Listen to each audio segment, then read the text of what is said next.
Good morning. Yes, it's working. Thank you. So, welcome everyone here in the room in Berlin and also all the people following us online. Happy to see that so many people found their way to this Congress again this year. Today is the second and last day of the sessions in presence. Tomorrow we'll continue to discuss online only. So enjoy the presence of your fellow humanitarian colleagues to discuss during the breaks, but also during in the corridors and at the forum booth downstairs. Yesterday we became thrilling insights in many of the dilemmas that we face more and more as humanitarian actors. As crises follow crises in a rhythm that seems to be accelerating at a pace that makes one dizzy.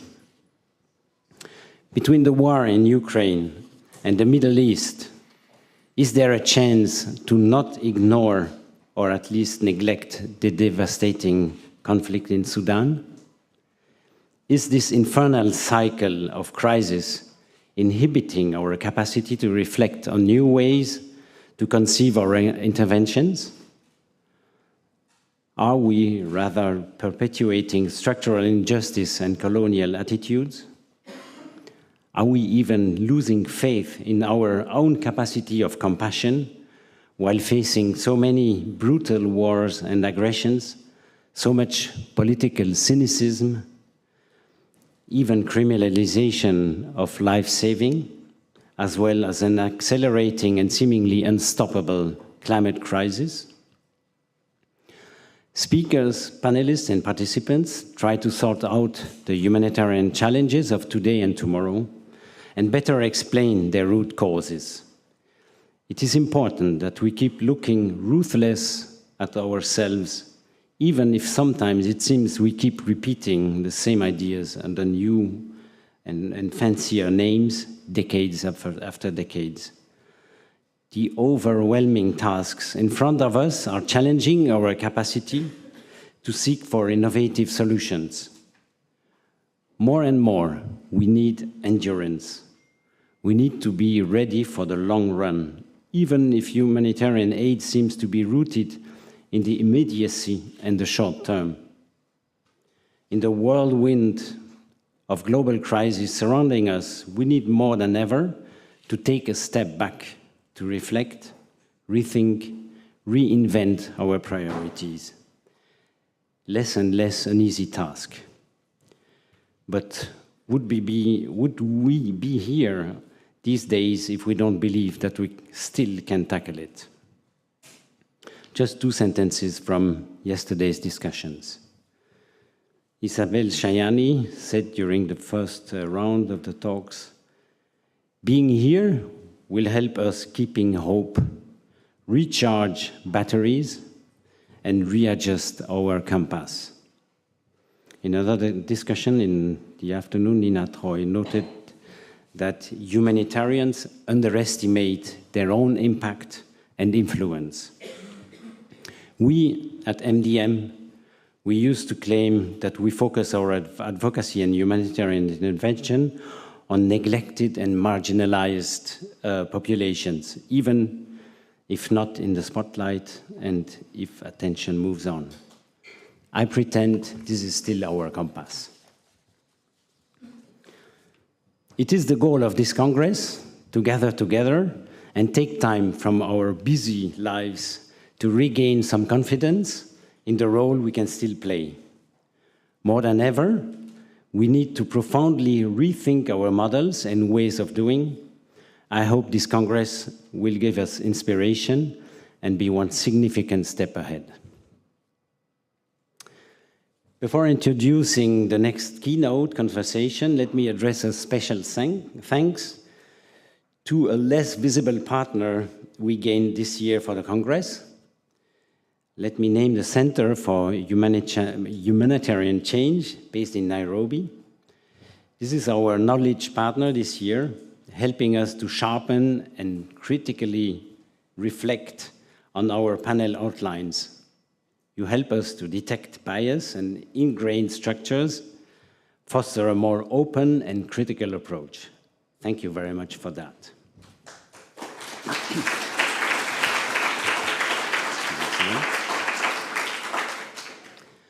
The keynote conversation today will be introduced and facilitated by Ed Schenkenberg van Mierop, Executive Director of HERE Geneva, an independent think tank on humanitarian policy and practice. Ed, you have the floor.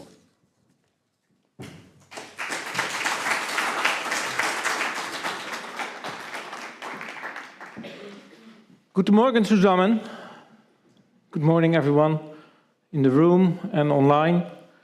Welcome to day 2 of the Humanitarian Congress Berlin. Out of sight, out of mind is the issue that we will be looking at. And today, and particularly this morning, we're discussing what I would call inconvenient truths in the international failures to respond to humanitarian crises. We'll have 2 very exciting speakers. I will introduce them to you in a moment. Decades have gone by of discussions on how to improve humanitarian response, how to make humanitarian response more effective and efficient. And yet, I imagine many of you here in the room and online have been witness of failures to do so and to become more effective. Still, we're looking at many obstacles and barriers to more effective international and humanitarian response. And I'm sure we'll go into, particularly Tirana and Sorcha will go into a number of those examples in a moment. It might be the lack of funding. It might be the lack of access and security that inhibit us. But as a director of MSF UK used to say, a former director, those should only be reasons to try harder. So these factors of neglect, these issues that at the moment are in our way to react better, more effectively to crises. How can we get past them, or how can we get them out of the way?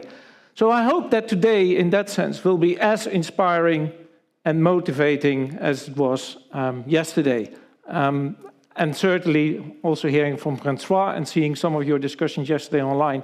I believe you already had a very exciting day, and I'm sure today will be as interesting and inspiring as such. Without further ado, I'm going to introduce you to Tirana Hassan.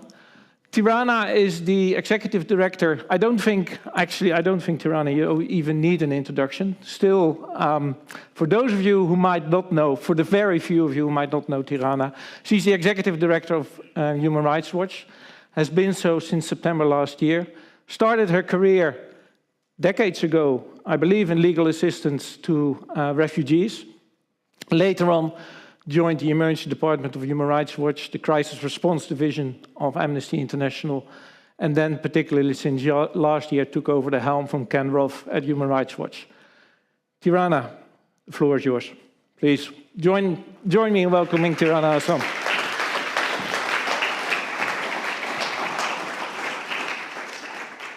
Thank you very much for that very warm welcome. We'll just try and get set up here for a second.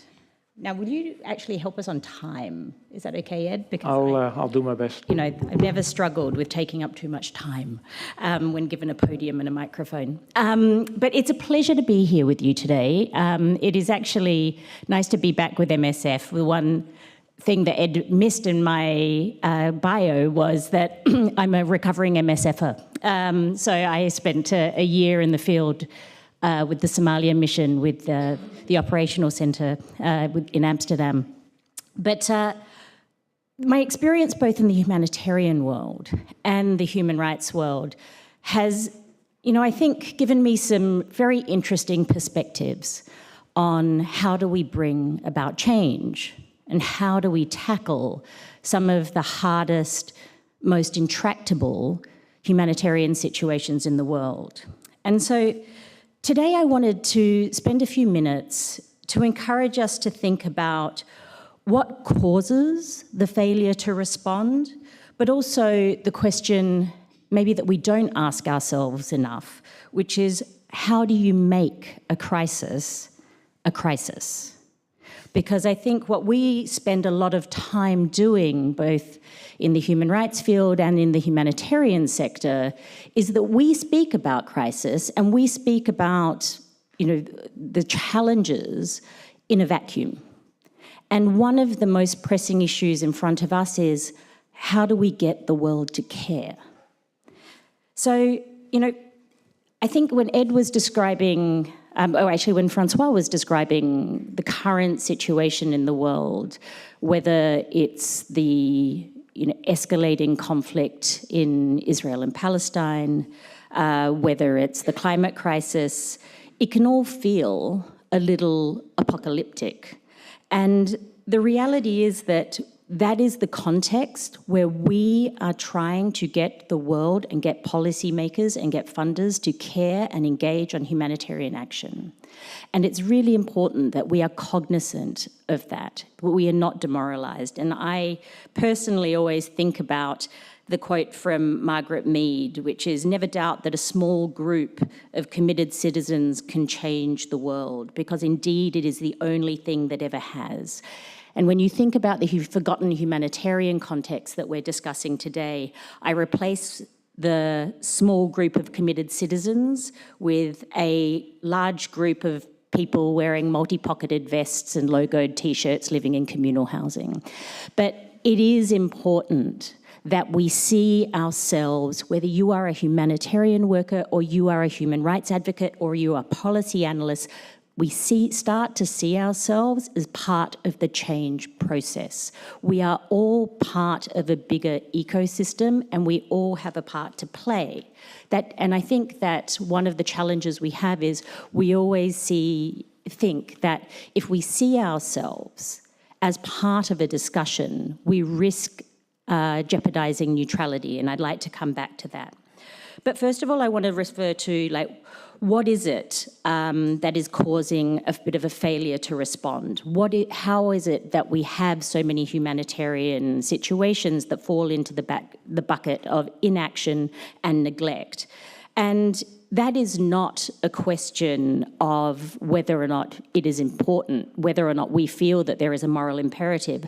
I think a large portion of unfunded or neglected humanitarian situations is actually a result of how the global humanitarian architecture is designed.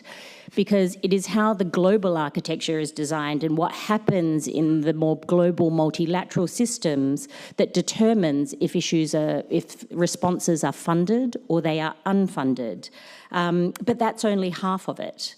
Because the reason behind funding being available for humanitarian crises is not one of a moral imperative by governments. It is geopolitics. And I think it would be naive for us to continue to think that the world is operating purely on principle. It is our responsibility to get actors within the global sphere, get governments and states to care about the situations that may not be on their own agenda. One of the things that we are seeing in the world, it is becoming increasingly transactional. Whether we're talking about public policy or public funding. These issues are fundamentally ones of political transaction, no longer based on the moral imperative or even on, principles of, shared humanity. It's not altruistic. And when geopolitics and shifting power is responsible for driving the humanitarian agenda and the humanitarian funding model, it leads itself to abuse and misuse. And it also leads itself to a situation where we have increasing double standards. I want to give you an example of the misuse and abuse situation. Now, one of the contexts that comes to mind where global politics intervene significantly on if and how a humanitarian response could be resourced is Yemen. At one point in time in 2017, I believe it was, the entire humanitarian response within the UN funding structure was essentially funded by one source. Can you guess who that was? It was Saudi Arabia. So ironically, here we have a situation where the funding for a humanitarian crisis is essentially driven by one of the parties to the conflict, coming through the UN system. But what we also had was, what does that buy Saudi Arabia? What does that buy governments to be able to, use the humanitarian system in that way? It dictates how the scale of the crisis, the scale of the response that is made available. And in this particular instance, Saudi had control over the amount of resources. No other governments were coming forward. And so when Saudi Arabia was then listed as under Security Council, what they call Resolution 1612, which refers to countries that are listed for human rights abuses against children in armed conflict. When Saudi Arabia was listed as one of the countries that was committing abuses against children, it was primarily through bombardments of school and destruction of schools and the wounding and killing of children, what did it do? It didn't say that it was going to correct its ways. There wasn't any pressure to try and get Saudi to actually abide by international law. Saudi Arabia said to Ban Ki-moon at the time, we're going to withdraw our funding from the humanitarian sector. And it was a threat that was used until they were taken off the list. And so I tell you this story because it is impossible. And it is impossible to think about politics and geopolitics separate to humanitarian action. And the humanitarian architecture is very much entrenched in what is happening. And I say this because geopolitics is shifting in ways that we have not seen before. We've always had tectonic shifts in the world in terms of power, but the multilateral systems that we rely on to generate attention on forgotten crises, to generate funding from governments, is essentially in peril. We have states like Russia and China who are systematically looking at which countries and which humanitarian crises are being responded to and which ones we classify as a crisis. And Sudan is the best example of this.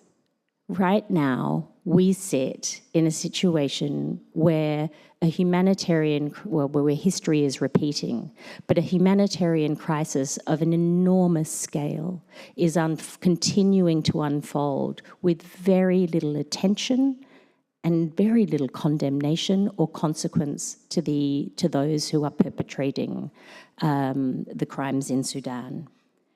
And it is really that it's not because governments don't care. Human Rights Watch, my organisation, has been involved in advocacy with the Security Council to try and urge the Council to take action on Sudan because of not just the humanitarian crisis, but also of the fact that history is repeating itself and we know the direction of travel that this is taking. Many of us in this room, and I actually am delighted to share a stage today with Sorsha, she and I worked together 20 years ago in Darfur. And to watch the humanitarian crisis unfold in pretty much exactly the same way as it did 20 years ago is not only heartbreaking, it should be enraging. It should be enraging that hospitals are being attacked. It should be enraging that all of the humanitarian stores across Darfur have been looted. It should be enraging that we are still at a stage where women are being targeted and raped because of their ethnicity, and nothing is happening. But make no mistake, we have seen humanitarian actors speaking out about this, and I can tell you that how do you make a crisis a crisis? How do we make the world care about a context like Sudan? It is by speaking out. I understand the dilemma of balancing the operational presence with the responsibility, as MSF calls it, témoignage. Others within this room may call it advocacy or their policy work. Those two things, I would argue, and I would like you to consider, are no longer things that can be separated, because they are inherently ingrained. A crisis is not a crisis until we push governments to look past their own political agendas, until we get global powers to actually start thinking about the criteria that they apply. And the people that are going to do that are those people who are bearing witness. And that is humanitarian actors and human rights researchers. But we do very different things. In the human rights world, we talk about accountability. That is not the job of the humanitarian sector. The humanitarian imperative is to provide that life-saving assistance. However, both of those things, the accountability and life-saving assistance, are an important part of the solution, an important part of relieving suffering at this particular point in time. If we try and pretend that those two things can be separated, then I think we're just being a little bit naive. And I would encourage us to think more about, actually to reflect on the comment that was made yesterday that I just heard Francois reference, which is humanitarians often underestimate influence. And I couldn't agree more. You don't have, just by speaking out and bearing witness, you can change the political trajectory, you can change the conduct of warring parties in ways that a detailed 500-word report from Human Rights Watch never can. And I can tell you from experience that sitting in front of policymakers may not be the purview of all of you in this room in the humanitarian sector. But when I sit down with policymakers and my colleagues sit down and we tell them what we've documented, they listen. But often it takes a much more human response to actually get policymakers to act. And that humanity comes from you, from the people who are working with affected communities and from affected communities themselves. And part of our role, as all of us, as actors in this international structure, operating in the corridors of power within the international community, we need to be able to create space that brings the humanity back into the room, that pushes past the sort of politics of the transactional politics I was referring to, and pushes policymakers, funders, and the media to start talking in real terms about crises that may not be on the agenda and are not on the agenda because they are not convenient for the global powers.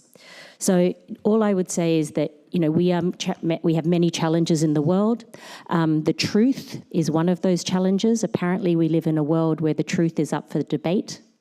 And the importance of, you know, your voices, coupled with the voices of others, of journalists, of human rights organizations, of policy think tanks, is critical in establishing the independent narrative, the truth, and ultimately the impetus for change. Thank you.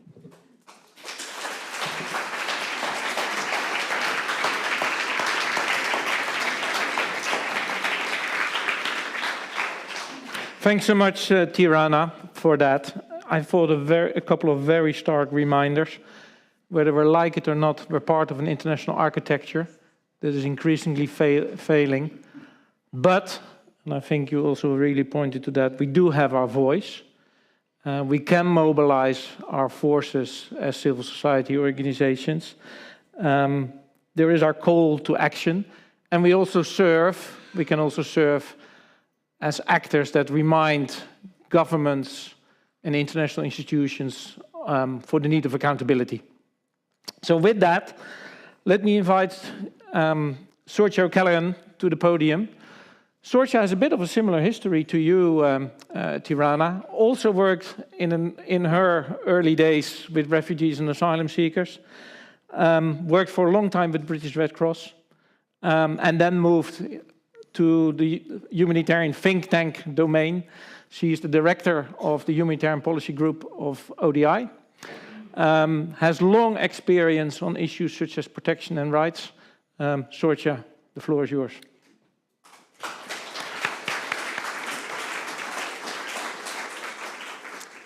Thanks, Ed, and good morning, everyone, and thank you for inviting me to speak on this really important topic and to share the conversation with the brilliant Tirana.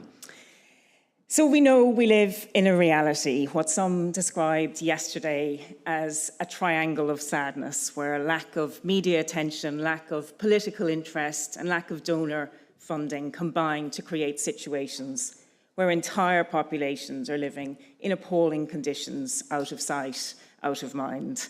We've heard from Tirana about the situation in Sudan, which many of us 20 years ago were engaged in and were trying to grapple with the media attention and a disproportionate political interest which skewed the response in Sudan. We now have 6 million people displaced, people suffering atrocities across Sudan, and there's barely a ripple in Europe, in the US, and in response to the crisis there.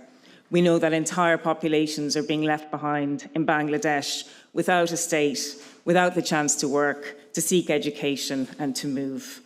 And we know entire populations in northeast Syria earlier this year who had survived atrocity crimes were left behind to fend almost entirely alone with an earthquake of deadly proportions.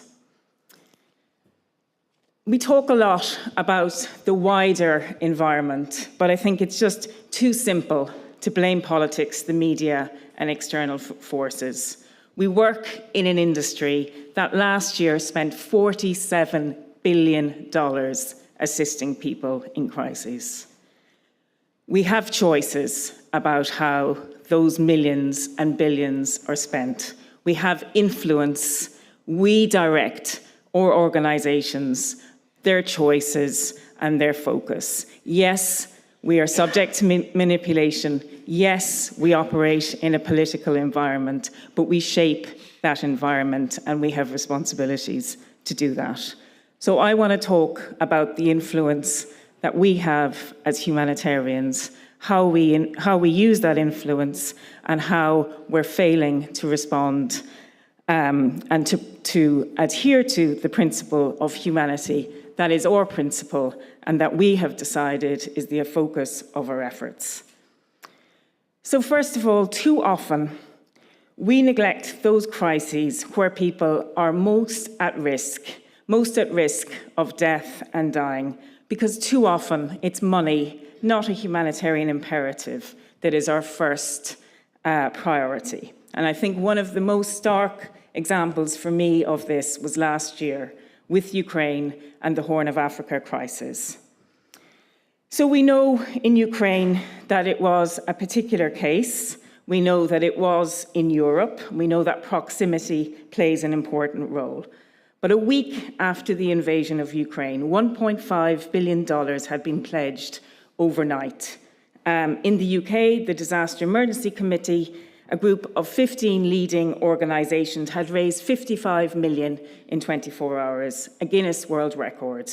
By September, it had raised 420 million. This had dwarfed almost the entire 75 previous DEC appeals.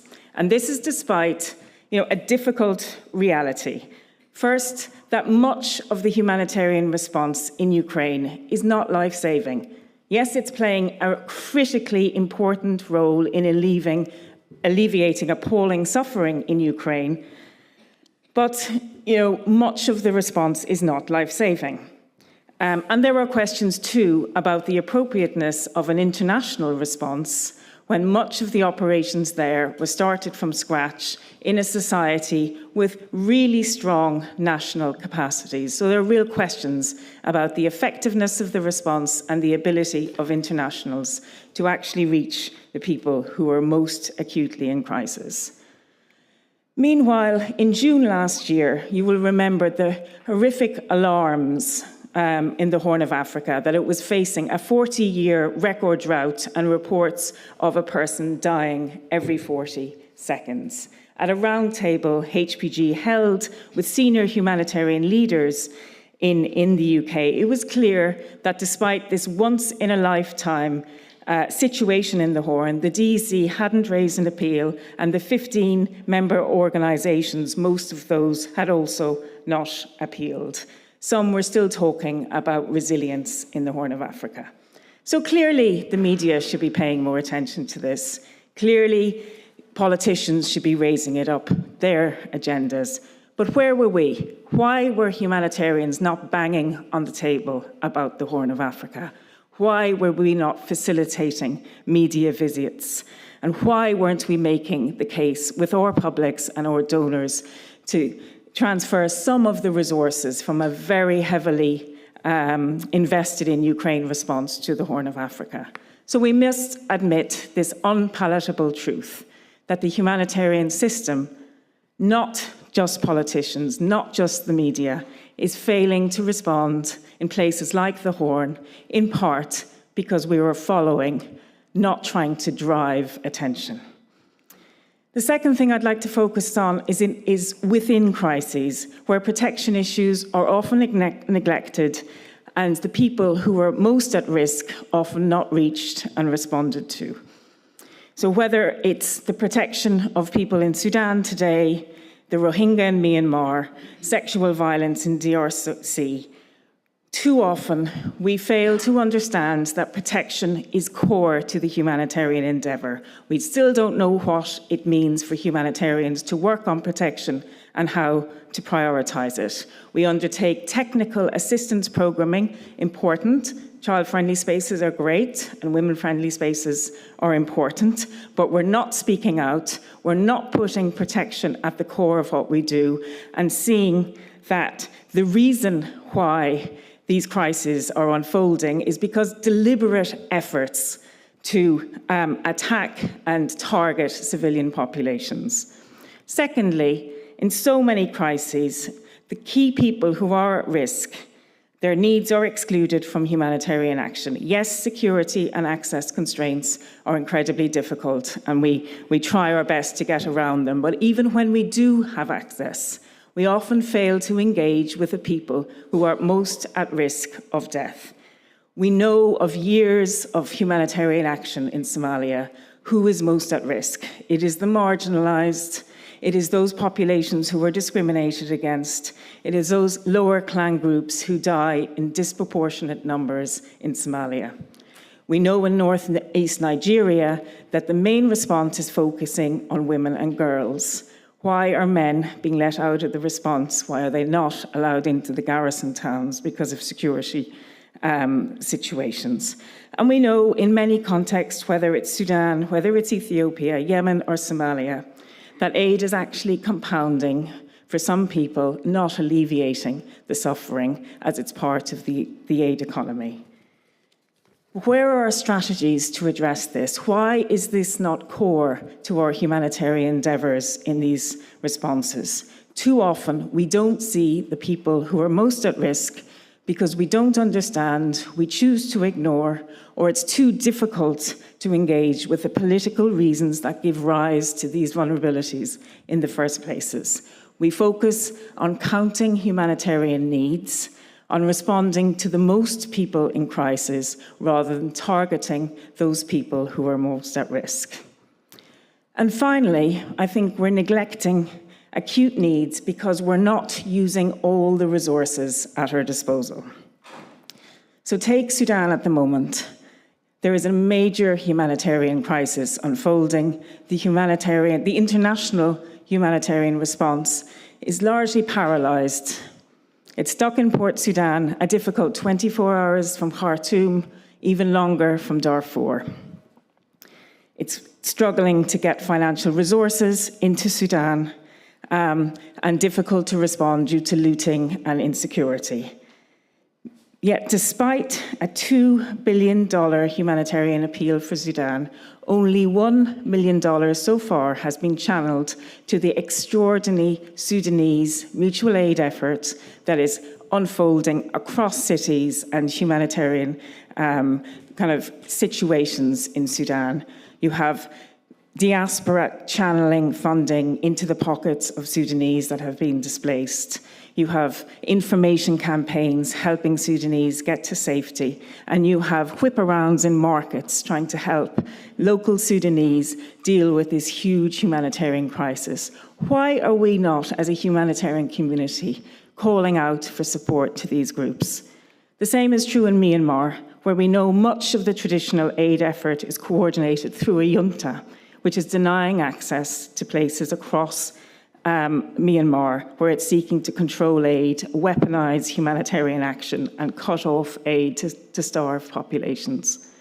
There is a cross-border response there, again, a local or Myanmar response. Why are we not supporting those? Why do we not see that this is part of our humanitarian responsibility? And the picture is the same in Ukraine, Ethiopia, Syria, and elsewhere. Yes, there are political risks to working with non-neutral actors, but the humanitarian consequences are even greater. So a few ways forward in this depressing picture. The first is that we must recognize that it's our responsibility as humanitarians to drive media, political, and donor attention to those most in need. And that the first step is for us to work within our organizations. We're doing work at the moment looking at humanitarian reform in HPG. And one of the critical findings is the disjuncture between the operational and policy ethos of humanitarian organizations that may be focusing most on need, and the fundraising and media departments that are looking more at the bottom line and at headlines and how we, incentivize and create a situation where we're following money.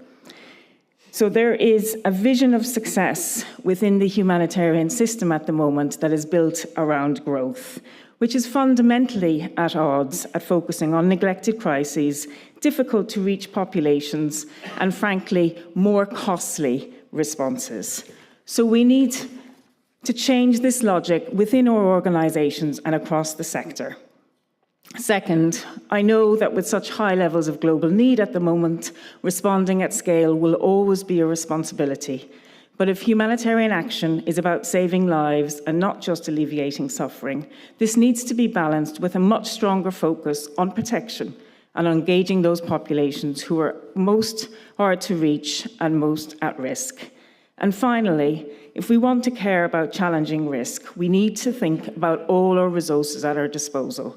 And this means we need to be much more pragmatic about supporting effective local responders, including those who work on one side of a conflict, because they're the ones that are often able to access those most at risk. Thank you.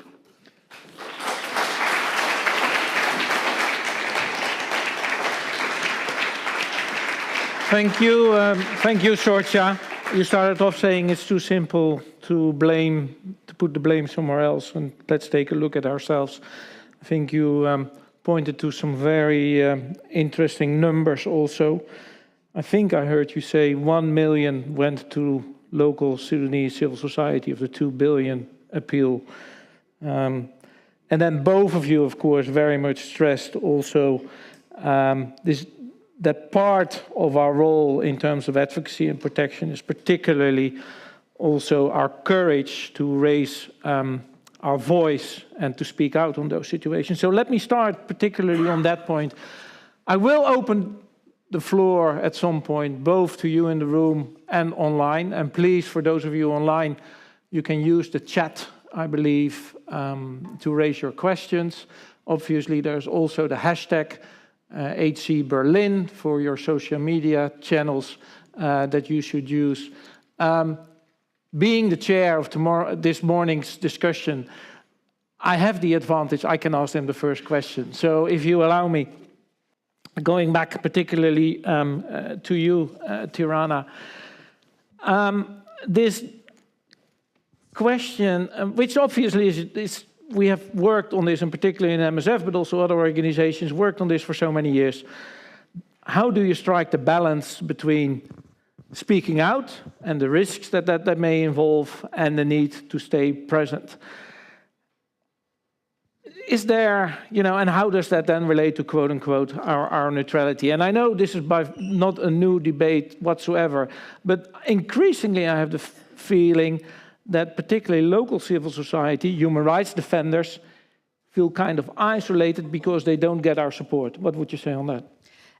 So first of all, I think that we need to also debunk some of the myths that we've created or the stories we tell ourselves about the absolutism of speaking out means zero operational presence. That is just not true. There are so many ways that you can bring important information in front of the people who need to hear it that doesn't involve you having to speak out publicly in the same way. Strategic interviews with key news outlets, for example. Stick to the facts. It doesn't have to be hyperbole and hyperbolic. You have numbers. You have data. Data matters in a post-truth world. Use your data. It is one of the most powerful things, I think, that you would be able to leverage. Also, the idea of briefing policymakers is, in closed doors, is just as powerful as it is when you sit in front of the Security Council at an ARIA formula, which I know that many of your organisations have, and brief the global and change the global discourse in that way. But also, think about who you partner with.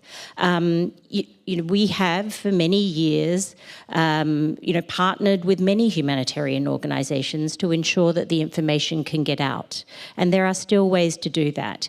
And I want to just say one thing about your last point, Ed, around how do local local organisations and human rights defenders, those on the front line, feel about it. It's like, yes, they can be disappointed. But the disappointment doesn't come from the not speaking out. The disappointment comes from this idea that the work they're doing would jeopardize your important work. Actually, the work they're doing will make your work and bring security and safety to the people that you are in service of. And the last thing I would say on that is that be mindful that the way that the context we are now working in are evolving is that the risks to human rights defenders and local organisations who speak out is just as high as it is for a humanitarian organisation. Right. There are more human rights defenders being put in prison. There are more human rights defenders who are being arrested and killed than we have ever seen in our history. And that isn't just in context of humanitarian crises and conflicts, that we're talking about environmental defenders, we're talking about people who are operating in so-called democracies. So we are all calculating risk every day. And I think it's just an important thing to understand that those people who are speaking out, we all have our mandates, but everybody's calculating risk, and we can do the same in the humanitarian sector. Thanks, Tirana. Let me immediately move on then to Sorcha. Sorcha, you spoke very much about the need, so building on what Tirana just said, the need to include protection in our work. We have tried to do so for years, if not decades. We're still not very good at it. It seems there are some institutional hurdles. Could you elaborate a little bit on that? And what particularly, if you would mention one or two things that would actually make us get better at including protection and particularly rights in our work, what would they be? Just checking that this is on. I think we are failing on protection. I think the first starting point is actually to think about crises as humanitarian crises that require assistance, and to forget or not recognize or just not really have central to our understanding that these are often deliberate crises where civilians are deliberately targeted because of their ethnicity, because of their role, because of the role that they're perceived to play in a military crisis. And we come in, with our assistance, that is water and sanitation, that is setting up camps, and we slightly forget that that's actually what's going on, and we don't engage, wholly and have that as our strategic kind of central node in terms of what we're doing. Yes, we're providing people with food in order to survive, but we're there because they're being deliberately targeted, because they're caught up in this conflict. And that should be kind of core and central to our strategic effort. And I think too often it isn't. And so that would be the first thing that I would say, is that we need to kind of be much more alive to the fact that in most protracted crises that we're dealing with, it is conflict and the deliberate targeting of civilians that is causing that crisis. And that needs to be core to what we do. I think oftentimes because of competition, mandate-driven responses between different organizations, we're not coalescing around this core issue. In situations, and I mean, you talk about it, Ed, like Ethiopia, there isn't a consolidated, recognized position at the UN country team, at the humanitarian leadership about what to do with protection. And so it's delegated down to a technical, often under-resourced protection cluster that is trying to think about what programs they can run. Yeah. These are important programs. I'm not undermining it. I think it's critically important that we work, to alleviate the suffering and to think about how we support children and women that are affected by these crises. But we need to have, at the center of the humanitarian response, in the Humanitarian Coordinator's Office, a dedicated protection strategy and capability that is driving the humanitarian response and is thinking about how we deal with the core atrocities in those crises.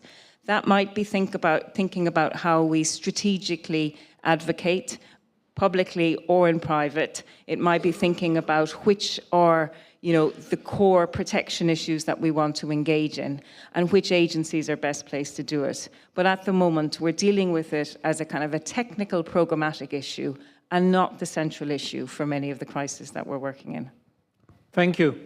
Thanks for that. I'm going to, yes, I know we're also stretched for time, but I'm going to open the floor for one or two questions. Ralph, please.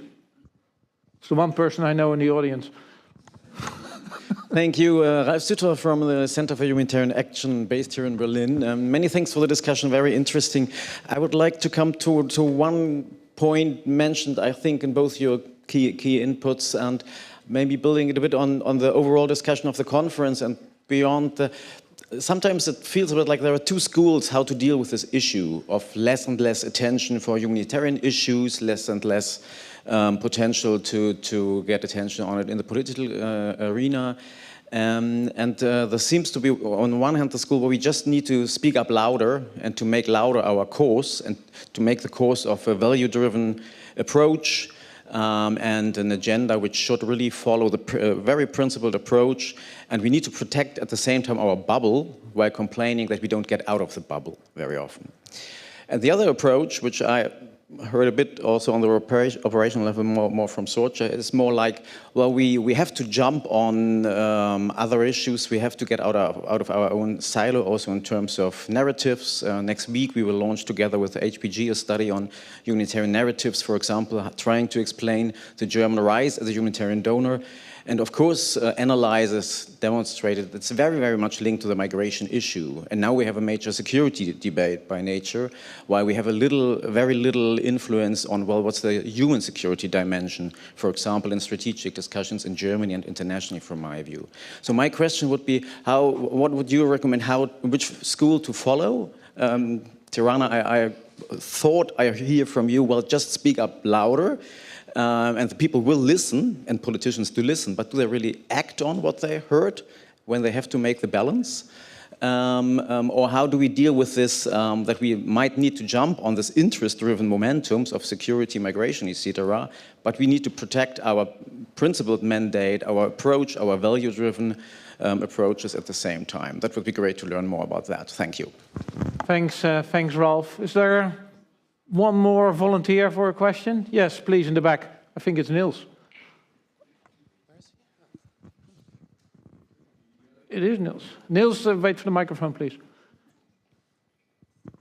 Hi, yes, and yes, it is the other guy you know in the audience. So, quick question probably to Sorcha, but possibly also to all of us. You flagged the $2 billion UN appeal to Sudan, the million that's been put out for local actors. If you're looking at those who have been first and most effectively involved in the response, it's the emergency rooms associated with the resistance committees, so possibly a politically associated actor. They've had soft pledges from the international actors of $2 million to date. 5 months, bar 4 days, from when the crisis started, $150 miserable thousand have actually made it into a response. The rest is still being negotiated between back donors, international NGOs, UN agencies, and the emergency response room. Sorry, I'm passionate about this one. So question back to you, Sorcha, and to the rest, and all of us. Is the problem here with the back donor, or is it within our own identity construction, individually and institutionally, the business model we are operating that's blocking us from moving faster in this situation and in many others, where we're completely ignoring these true first responders, because we can't take it in that we are not. So that's the question back to you. Do you want to unpack a little bit what's the blockage? Thanks, Niels. Sorcha, and then Tirana. So on Ralph's question about do we just speak louder and how much do we, I guess, engage with the geopolitical environment that allows certain crises to be prioritized. I mean, I think we need to do both and more. I guess, first of all, I guess I do think, with Israel and OPT today, it is important to engage with the attention that is occurring and try to shape it to ensure that the focus is on not the collective punishment of populations, to speak out about the fact that, even wars, even conflicts that have been started by terrorist campaigns have limits, and that we have a responsibility to protect civilians on both sides in that conflict. So I think we need to engage when there is high levels of attention to shape that attention. I think we also need to, probably even more so, shout louder and try to shape when there isn't attention, and see that really as a humanitarian responsibility. And I think, as I mentioned earlier, I think part of that is about getting our own sector and our house in order so that we're, I guess, coherent and collectively engaged as organizations around that. On Sudan, I couldn't agree more, Niels. When I'm talking about local responders in Sudan, I am talking about the emergency response rooms, the trade union groups, the women's groups, the medical groups that are providing mutual aid in a very networked, chaotic, kind of disorganized, but incredibly effective way. And the $1 million that has, if I understand correctly, and I'm not sure that the figures are absolutely right, but I know it's been pledged in terms of trying to get funding to local actors and some of those mutual aid actors. But I think, there is an overall infrastructure around this that is problematic. That means that we're not ceding power across the international response sector, whether that's from donors, from UN agencies, from INGOs, to national and local responders. So there's an issue of kind of transfer of power and resources. There's also an issue of just expecting these national actors to be like us and to act like us. But actually, frankly, we shouldn't want them to be like us because we don't have that access and we don't have that capability.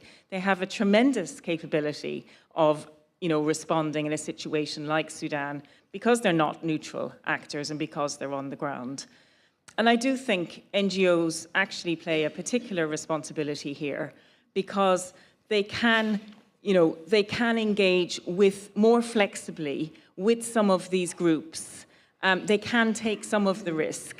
And many of the organizations in this room and across the humanitarian sector have been working in Sudan for decades, and so do have more trust and do have more engagement with donors, and so can set up small, it doesn't need to be huge, but surely if there's a $2 billion appeal, surely a certain proportion of that can be risked to get funding quickly to emergency response rooms and to national organizations in Sudan. Who are, working in Khartoum, working in Darfur, and working in places that the international response can't reach. Thanks, Sorcha. Tirana, please. I'll be quick because I know we're at time. And there's a gentleman here who keeps on flashing up cards. And it's like being a gymnast in the Olympics. He holds up a card that says 10, and I'm like, oh, thank you. But anyway, so to answer your question, I would say, I don't say shout louder. I think shout smarter, not louder. And think about the environment that we're operating in and what is the change that we want to see, and then be tactical, much more tactical about how we engage. Because we are working in an environment right now where the media landscape has changed. The way that we absorb information has changed. And by we, I mean like a general public. I'm talking about decision makers.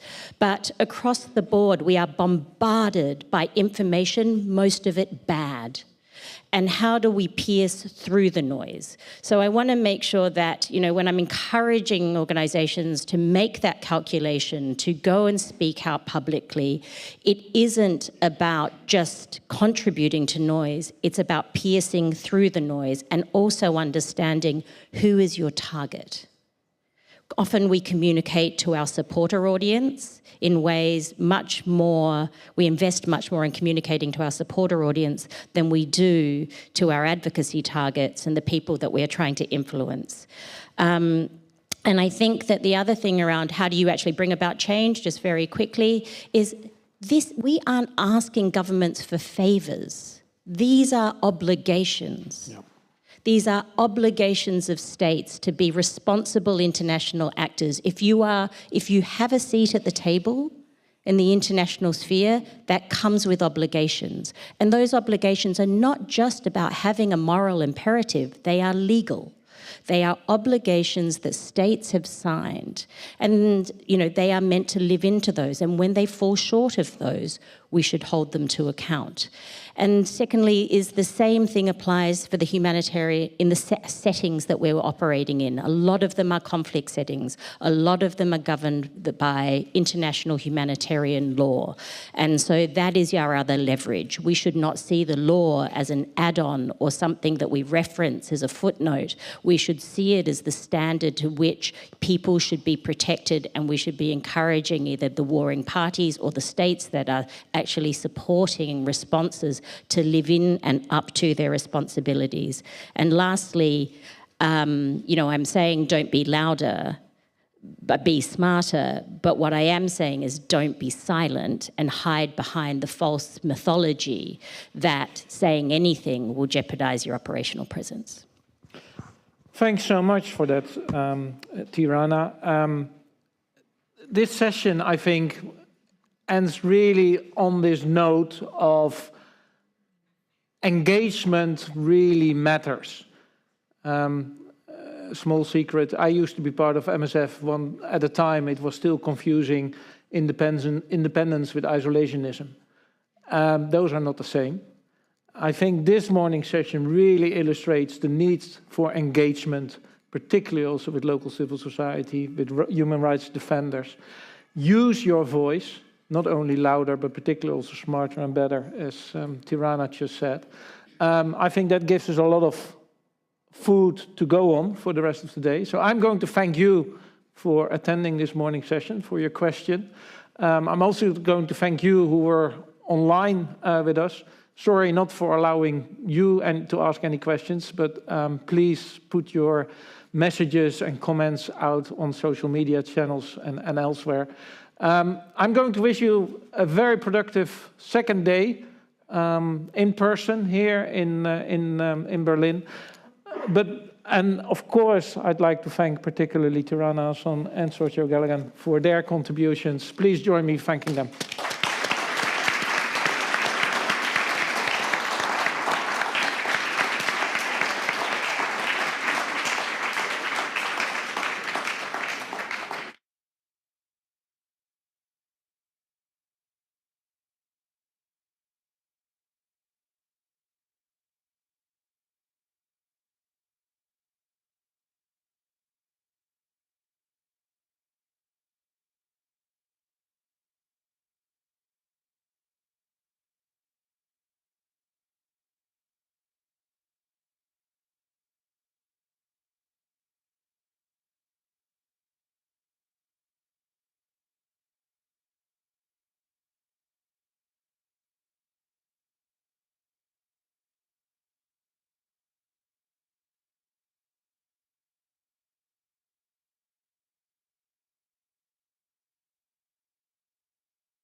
I think we have started.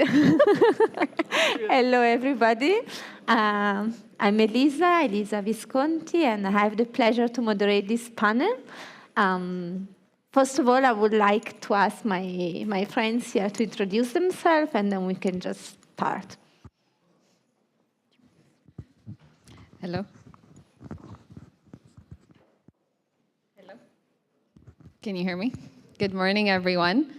My name is Sitra Nuruddin. I am a medical doctor from Addis Ababa, Ethiopia, and I currently work as a program officer at an organization called Women in Global Health, where we advocate for gender transformative leadership within health. I'm Sarah Graham. I'm a freelance health journalist based in the UK and author of Rebel Bodies, which my publisher insists I mention. I should say my work is not in a humanitarian context, but I write about gender biases, health inequalities within the UK healthcare system and the NHS, but much of which has kind of global and humanitarian relevance. Yeah, good morning. I'm Sabrina Schmidt. I'm a lecturer at Frankfurt University of Applied Sciences, and my study area is gender and care in the welfare state. However, I'm also a social worker, and I used to work for Doctors of the World Germany, and I used to work in the domestic mission there, so I have some insight into humanitarian work, but mostly now I'm scientifically working here. Thank you, everyone. So before we start this session, I would like to ask a question to you. Online or offline audience. So who could tell us what are the main symptoms of an heart attack? Oh, come on. I want to believe that we all know how it looks like, right? Okay, please. The lady.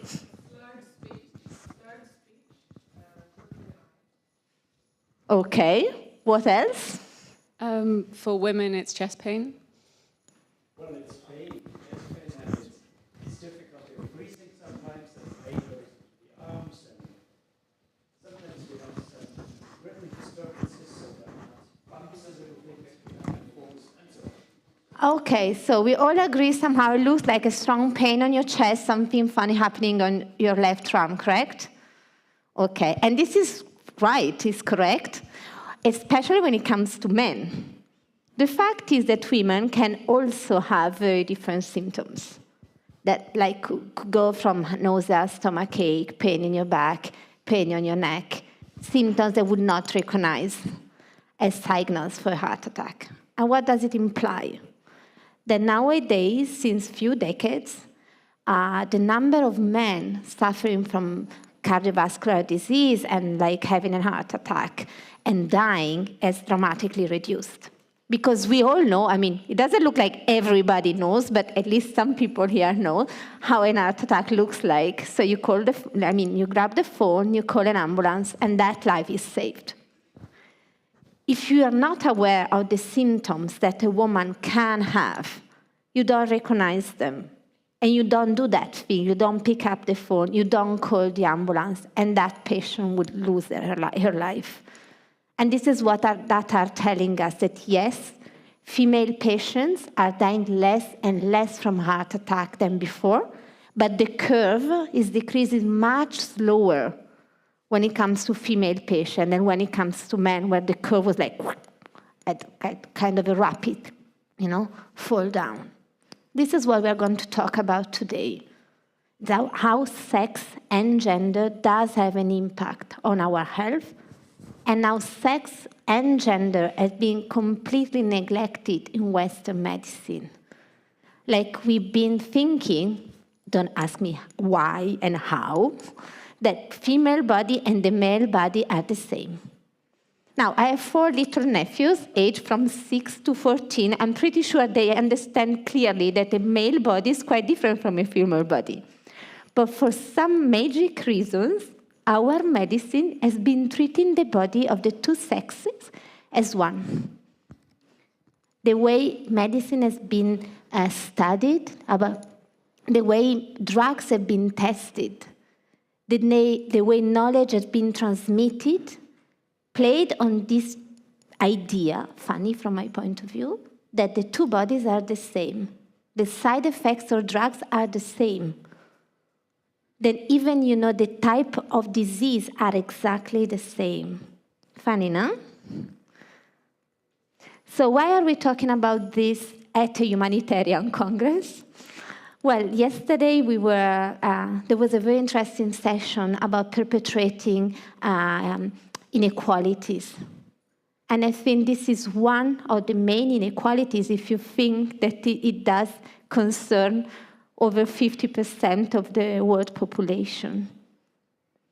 And also because some of us, they work for like medical organizations. So how can we be humanitarian? How can we, focus on gender mainstreaming or, all the nice and beautiful step awards for what we did when it comes to gender equality in humanitarian aid if we don't consider that gender and sex in medicine have a huge impact on our work. We are talking about the quality of our work here, and we are talking about not perpetrating injustice even more during a crisis.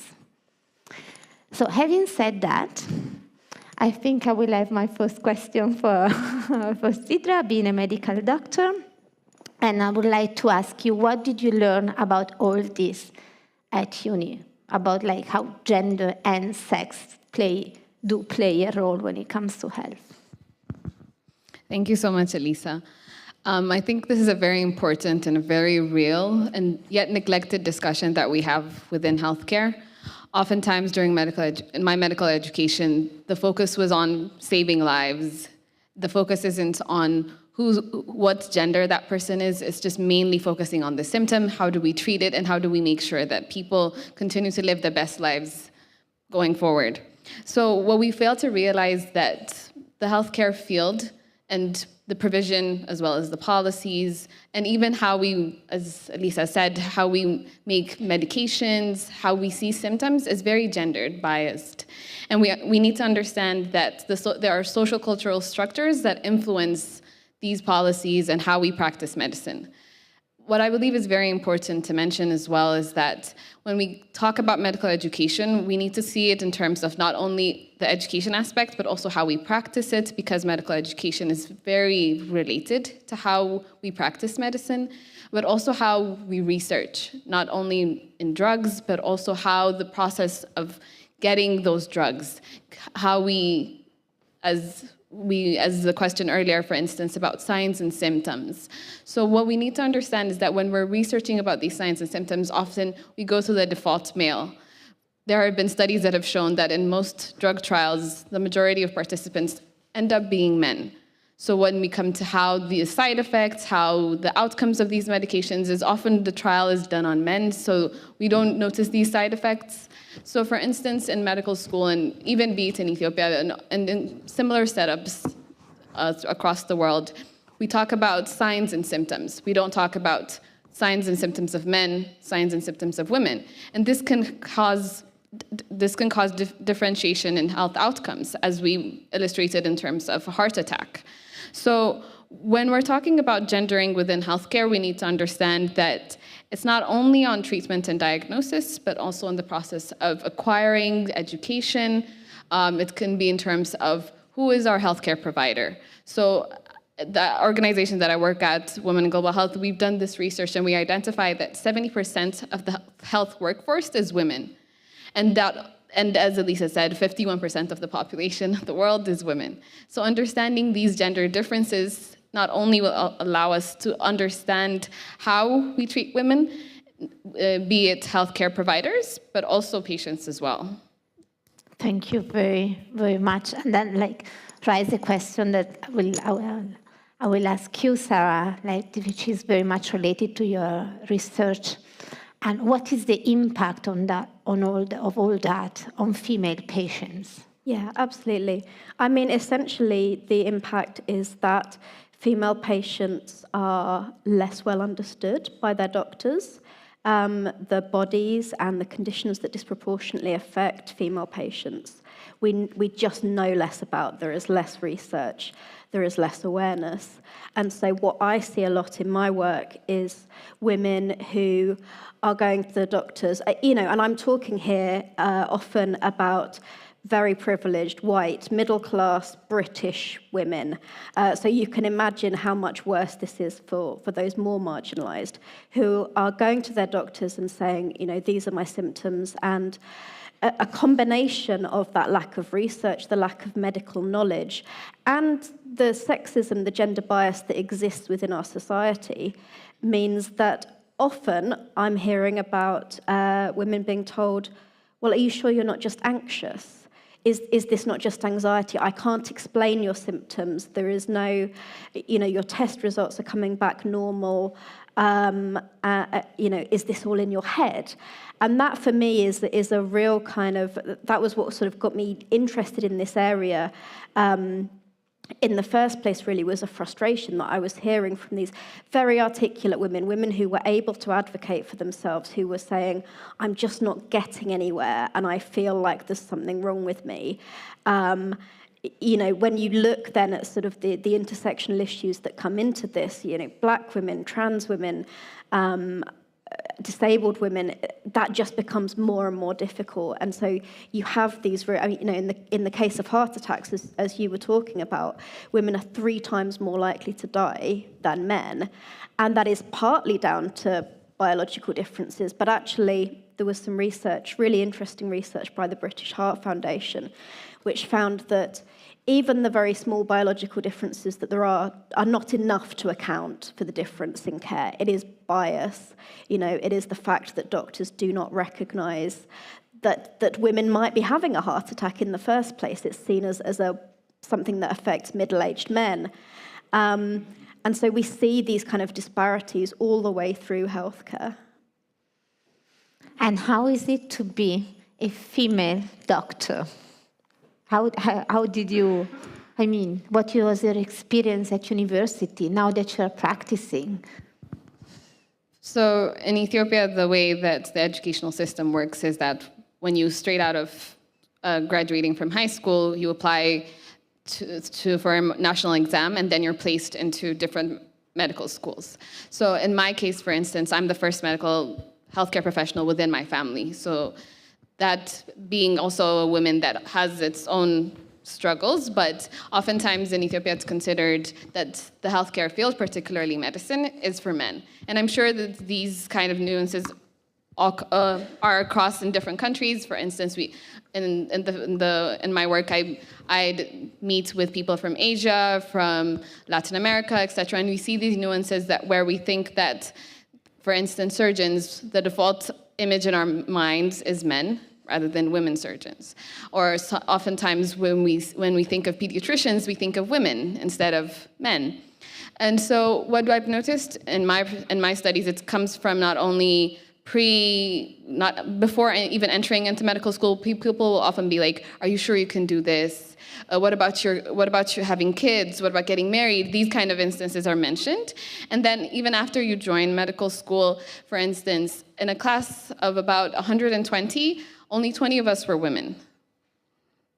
So even when we came to practicing medical, for instance, we have clinical years, and in clinical years, when we're interacting with our patients, oftentimes our patients will ask us, can you please bring the doctor? Or they'll look at our fellow peers and be like, they'll call us nurses, or they'll call us sisters, please call me the doctor, I don't want to speak with you. And oftentimes there might be times where, particularly I've noticed it in elderly men, they'll say, I do not want treatment from you, please call the doctor.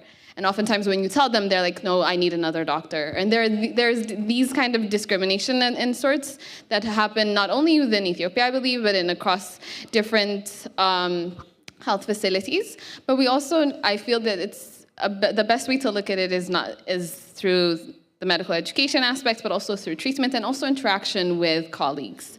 So how men colleagues will stand up for women at times. And what I really want to mention is when we're mentioning about women and gender equity, this isn't an issue of just inequities. We need to understand that this is deeply rooted in how we think about men and women, not only in healthcare.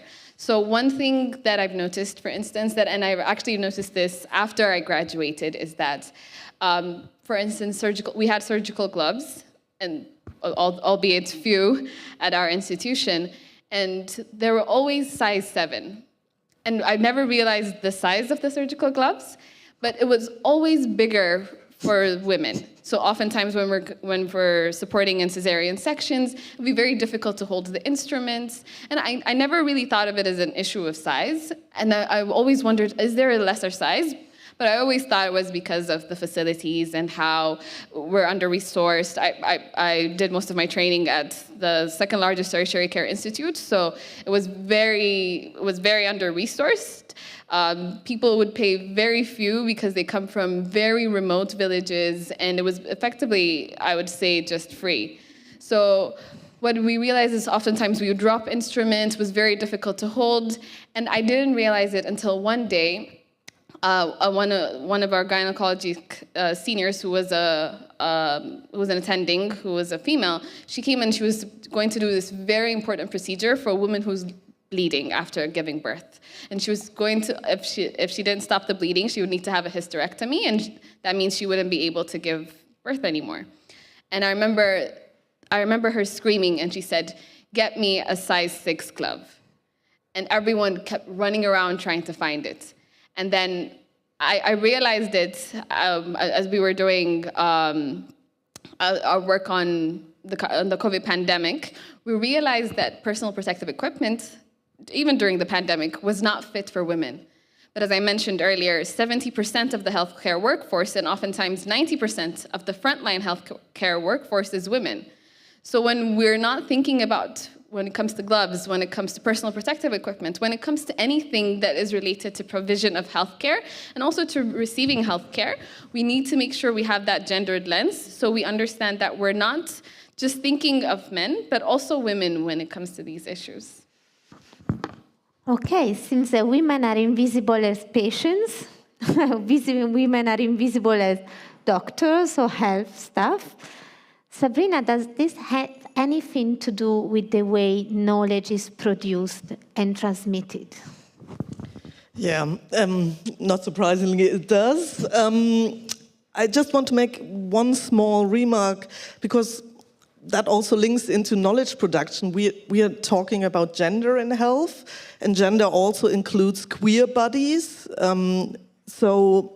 And female bodies are not homogeneous. It's not a homogeneous category. I mean, that's obvious, but I just want to point it out that when we talk about women or female people in the health system, we need to look at it from an intersectional point of view, that intersectionality is a concept implemented by Black women, thought of from Black women, and I think we need to, I mean, it's complicated, but I just want to make sure that there are different layers to the term female and women.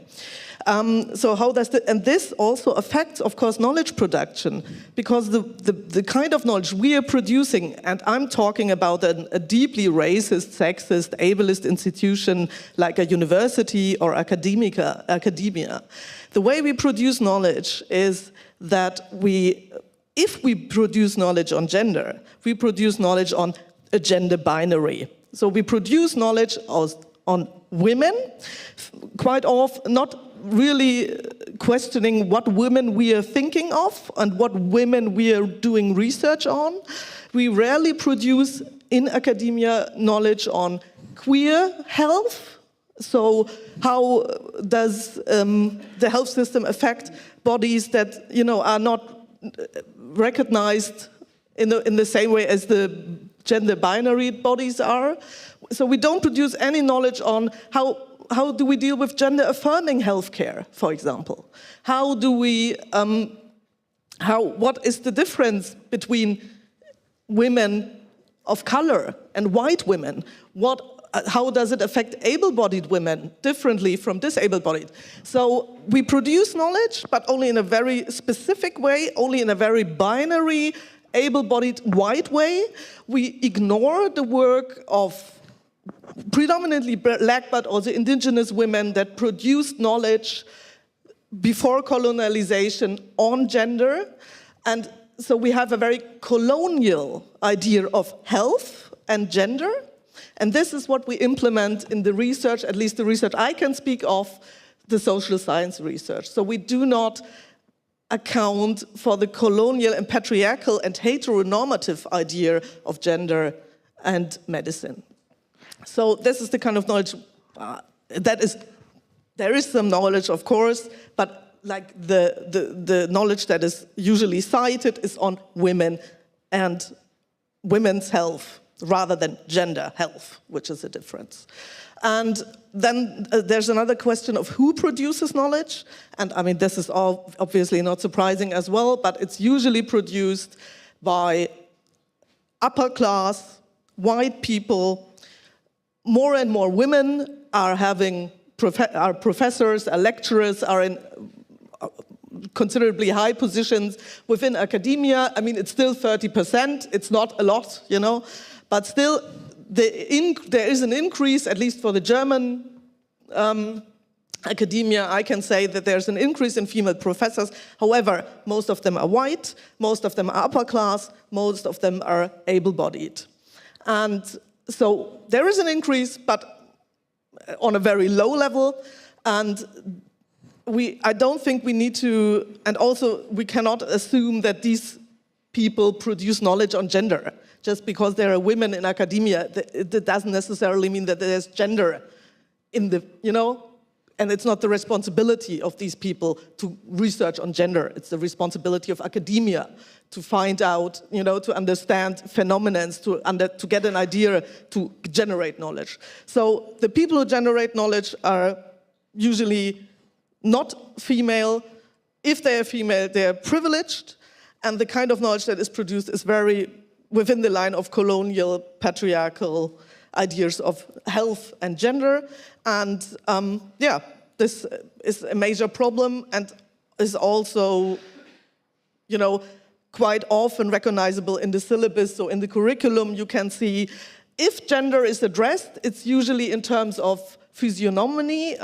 I'm not sure if I said correctly. So what they look at different chromosomes, yeah, but they do not look into what effects do drugs have on different bodies? So what treatment do we offer? What barriers are there? So it's a very, again, westernized idea of the body, health. We look at specific chromosomes, and this is how, you know, we try to determine what intervention we need. So this is the kind of gender perspective that is, there are a few studies on that are introduced in curricula.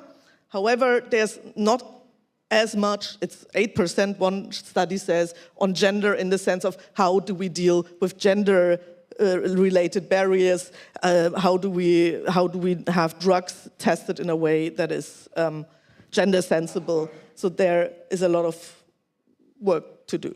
Thank you, Sabrina. It seems that the female, and bodies, I would say, are kept invisible from academia, from research, from production knowledge, and from practice. But still, those same bodies are very much politicized. It seems now, it has always been like that. The politics, religion, establishment plays its game on female bodies. And it's all about reproduction, correct? So how do you feel about that? Why is that? Why these bodies are on the one side invisible, on the other side they are super politicized.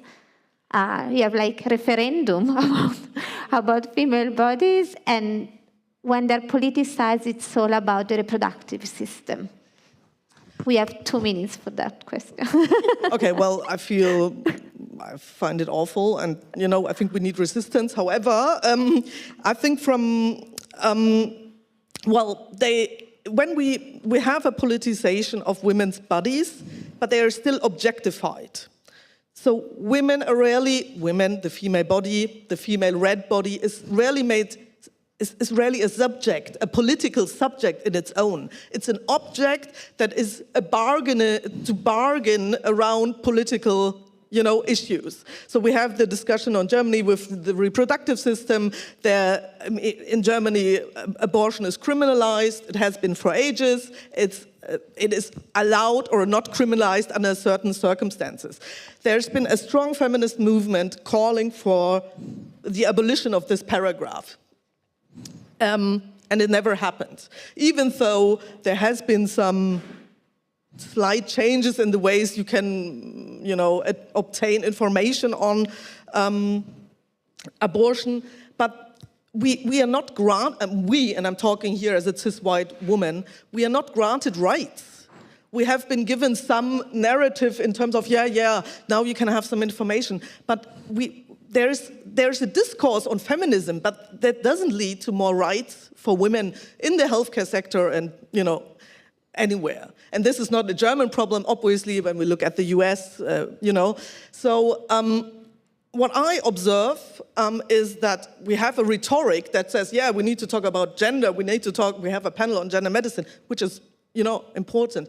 But that doesn't lead to a proper representation of female people or in a diverse way on a political level, and it doesn't grant us basic human rights.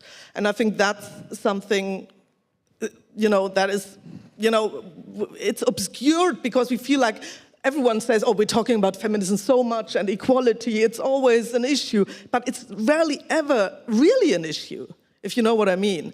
So it doesn't lead to policy change, at least not for the German case and from what I know from Europe. It's rather getting more difficult to have access to healthcare. So I would say they're politicized in a way of objectification. They are, if needed, used for racist narratives, especially in Germany, but they're rarely granted a subject status in which they have agency and political power over the narrative that is created. And so that's Thank a short you, answer. Sabrina.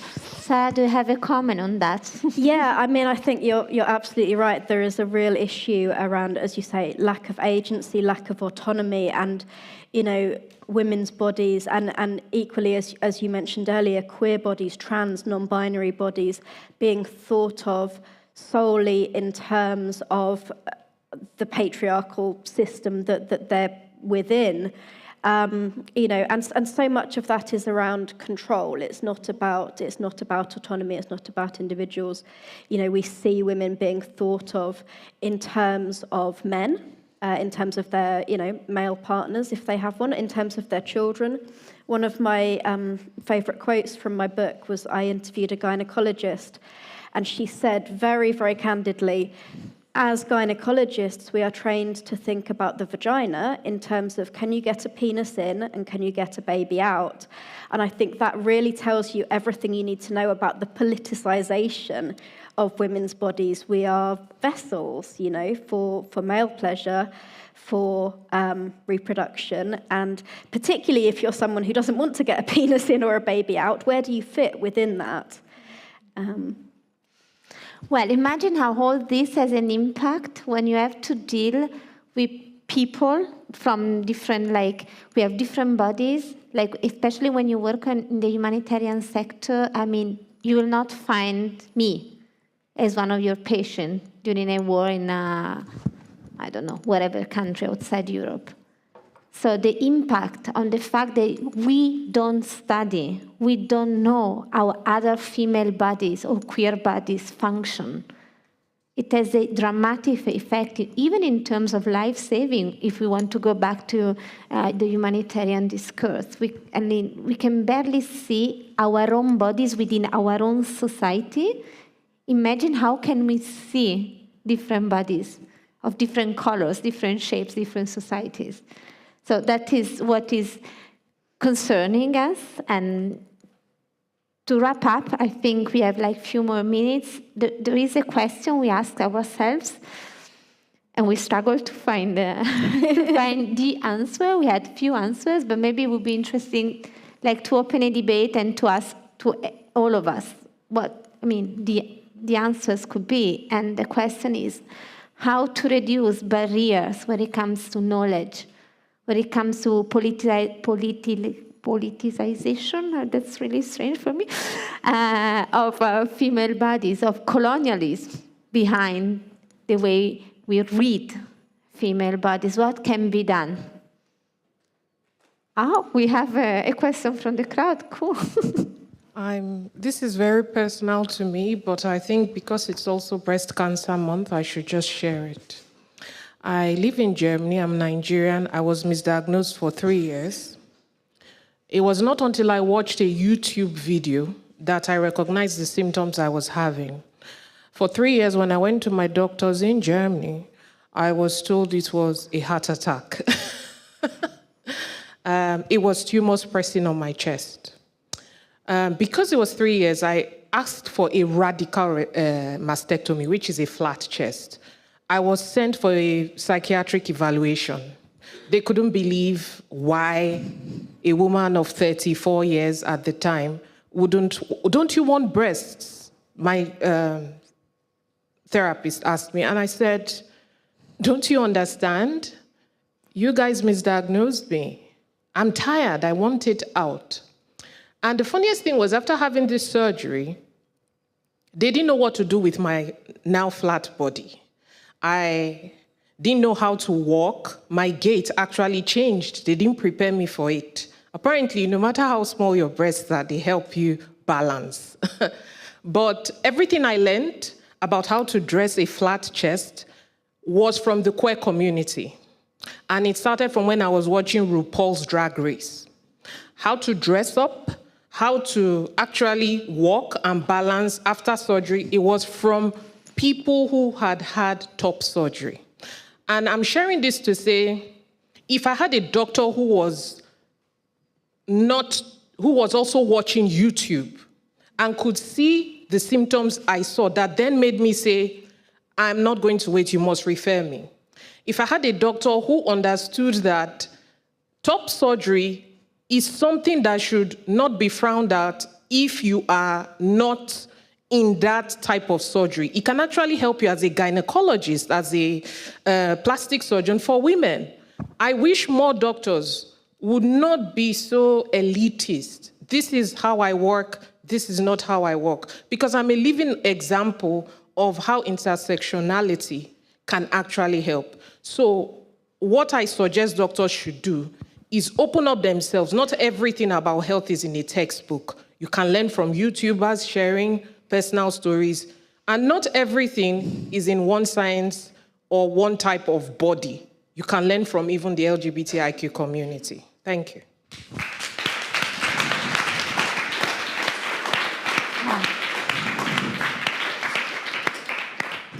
So, more RuPaul's for everyone. I'm a big fan, by the way. Any other thoughts on that? Like, I think we have a few more minutes left. Ah, fantastic. So let's keep going. So what can be done to break those barriers, to see other bodies, to enlarge the way we learn, the source of information?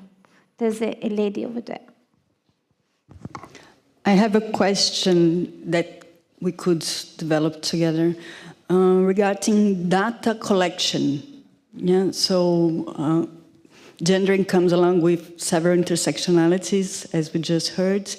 How could we improve, as humanitarians, the data collection? What kind of information should we collect so we could offer a better treatment? And how to be careful with some barriers that we have in place at some times, that people believe that it can be discrimination to ask about race instead of asking about race and providing a proper treatment.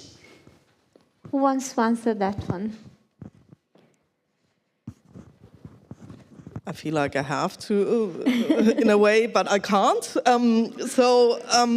Since I don't, I work qualitatively, so I can't speak of quantitative data. However, what I would like to emphasize, and thank you for sharing that, what you just said, is that we need that we go beyond data collection and look into concepts of health. Yeah, this is like another whole discussion. but to understand that health, the idea of health, the idea of research is in itself deeply gendered and colonized. And I'm not saying we can get beyond that, because we can't. But I think we need to understand how situated we are in these contexts and how they inform the questions, the research questions we ask. So the questions I ask are strongly situated in my biography, my cisgendered body. I'm not a neutral researcher. I'm not objective. I mean, of course, there are ways of validation, and scientific methods. But to understand that we are asking questions from a standpoint, and I'm not advocating here for feminist standpoint theory, because that's a whole nother level, but I think to situate ourselves and think about the questions we ask, and obviously democratize knowledge production. It's not on us to research. Loads of people do great research. It's called, citizen science is a new thing, but everyone does research in a way, and or collects data. And I think to take this into account and situate ourselves, and don't think that we are the only ones that collect data. There is data. It's just we need to listen to the people that have it, if you know what I mean.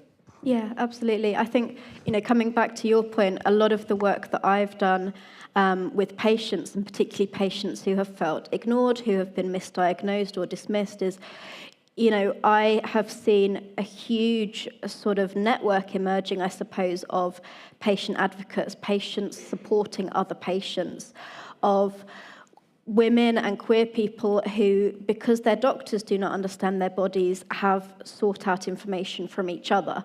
And there are huge challenges there. We know there are huge risks with all of the information that exists online. Is what you're seeing evidence-based? Is it safe? There are huge challenges to deal with there, but I think what we need is a much more collaborative conversation between healthcare professionals, between researchers, between patients. There's a real sort of divide between, in terms of the knowledge that we see as important, the knowledge that we prioritize.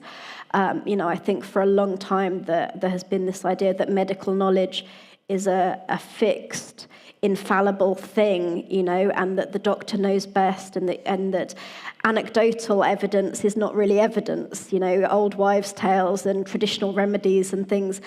But actually, I think what we need is a more collaborative approach that says, okay, we have a lot of gaps in our knowledge about women, in our knowledge about queer bodies. But what can people tell us from their own experiences, and how much are we listening to that? And really kind of bringing that into our medical practice and understanding, and informing the research that we do going forwards as well, I think. If I may just add to that, as a person from the Global South, and particularly Ethiopia, I understand that in a lot of humanitarian contexts occur in countries like my own, again, Ethiopia. And I understand, and I think it's very important to understand who we're collecting data from, and it comes a lot back to contextualization, understanding that a lot of people on the ground, oftentimes research is done majority from the global north to the global south, when we see it that way. And sometimes we need to understand contextualization is very important. So studying about health issues and health systems in the global north is very different about health issues in the global south. So things that are affecting us in Ethiopia is very different from, let's say, in London or in the UK and in different parts of the world. So when we're collecting data and we're collecting, why do we need that data? What are we going to ultimately be using that for?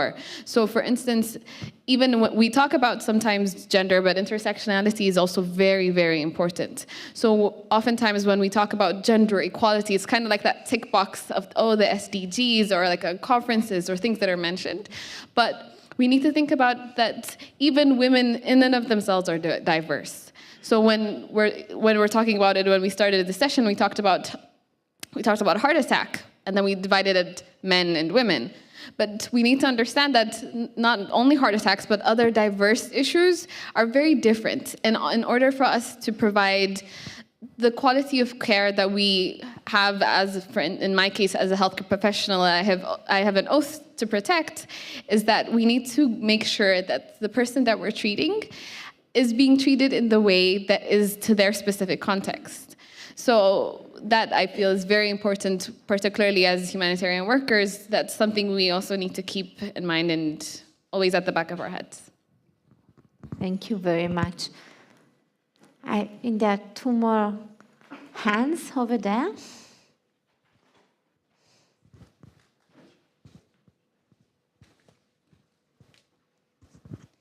So I have a question regarding the topic making new knowledge, like that there is a lot of knowledge about the male body and about the male physician, and also so many drugs are tested on male. So is there a change in this already that we see, okay, how can we research the female body in a different way? Because it's, with our period, it's just different to what, or how male bodies are functioning. So I guess the data is not so nice and clear, like if we do researches on male bodies. So this is one of my questions. I think I keep it with that for now. I think from my perspective, we are seeing some progress in terms of research. I think, when you look at the sort of historical context, and again, I'm talking very much in a kind of Western, global North context, but for many years, women were just completely excluded from clinical trials. And what we have now is more of an effort, more of an expectation that gender and sex aggregated data is included in research. We still have a really long way to go, and we're seeing, as you mentioned, more and more female researchers coming into the area, and I think there is a shift in terms of what is seen as important and valuable to research. But there was a study published in America in 2021 which looked at funding for different conditions, and it categorized those conditions into the ones that disproportionately affect men, the ones that are gender neutral, and the ones that disproportionately affect women. So things like endometriosis, but it was also included migraine, chronic fatigue syndrome, ME/CFS. And what they found was that relative to the burden of those diseases, all of the conditions that disproportionately affect women are underfunded, and all of the conditions that disproportionately affect men are overfunded. So we still have a really long way to go, and I think, as many of you will be aware of, with your humanitarian work, funding is always a huge issue, and who makes decisions about what is important to fund and to pursue.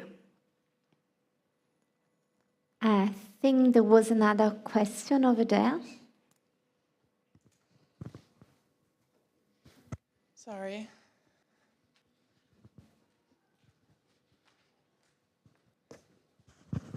Thank you. So my question is more for Sabrina. I want to ask about this knowledge production and what you talked about being very narrow in terms of the way we produce knowledge. So mostly here in the West, universities are structured in a way and the research is being done in a particular way, which very much discredit the way that indigenous people and other population from South might do the research or collect the data. I want to get a sense of what do you think is the way to change that? If I'm not mistaken, you said it's not possible, even for you that are in academia, there's not a lot you can do, and there's a lot of expectation that if you're a woman, then it's your responsibility to research on the fields that might affect women. So I want to get what is your suggestion, and is there a hope that we can change that? Thank you. Thank you. Difficult. I will share something very personal as well. I'm quite surprised by the way the system incorporates you. So I started off trying to say, yeah, we need to, all knowledge is valuable, the colonialization of knowledge, which methods are we using? So, I started off really wanting to change. So, and then I realized as soon as you're within this also capitalist system, that is called academia, especially in the academia I know. I realized that I was very much sucked into this whole narrative, and found myself thinking, oh, do I really need to do a seminar on gender as a colonial category? Oh, it's going to be so difficult, and the students, so much discussion. And this is a very personal thing that I'm struggling with. For example, I'm coming from a very working class background, and I can see how I'm becoming more and more bourgeois and upper class in my habitus. So this is something that I don't know for me personally. However, what I do know is that I think especially me as a white scholar, we need to work on the idea of what science is, and I think we need to do that continuously. And we also need, I'm talking about white scientists, for example, need to incorporate the knowledge that is generated, has been generated for years and years by women of color or people of color without capitalizing on them. And I find that quite difficult because, it's already like a performative thing to say, yeah, I'm doing like a post-colonial study here, I'm a white, I'm very aware, critical whiteness, this, that. So, okay, it's difficult, I don't know the solution, but what I know is that there is a lot of knowledge within communities. And I think if we empower communities to have a voice within all of this, and we stop doing scientific congresses that basically are just another stage for us to say how great we are. I think we need to really open what science is, but this is not a very concrete thing to say. So I don't know the answer, but I thank you for the question. I want to encourage everyone. Natasha Kelly, black scientist, she said to read one black author this month, and I will encourage, for example, everyone to do that, or someone that is not on your syllabus, or is not been cited 1,000 and thousands of times, not because their thoughts are greater, but because it's just how the system works. So this is Any other comments on that question? I had the feeling, Sitra, you were on the edge of saying something, but maybe it was just between yourself. I was just really, you articulated very perfectly about local knowledge and making sure that the people we are claiming to serve are included within our service, and making sure that I just yes, I was definitely at the edge of my seat, just nodding. Yeah, absolutely. I think also I was very struck by, this idea of, how do we relate this to humanitarian work? And one of the things, one of the healthcare professionals that I interviewed for the book, who does a lot of work with Black and ethnic minority communities and outreach was, she said often we talk about hard-to-reach communities. But she said, for me, there are no hard-to-reach communities. There are only hard-to-reach services. So for her, a real priority was how can we make this service accessible? And whether we're talking about the UK or Ethiopia or wherever it is, how much are we listening to that local knowledge? How much are we taking it on board? Whether you're a healthcare professional or a humanitarian or whatever role you're in, is that idea that that knowledge is important, and that we often thinking about sort of cultural sensitivities as well. One of the things that I've seen a lot in my own work in the UK is a kind of a stigma, which we are seeing slowly, I think, in the West start to start to break down a little bit around talking about women's health issues, particularly around period problems, menopause, etc. But I think, so thinking then about communities where actually those conversations still are not happening, how can we be the ones in a non-intrusive way to start opening up these conversations and asking the questions that are perhaps difficult and looking at the issues, thinking about, how do we prioritize these issues that perhaps people have been keeping to themselves for generations? Thank you. I have to say I have a problem with the word like local communities knowledge, because I always wonder what is local and what is non-local. Again, this is also something we need to, at least I try to reflect about, is that health, science, knowledge, and bodies are not just white and men and old. So what I have an issue to consider like medicine in Ethiopia is local, and local compared to where. And so we need to, to listen to the local. I think the idea I have is that knowledge should really and truly be horizontal. And then you exchange that, and not that you, as it is now, put yourself, somewhere up here. And then, I can listen to you, you're local, but I think you know a bit. This is something as a humanitarian worker, I've been a humanitarian worker myself for a long time, I had to struggle with on a daily basis, the idea that there are also other people, also other community that you might want to listen to. And I think we are still very much trapped into that concept when it comes to humanitarian. We have 2 or 5 more minutes. I don't understand the signals, and and I'm not wearing my glasses, so I get 7. So in these 7 minutes, if there are any other comments or answer to our questions, I think there is one. Not really, but we actually got an online question I want to read out. As a humanitarian person, we need to respect the localization, like local wisdom, localized treatment or other genders that accept in the society, in the location where we work.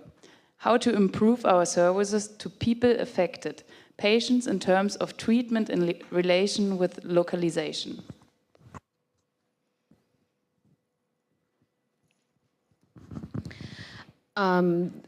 This brings me to, the question reminds me of a discussion that we were having last year. The organization that I work for, it's called Women in Global Health, and we are a global network of women in 51 with 51 chapters in 47 countries. That is of women working in health globally that have come together to advocate for gender equality within healthcare leadership and different issues on, for instance, SRHR, UHC, etc. And we were having this discussion about advocating for women, about women within our different countries. And there was a particular discussion about what we advocate for and to who we go out and advocate to. And I remember this discussion because there was a lady that represented our Somalia chapter, and there was a lady that represented our UK chapter, and there were different chapters that were represented. And they were talking about issues that they would raise to governments and what they would be discussing about and why that's a priority. And I remember this instance, a representative from Women in Global Health UK, she mentioned about LGBTQI and how the need to advocate for equal treatment in terms of healthcare and provision and access. And our colleague from Women in Global Health Somalia, she was very shocked. She said, if I were to mention this, if I were to mention about LGBTQI practices to government, to the Somali government, to the Somali Minister of Health, that would be an issue, that would be a whole different issue. That would mean we may not be able to continue with any other advocacy. Oftentimes when we think about localization, and maybe others can also speak to this, is my personal aspect is when we're doing work in Ethiopia, we need to think about the Ethiopian cultural context. But when I say Ethiopia, for instance, I grew up mainly in Addis Ababa, which is the capital city. And I understand that if I were to go and work, for instance, in Benshangul Gumuz or in areas near the Sudan border or the Kenyan border, there are different cultural norms. There's different sensitivities that we need to be attuned to. So for instance, we went on a 6 weeks attachment to an area where it's a Muslim majority area. So when a Muslim woman came to receive their care, oftentimes they would be cared for by other Muslim healthcare, other female healthcare practitioners. And if, for instance, a man were to come and just try to treat, she would be taken aback. And similarly, what I experienced was that when an elderly man came for instance, a catheter change, and I was trying to support him, he was like, "Don't come near me." And understanding, for instance, the cultural sensitivities and the local realities within those contexts is very important, because it's also how our patients or how the people we're providing care to receive and perceive the care that we are giving. So it's not only just about the care we're giving, but also the perception of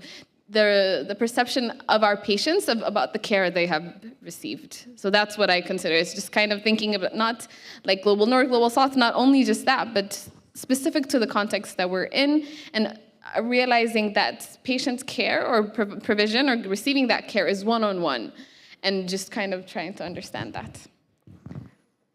Thank you, Citra. May I just add one more thing? Not really add, because it's been great. I just want, from a social work perspective, it's not the same as a humanitarian worker necessarily, I know that, but we keep asking in social work, how can we reach such and such and such and such? But to understand that there are boundaries, and not boundaries, but limits, and that we might also not be equipped within a program to serve all the needs. For example, in social work, not every social worker is well equipped in terms of competence to work for a queer community. It's not like an add-on to say, let's do some queer counseling. Yeah, I'm talking for a social work context. This is specific knowledge that you need and competence, and to also understand that you can't do it all. And it's probably a good thing that you can't do it all, because there are people, like the people we want to address will have different needs, and you need to meet them with different competences, maybe. So, I mean, that might not apply to a humanitarian emergency setting, I understand that, but just in order, like the way we think about it, we need to do it all, and this vulnerable population and this, but it might not be possible to do that in every instance, and that's tragic, but that's a political problem, and not the problem of individual people to solve. Thank you, Sabrina. I think it does apply very much to the humanitarian context. 1 minute remaining. I managed how to read it, I don't know, but yeah. It does apply to the humanitarian context, where we all want to save lives. That's, what our engine, but sometimes limits have to be taken into consideration. So if I have to wrap up, and it's impossible to wrap up this session, I mean, I will be creative. I will just have like 2 keywords in my mind. One is to listen and to be humble. I think science needs that. And I think that in the case that was shared by our friend before, if a doctor or doctors would have listened, maybe things would have gone differently. And the other keywords in my head is like hubris. I don't know how to translate that in English. It's, I think that's Greek. It's like when you think you can do more, like you think you have control over the world, like you can break any limits. You're like God sort of thing. And you don't realize that other bodies exist, other bodies matter, other knowledge matters. And then, you cannot do it all. So I think that's the only thing that comes into my mind to wrap this session. That I would continue like going on forever, but we can't. And thank you, everybody, for those who have been participating. And for these amazing ladies, we had real fun these days, chit-chatting to each other and trying to give a shape to this panel. Thank you.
When the world moves on, local actors stay. How to face humanitarian challenges of forgotten crises. My name is Petra Yusuf. I'm the managing director of a local research enterprise based in Mogadishu, Somalia, and I'll be moderating this session. In the beginning of this Congress, Isabella said that in the opening session, we often find ourselves in 3 stages. The first stage is, of course, the romance stage, where everything begins, and it's all shiny and nice. We then go through an adjustment process before we reach the fatigue stage. I think it can be also applied to conferences, right? Like this, where we have long days. It's been long days, a lot of discussions on global challenges, and obviously a lot of issues and information to digest. And we probably moved now to the adjustment stage. Hopefully, this session will awaken us again and open the floor for further discussions on how we do our work as humanitarians, especially on the ground. Our session today will focus on the forgotten crisis and how local actors are navigating the complexity of humanitarianism on the ground. Since yesterday, we have been discussing that the different parts of the world face both prolonged but also sudden onset crisis. However, we have not really acknowledged enough in the different platforms the fact that local humanitarian actors continue to be the first responders to every humanitarian emergency on the ground, faster and more efficiently than all other actors, especially sometimes also that the funding doesn't only come from Western countries, but also communities on the ground provide assistance that can be used faster and more efficiently, including the diaspora communities living in different countries. We have realized that also local actors remain active long after international actors have winded down their engagement. While the humanitarian international system is heavily driven by political agenda and of course also media attention, which is something that have been discussed yesterday and today in the morning as well. And it seems that in time, it's also reliant on sudden onset events. So local actors, as we have seen on the ground, cannot simply shift their attention like how we do, and some of us and on the other part of the world, and move it to the next humanitarian crisis in the next country that have crisis.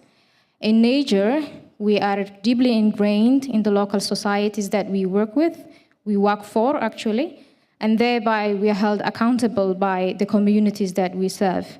This makes us local actors particularly vulnerable to shifting attention that has been discussed yesterday and today, which oftentimes translates to a shift of funding and political support as well. In neglected and forgotten crises, local actors are essentially forced to compensate for the shortcomings of the international humanitarian system, which doesn't perform adequately when faced with a slow onset, long-term crisis. Such a gathering is where we critically discuss the paradoxes of humanitarian action, but we can only do so if we put the local perspective as front and center of the ongoing discussions of the humanitarian system reform, especially given this year's theme of the Congress. Our approach to this panel is different and unique. We will not only have a panel of experts and agreeing with each other on the stage. Instead, we will have 3 local experts from the Philippines, Lebanon, and Chad, who will directly explain to us the damaging effects of the attention-driven humanitarian system. The experts will explore 3 key areas, one being how the local actors are affected by the shifting or missing public, political, and media attention. They will also share adaptation strategies deployed by the local actors in order to continue to benefit the marginalized communities despite the shifting attention and neglect. We will also hear from the experts what role do they play in keeping attention focused on the crisis in their communities.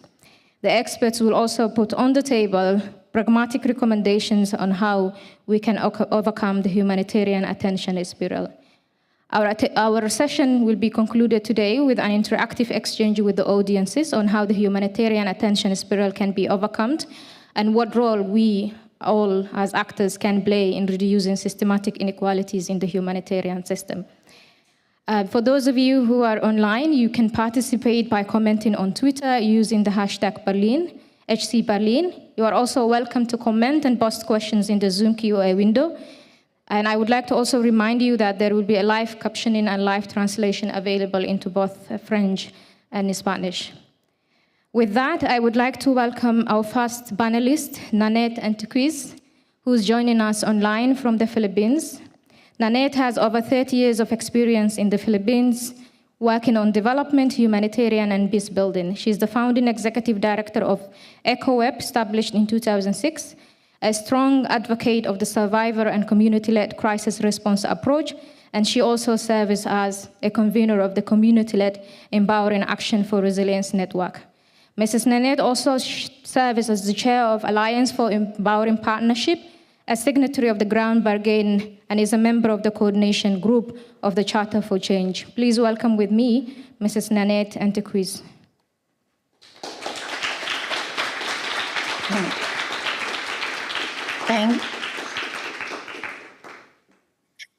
Thank you, Badra. Good day in Germany and good evening from the Philippines. First, let me thank also our partner, HELP from Germany and the Humanitarian Congress Berlin for the opportunity given to me. While I could not be physically present due to my health condition, I am grateful to be able to participate still, and thanks to technology. As a local humanitarian actor in the Philippines and a strong advocate of localization and locally led humanitarian actions, I really do value local voices to be heard by the humanitarian international community, for these voices often bear the brunt of forgotten and neglected crises. As we navigate the shifting tides of public, political, and media attention, shedding light on the challenges faced by the affected and vulnerable communities and how they overcome and sustain is just compelling. Hence, even just virtually, I just feel really motivated to share my insights, our experience, and our journey. It is a journey that unveils the profound impact of community-led responses to crisis. We'll delve into the stories of resilient communities and individuals who, despite facing an unimaginable adversity, have found strength in unity, adaptability in crisis, and hope in their collective actions through what we call survivor and community-led response to crisis approach. SLR is an approach. It considers the affected population not as victims, but survivors with capacity to plan, lead, manage, implement the response, and do the resilience-building actions. We provide microgrants and trust that with it, they are able to strengthen further their capacity. In my 30 years of development and humanitarian work, I share the same observation with other CSOs, the colleagues in the Alliance for Empowering Partnership in other countries, on how international humanitarian aid tends to be driven by public, political, and media attention.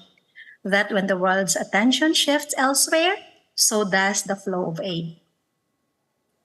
And even in the aftermath of major disasters, aid often dwindles once the international media spotlight moves on, as was the case with some crisis here in the Philippines.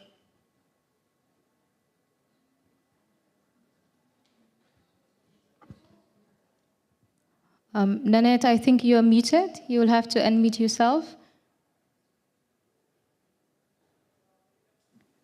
Hello, this one? Yes, we can hear you now. Maybe you can repeat the last points. I think we missed some of the points that you said. All right. Hello? Yes, Nanette, we can hear you. All right. So you can, all right. So yeah, I just said that just like in the 2013 September, just 2 months after that Zamboanga crisis, somehow was overshadowed immediately by Haiyan, and then the 2017 Marawi crisis, overshadowed again by the typhoon Rai that happened in 2021. And I would say the crisis also of countries are easily overshadowed by events in other countries, just like Ukraine, that's happening. And when the media's attention is, so does the flow of aid as well. This video shows a street demonstration of Marawi IDPs that happened just a few days ago. They were originally displaced in 2017 and now find themselves facing another round of displacement due to imminent closure of the temporary shelter. These individuals are part of the remaining 80,000 IDPs who have been awaiting return to normalcy after 6 long years since the infamous Marawi siege. The siege resulted in the displacement of 98% of over 200,000 Marawi city's population. Well, being on top of in the World Risk Index in 2022, it means that the Philippines is not only facing major disasters. Vulnerable communities in different parts of the country have to face various hazards and localized disaster risks. Take, for instance, the climate-induced shoreline phenomenon that struck communities in Mindanao and Visayas in the last quarter of 2022 that lasts actually until 2023 first quarter. The so-called shoreline phenomenon brought continuous rain and destructive flooding in Clarin Town, for example, in the Christmas Eve of 2022. It was the first kind of massive disaster per memory of the populace. The flooding caused massive displacement, affecting a quarter of the 40,000 population of the municipality, damaged many homes, livelihoods, and properties.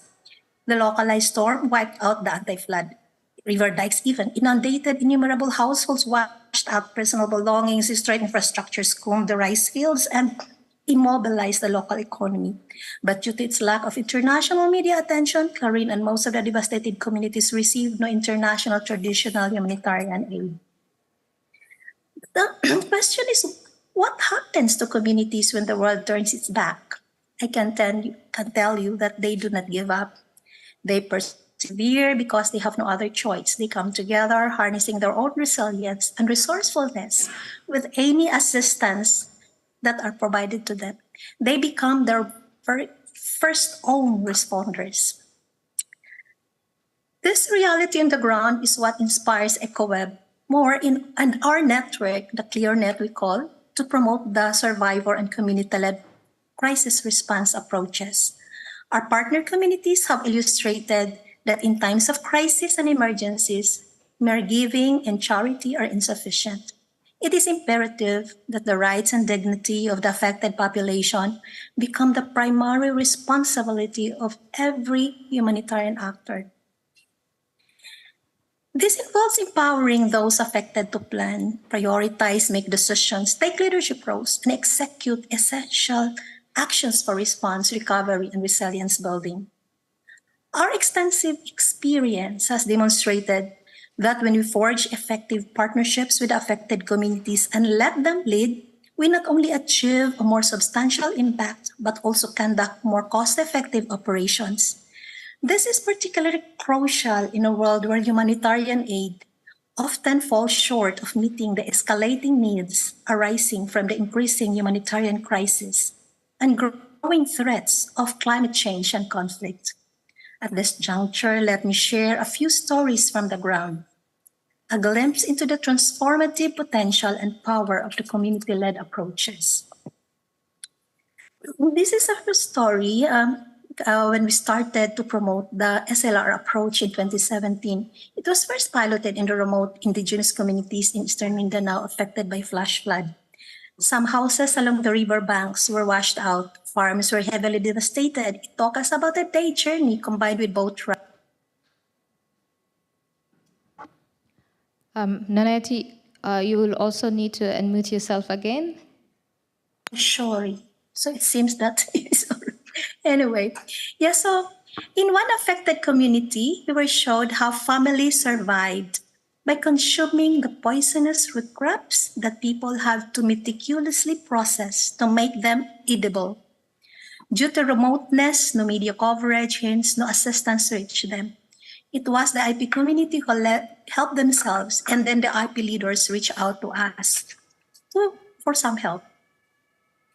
So we partnered with the indigenous community structure. They planned with the affected population. They prioritized. So we provided some support. Sorry, my slide is not moving anymore. Yeah, there. And so they prioritized. Then we allocated some, that was about 10,000 USD. That was initially allocated. More than 500 families were affected. Initially, it was just budgeted for 3 identified IP communities, but then the community decided they have to also help other affected communities to others in more remote communities. They decided to purchase rice and other food and non-food items, but they also agreed immediately to purchase seeds and farm implements to be able to start their farm recovery process immediately. And they also purchased carpentry tools, allocated some support for the construction of shelters for those who lost their houses. They planned everything from transportation. They tapped the support from the local governments and other local resources that they could tap. They transported the goods from the city to their town center, which is really like a distance about 160 kilometers, and then boat travel to the community. It was so difficult. I observed it myself. One boat tilted, submerging few sacks of rice, and they salvaged it. I told myself, if it were us who managed the project implementation, it could have been a very huge challenge for us. But the community did it. In 2 weeks' time, they completed all the processes, including the distribution and tribal ritual, and even mobilized those local resources themselves. Another story, this is in Itugon story, this community affected of landslide due to sustained heavy rains and Typhoon Mangkhut in 2018. It also demonstrated how community leadership could result to addressing priority needs of affected communities. The 3 groups each just received about $5,000 prioritized livelihoods for many families affected. Third group prioritized the construction of a water system. With local technical support, they sourced it themselves. They were able to finish the installation in 1 month time, despite its remoteness and the difficulty of bringing the materials to the hinterlands in the mountain. And the water system, it still exists until this day, and they expanded even its services to the nearby communities. And the livelihoods that they have started, that they plan and decide by themselves, it surely helped much the recovery of the families affected. Another story was during the Typhoon Rai in December 2021. Yeah, Super Typhoon affected more than 10 million people across 10,000 villages in 11 regions. Nearly 3 million people were displaced, more than 400 killed, and a total of 1.9 million houses have been damaged. 10 million crops were destroyed. Among those affected was this Mamanua community in Mabuhay Sison. They were among the 91 communities we have assisted within the first 100 days of the disaster, together with our local partners on the ground and with the communities as our partner. Yes, this particular community, they just actually requested $3,000 and to complement their other resources. Luz Mindahaga in the picture, a leader in this community, was sharing the how they made use actually of that assistance. So while they endeavor to recover from the livelihood and also yearn to preserve their culture, they regard education as a powerful tool to empower themselves and equip them with skills to enhance their employment opportunities and break free from the cycle of poverty and, of course, reduce inequality. Hence, they included in their priority for the use of microgrant the construction of 1 classroom. Just imagine the little 3,000, we are able to construct 1 classroom to accommodate actually more IP children that are incoming as grade 5 at that time, and there's no classroom. And on top of that, they allocated some amount for their livelihoods recovery, including the bamboo, the broom that they are producing traditionally. They hope to have sustainable livelihoods. However, their aspirations go beyond economic success. They yearn for partnerships that respect the rights and aspirations. For their story is not simply of recovery from Typhoon Rai. The Mabuhay village is the refuge of these indigenous people after they were dislocated from their ancestral domain due to a mining company's entry into their lands. It is a stark reminder that sometimes economic strategies can overshadow the rights and heritage of indigenous communities as well.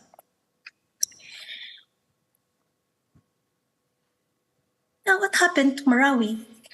Well, for the Marawi IDPs, through the SLR approach, we have actually provided a number of support, enabled IDPs to initiate recovery of livelihoods, provide basic needs in the aftermath of the 2017 crisis.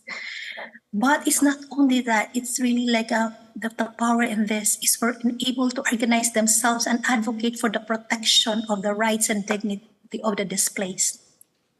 One major accomplishment was the sustained advocacy by the empowered IDPs.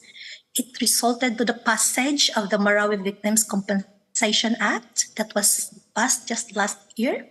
It was 5 years after the siege. Among the strong IDP leaders who relentlessly lobbied in Congress and Senate until the law was passed was the Sharia lawyer, Paduman Papero. And for this year, they are already allocated 1 billion pesos by the government for the implementation of the law. It is not enough though.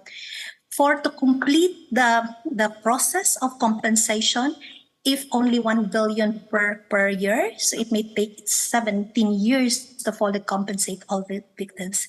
Hence, for the IDPs, this will be a continuing advocacy for them so that they will be able really to enjoy the benefit of this law, and of course, while also sustaining their advocacy for shelter and their eventual return to their beloved Marawi. These stories are not just anecdotes. These are testaments to the incredible power of communities when given the chance to lead their own recovery.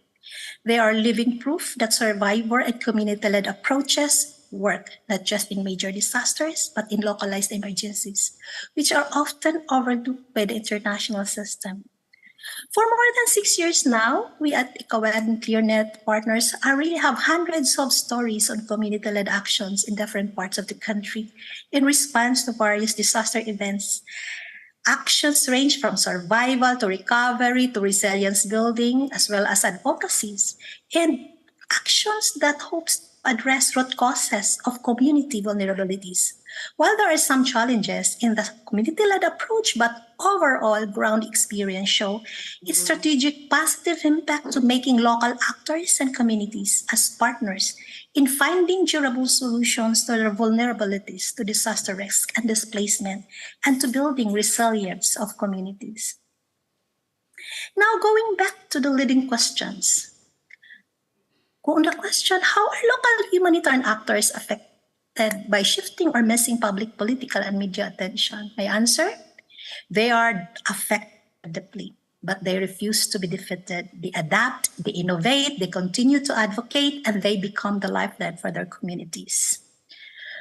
On the question which adaptation strategies are being deployed by local actors continue benefiting marginalized communities despite shifting attention and neglect, they adapt by forging partnerships with all who believe and trust local capacities. They continue to mobilize resources to work with marginalized communities in building their resilience and tapping into their resourcefulness.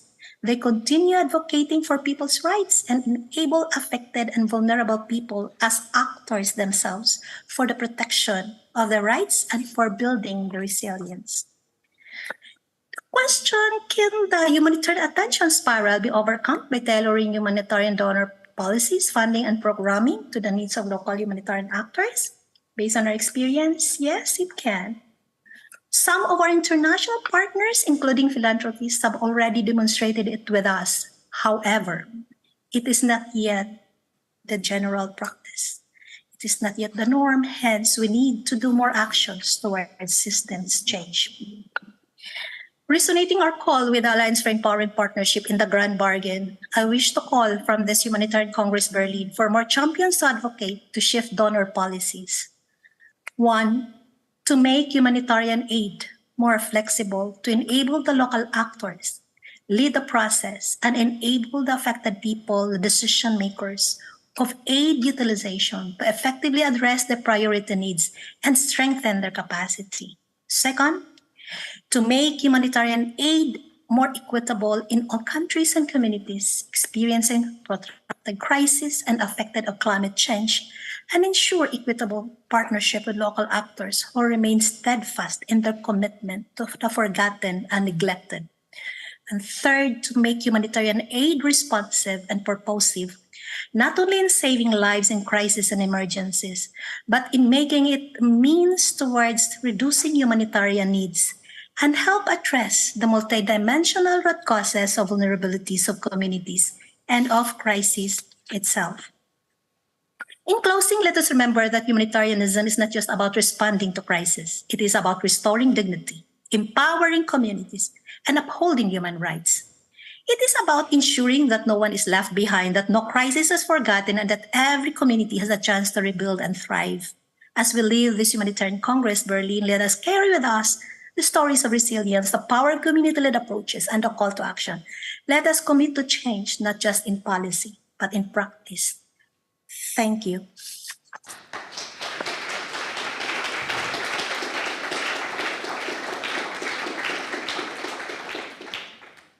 Thank you, Nanette, and for joining us despite your health conditions, and also for reminding us the remarkable local stories on how communities take leadership roles and execute essential actions for not only response, but also recovery and building community resilience. Our second panel expert is from Chad. Mr. Mohamed Musa will take us back to the forgotten crisis in his home country, Chad, and the work that he's doing with his team to fill the gaps left by the international humanitarian actors. He will also share with us how the systematic inequalities affect the work his NGO and others are doing on the ground. Mohamed started working as a humanitarian and development sector during the 2003 Darfur crisis in Sudan. He has almost 20 years of experience working with local communities, and he also directs the first aid organization born from localization in Chad, AHTD. Please welcome with me, Mohamed.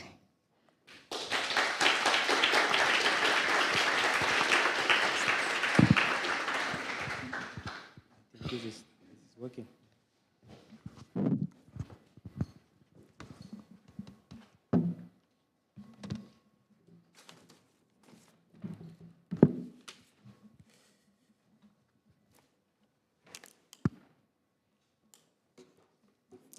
Good morning.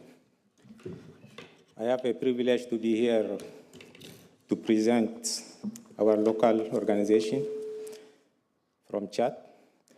And I'm here to say that I'm going to present the very first born local organization from Chad, which is born from localizations.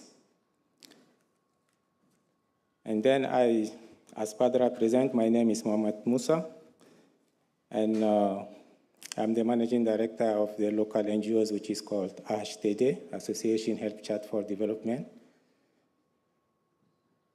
And maybe people are going to ask why we are the very first local organization born from localizations, because of our determinations. Originally, the German organization HELP, Hilfe selbst Hilfe, if I pronounce it well.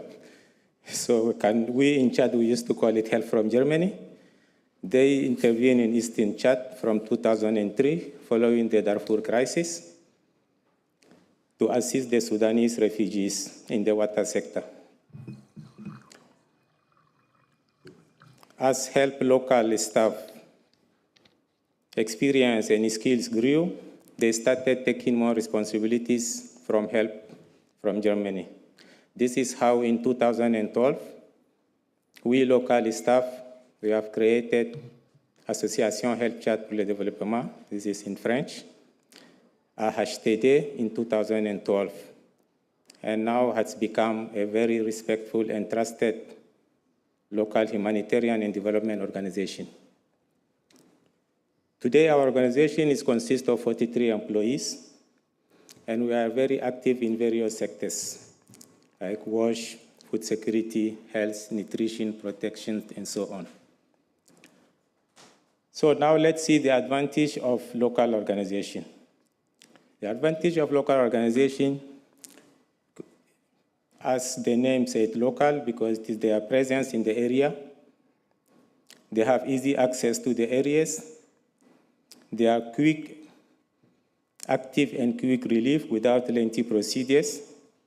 And they are accepted by the communities. And they have efficient channeling of support. This is like from donors to the beneficiaries without any intermediaries, with excellent results. And they work and achieve the same objective as an international NGOs or UN agencies with the reasonable resources. Last but not least, they are flexible and rapid actions planning and implementation. This will take us to the role now. Which role the local organizations are playing in the forgotten crisis? Local actors are left behind when the international leaves.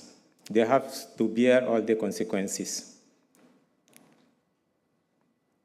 They have to continue the work and then be the leading in the area. They lead the operations. They become typically an implementation partner who agrees to almost anything. They work with the short-term projects. They carry out important actions with the little means. They reach out and cover fewer areas and less beneficiaries than before because they don't have the means to cover larger areas or more beneficiaries. They began to write proposals and search for funding. And this is where the problem begins now with the locals, when they are looking for fundings. So this will take us to the challenges that locals are facing. We have identified 3 core challenges associated with our work as a local NGOs. First of all is lack of funding, lack of supervision, and lack of involvement. I'm going to explain. From my experience of working in the humanitarian sectors in eastern of Chad, I have realized that more value is attributed to Western organizations than to local expertise and understanding of the context. I can say that, in short, funding comes from the West, and it's the Western organizations which are managing their resources. This is my belief, sorry. And the last example, I can just give one example of this. Just 3 months ago, 2 international NGOs got a project, a resilience project in Eastern Chad for millions. They presented this project to the humanitarian communities. By the end of the presentation, they say now they are looking for a local NGOs, 2 local NGOs to implement the projects. You see how the locals are not really taken into consideration during the implementation, the research, and all this. And then we are facing another challenge is inflexible funding mechanism and compliance rules with the donors, because they are putting into a system when you see a proposals that you know that definitely local actors are not eligible because there is a lot of rules and compliances and things. So that local cannot just, they don't have capacity to compete with the international organizations. And we have lack of confidence and lack of long-term and multi-year funding. And locals, they don't have access to overhead costs or administrative costs during the implementation of the projects.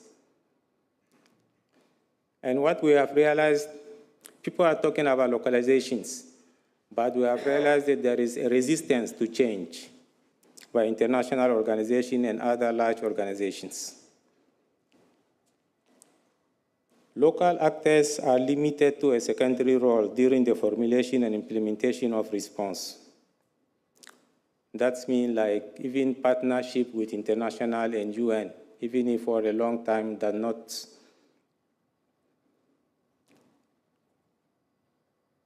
empower the local NGOs, and even they are just by nature focused on the provision of the services.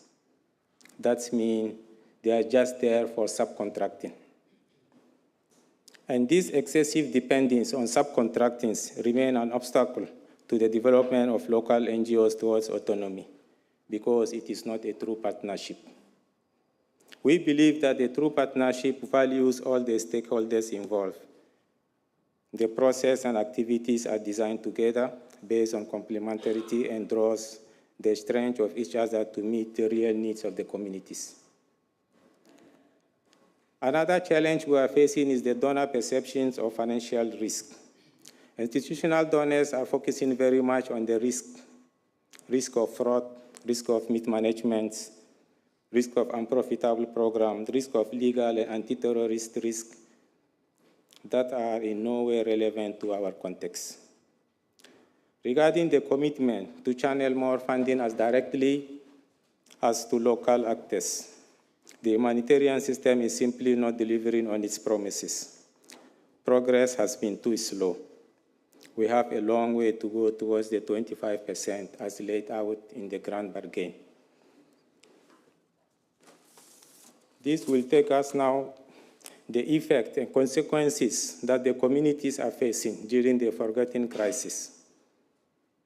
We can just mention several damages, but the most are like the rate of food insecurity, malnutrition, access to drinking water, the poverty index, and so on, remain the same over the last 5-10 years in Eastern Chad, where NGOs and UN have been active for decades.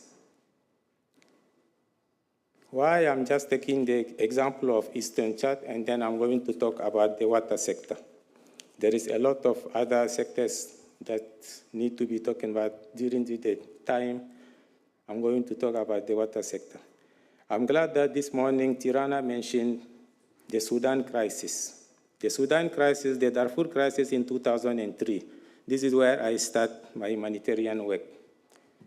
And when we went there for the first time in Eastern Chad has welcomed more than 400,000 refugees from Darfur. And our priority at that time was just water in the area.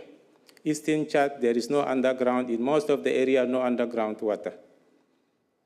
And imagine 400,000 came from Sudan.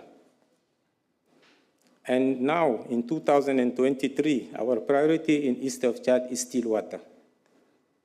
This is where we, as a local, we have decided to create a local NGO and to continue the work that Help from Germany has started in the water sector. And then the demographic has increased or multiplied by 10.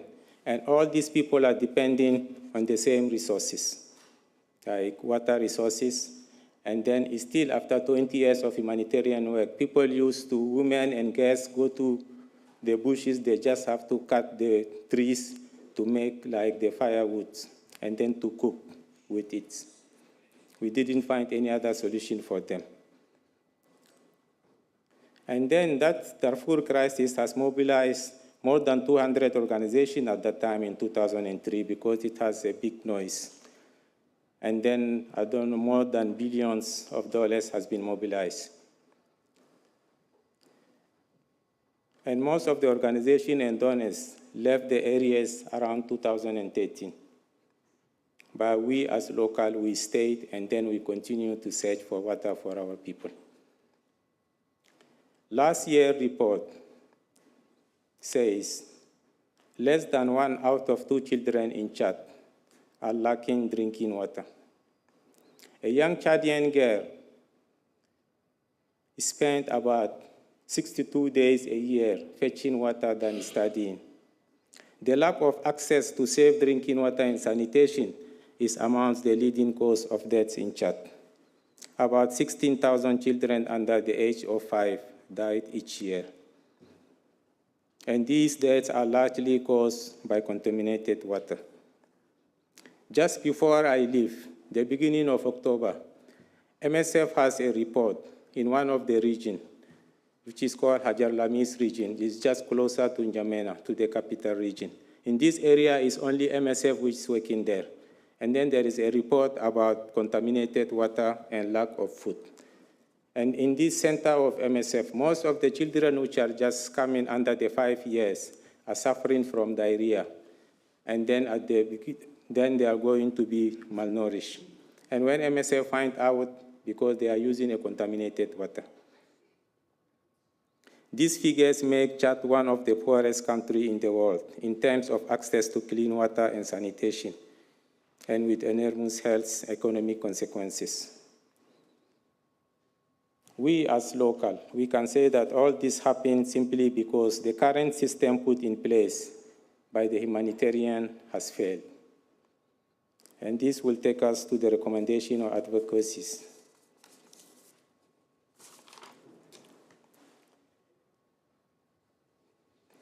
Our first recommendation is to adopt a fair culture of partnership by avoiding a subcontracting approach, to stop the system of poaching local staff and by international NGOs and UN. In order to tackle these issues, we need to encourage international players, donors, and governments to give more priorities to local players and to trust them. This includes establishing a mechanism of the participation of local NGOs in key decision-making, not only on institutional or organizational, but on planning, coordination, and management of the response. Why I'm saying that?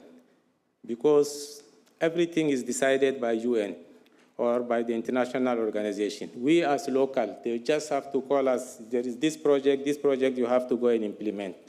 So we are not involved in the process of implementation, research, management, and so on. Another obstacle is to remove unnecessary barriers in the funding of process. This is like allow proposal to be simple, as I said earlier, short and submitted in the local language. Most of the time, proposals will come in English, and Chad is the French-speaking country. So you have to translate everything and then before the people to write the proposal. Distributing aid rather than concentrating in easily accessible area. This is, I'm talking about the case of Lake Chad region and other area in eastern of Chad. Humanitarians, international organization used to just be in the area which is very easy to access. They don't want to go deep down, like in the island for Lake Chad or close to the border with Sudan and all these things. Fund and support capacity building and empowerment of local actors so that they can lead emergency and post-emergency preparedness and response in their own context. Local actors are the first to respond, must be supported to lead humanitarian actions during a sudden onset or chronic crisis. Here, because you don't find any local actors who is like specialized in distribution food or in water sector or in education, most of the time when there is crisis, there is always an international organization or the UN has to be first because they are specialized in this, they are specialized in this. When I take the example of WFP, they are in Chad more than 50 years, but I never tried to make a localization to one or two organizations that has to be specialized in food distribution, so that if there is an onset crisis, they can just take over quickly before the international community can join. At the present, the existing funding mechanism totally excludes local NGOs. We need to set up a mechanism to mobilize and structure local players and to link them directly to improve access to various types of funding. Financial partnership, common fund managed by the United Nations, recovery of direct, indirect costs, etc. When we take the example of ECHO and a lot of other big donors, they don't want to give directly money to the local NGOs. It's always either international organization or through the UN.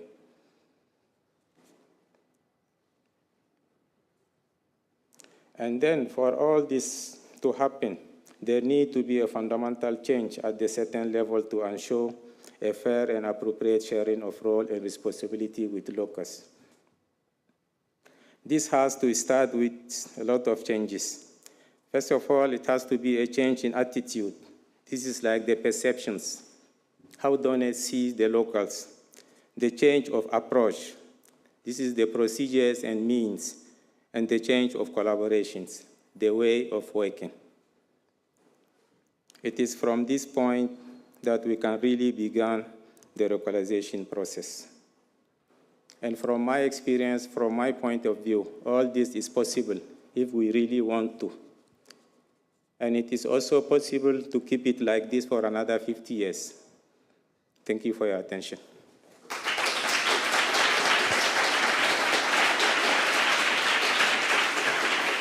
Thank you very much, Mohammed. I would like now to call Fatima Qadur from Lebanon. Fatima is the head of programs from Basma and Zaytuna, a refugee-led grassroots organization. She's also based in the Middle East and was involved in the relief responses to the Syrian crisis, the COVID-19 response in Syria, Lebanon, and Turkey.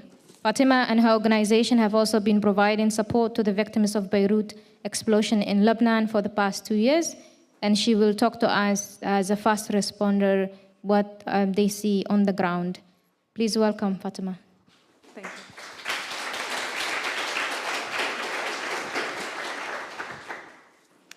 Thank you all. It is a pleasure to be with all of you here today. I would like to start by thanking Help Germany for giving us this opportunity as local actors to be here and putting all the efforts to ensure that we are given the floor to communicate and to share our perspectives. So thank you to my colleagues.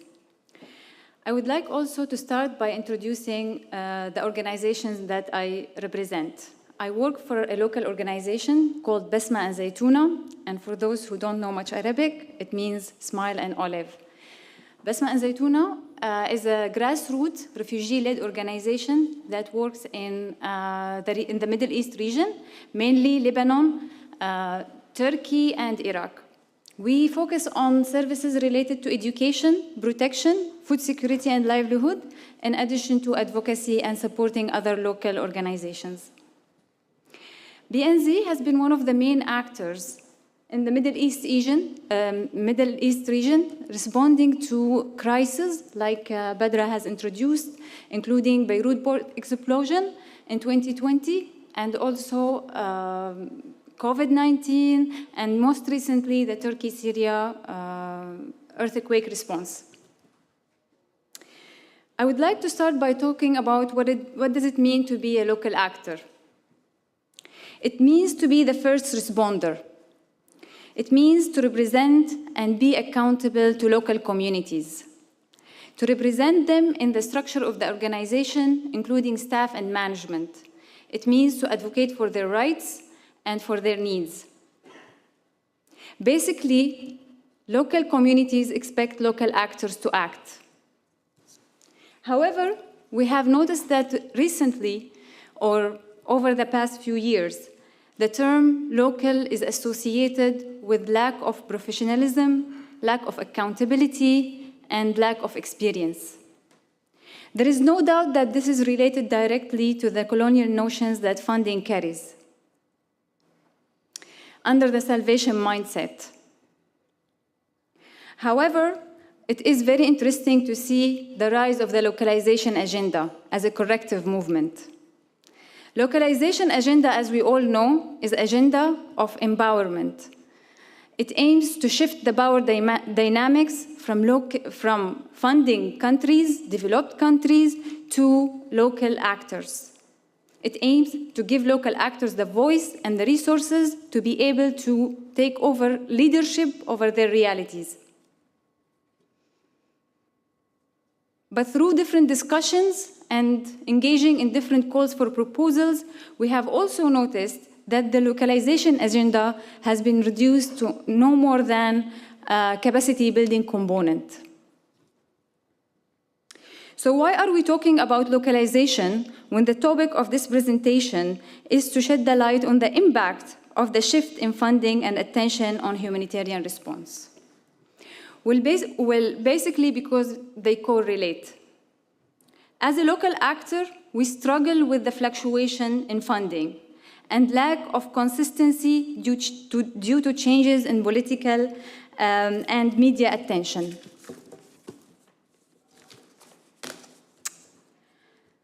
Although humanitarian reports in Lebanon has been showing an increase in the needs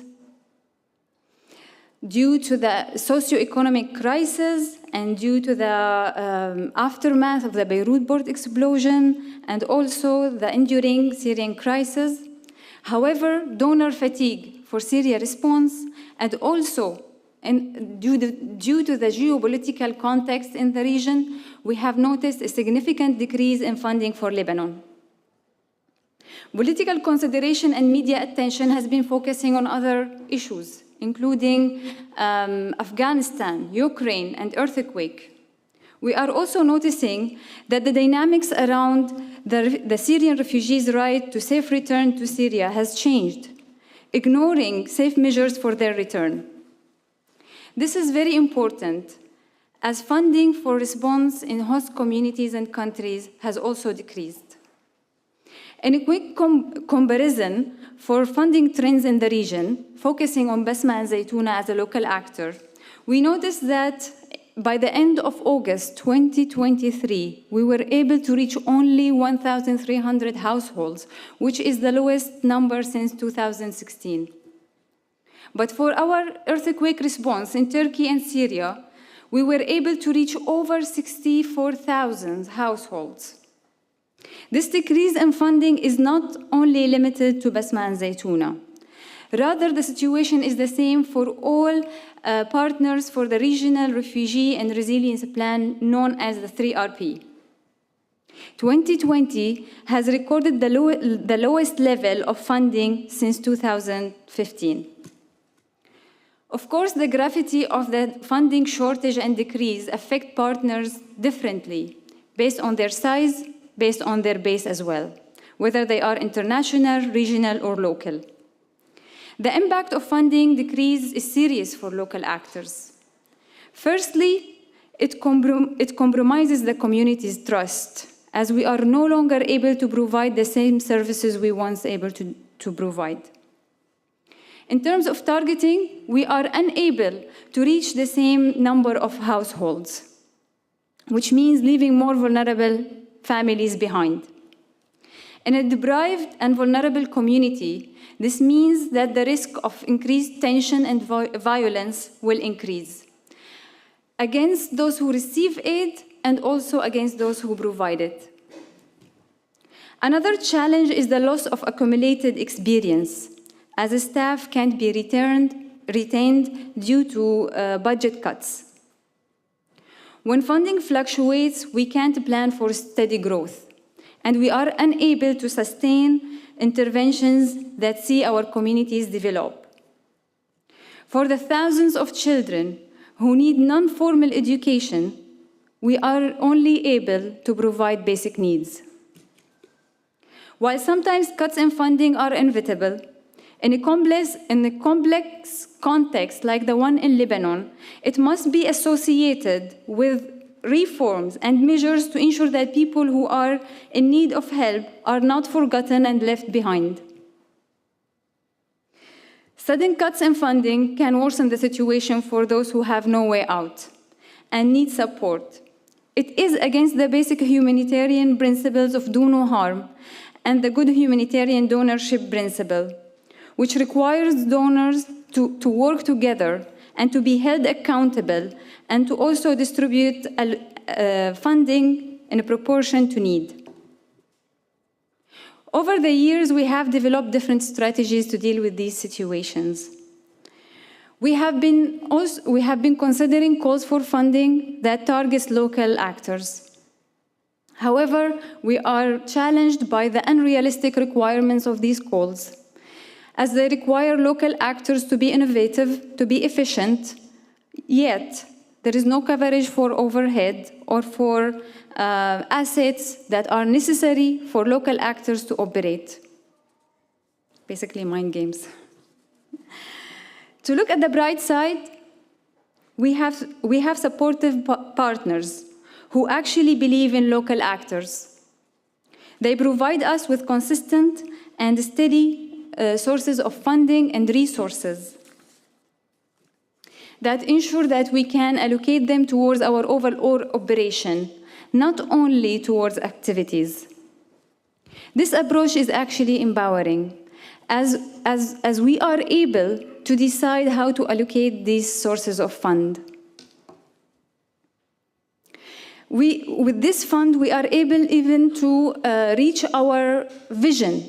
For example, when donors argue with us that they would prefer supporting the public education over the non-formal education, with the justification that it would be more sustainable to do so, we are able to push our agenda and to say that education is sustainable under all forms and under all conditions. We have also explored different approaches, like exploring the privatization of interventions. For example, establishing cooperatives that can sustain itself and generate income. However, refugees with no legal documents are still vulnerable to these solutions, as they would be left alone in the business world with no protection. And this takes us back to the importance of protection in the humanitarian response. Finally, BNZ has been exploring the collaboration between the non-for-profit and for-profit sectors in order to identify private sources of fund that can ensure the continuity of our interventions. And to conclude, I would like to share some recommendations. Firstly, persistent crises must not be abandoned for newer ones. Humanitarianism is not about keeping people at status quo. Rather, it is about empowering them and uplifting them by giving them the resources and tools and make them powerful. Only then we can live. Secondly, good humanitarian donorship principles must be actioned. Donors must be held accountable to effective humanitarian response that ensures equal distribution of resources to meet needs and defend positions that view all humans as worthy of support regardless of media and political pressure. Thirdly, localization should be restored to its original position as an agenda of empowerment for local actors rather than just capacity building. Empower local actors by giving them resources and core funding and acknowledge their skills and experience. Capacity building is necessary, but not only for the local actor, but also for donors. Donors must revisit their own capacities to make sure that they are adapted to the country in which they are implementing. Thank you so much for your attention and your time.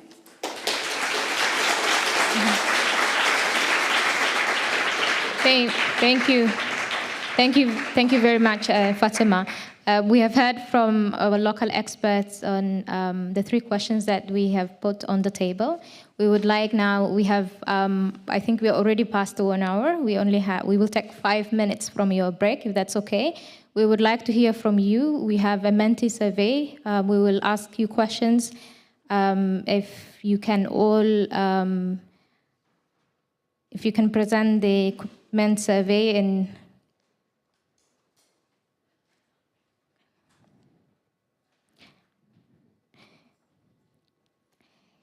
So yes, if you can all maybe take a minute to fill in this survey. Our first question asks you if your organization is working with the local partners to provide humanitarian development assistance.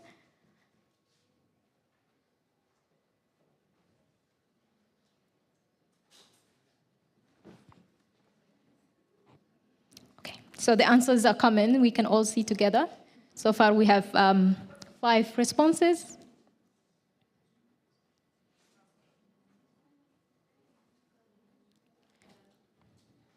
Okay, more responses are coming.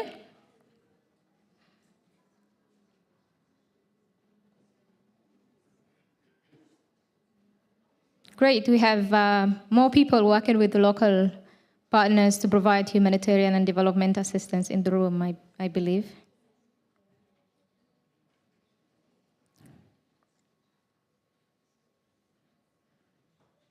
Okay, because of time, I would like us to move to the next question.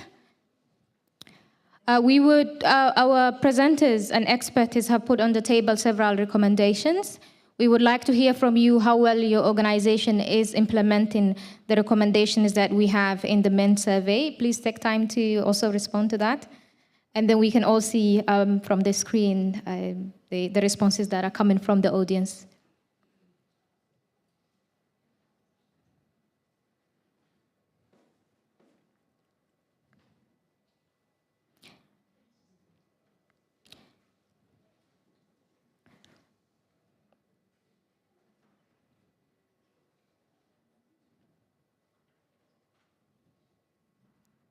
Okay, it's changing with more responses coming from the audiences.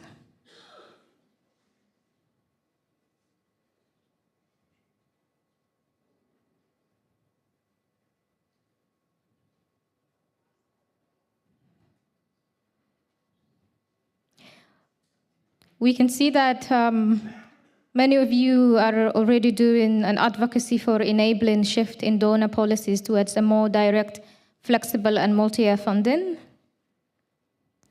We can also see that some areas that we would need to be doing more, especially letting the local actors take the lead when it comes to responding to sudden onset crisis.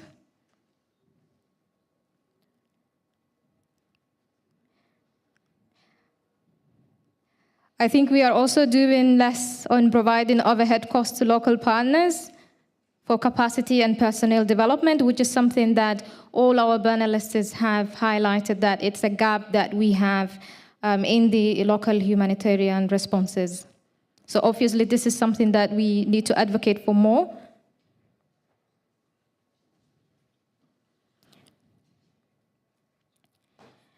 Okay, great. So I think I would like to thank our panelists, Nanette, who's joining us online, Mohamed and Fatima, for their wonderful presentations and for sharing with us the challenges that they feel on the ground. As someone who's also leading a local social research enterprise, I resonate with a lot of the things that you have highlighted, where most of the work that we do is to collect data for international researchers who are not in the country. And I'm hoping that we will take these recommendations with all of us, that will be an advocates for the causes that we have just highlighted. And hopefully we will form a better partnership with the local actors, whether they are involved in the humanitarian responses, but also in the research sector as well. Our call to action from this session today is that we, of course, redouble the advocacy efforts that support the neglected communities living in this area, those communities that we are all trying to serve, who are not only living in countries where sudden and onset crises are affected, but also those who are living in the prolonged crisis, and ensure also that the local actors are given the chance to lead the recovery of their communities by tapping into their resourcefulness, knowledge, as we have seen, and also expertise, and by forming also long-term and meaningful partnerships so that together we can ensure that every community has the opportunity to thrive with dignity. We wish you well throughout the rest of the sessions, and for those of you who came to Pardine for the first time like me, I wish after the conference that you will also take time to see the city. Thank you so much for joining us. Enjoy your break.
Hello. I think we slowly start this session, the last session of today, of the second day of the Humanitarian Congress here in Berlin. So everyone who's still outside enjoying some cake or some coffee, maybe slowly, you can join us. Yeah, I see, perfect. All right, welcome everyone to the last panel of today.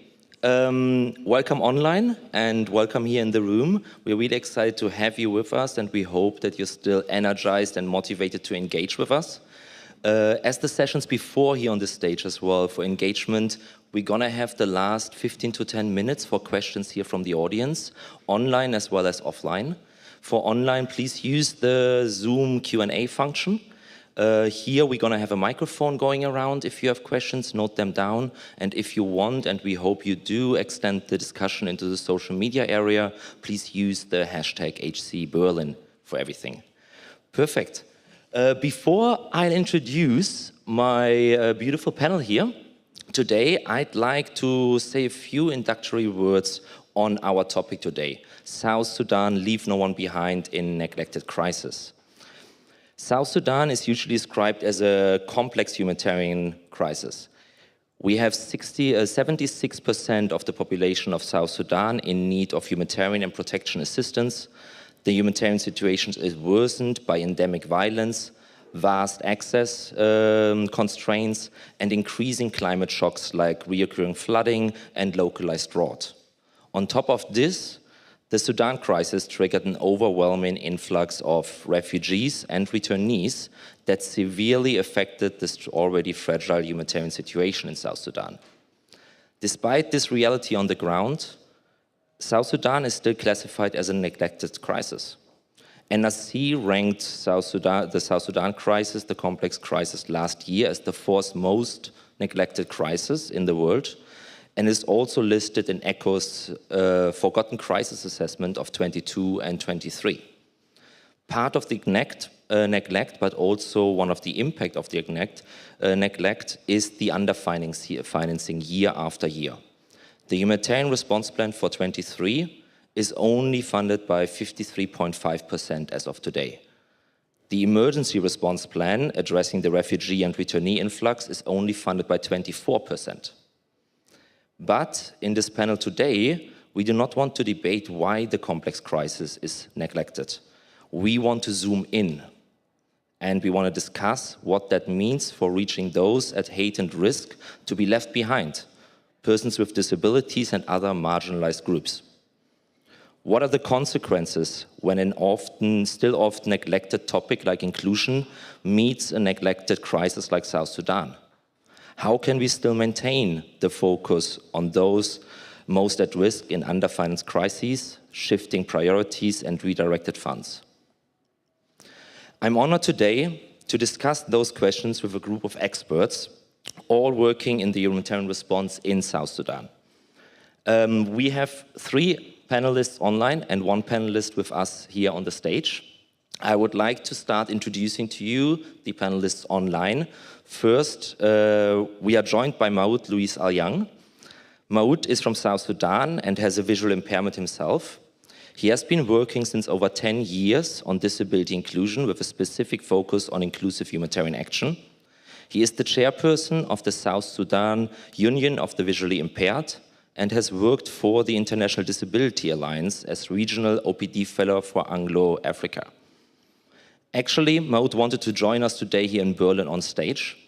He went through some trouble and lengths to get a visa for Germany. Unfortunately, unsuccessful, so he can only join us today online, but we're still really happy to have you with us, Maud. Thank you for joining.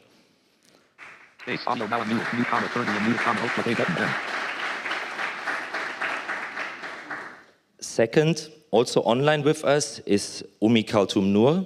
She's a humanitarian affairs officer of OCHA South Sudan's country-based pool funds. Umi has over 10 years of experience in humanitarian financing and has worked with the country-based pool funds in Somalia, Iraq, and now in South Sudan. Prior to joining OCHA, she worked with DRC as regional finance controller, overseeing the Horn of Africa. Also, a warm welcome for Umi to be with us. Thank you for joining us.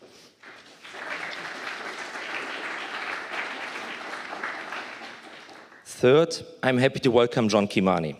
John is a member of United Disabled Persons of Kenya, a Kenyan OPD, Organization of Persons with Disabilities, and a member of the African Union of the Blind. He has worked since over 12 years in humanitarian and development context and joins us from South Sudan as an expatriate with disability working on inclusive humanitarian action. Thanks for being with us too, John.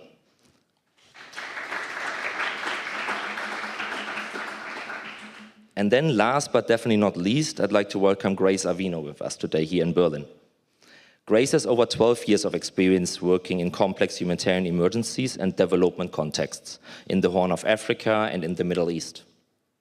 She currently heads the Gender Protection and Accountability to Affected Populations Unit for WFP in South Sudan, and she previously served in a similar capacity in Ethiopia and in Syria. A very warm welcome to you too, Grace.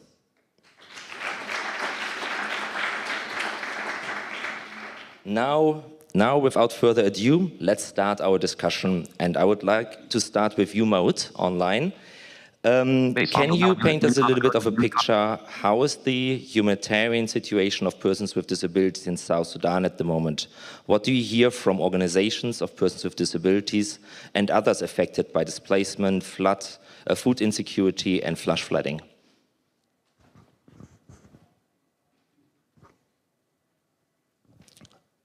Maud, can you hear us?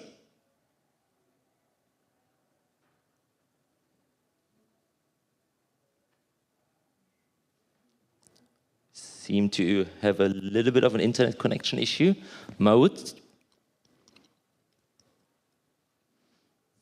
Audio settings button, mute comma, currently Perfect. mute comma. Base mute comma, currently muted comma.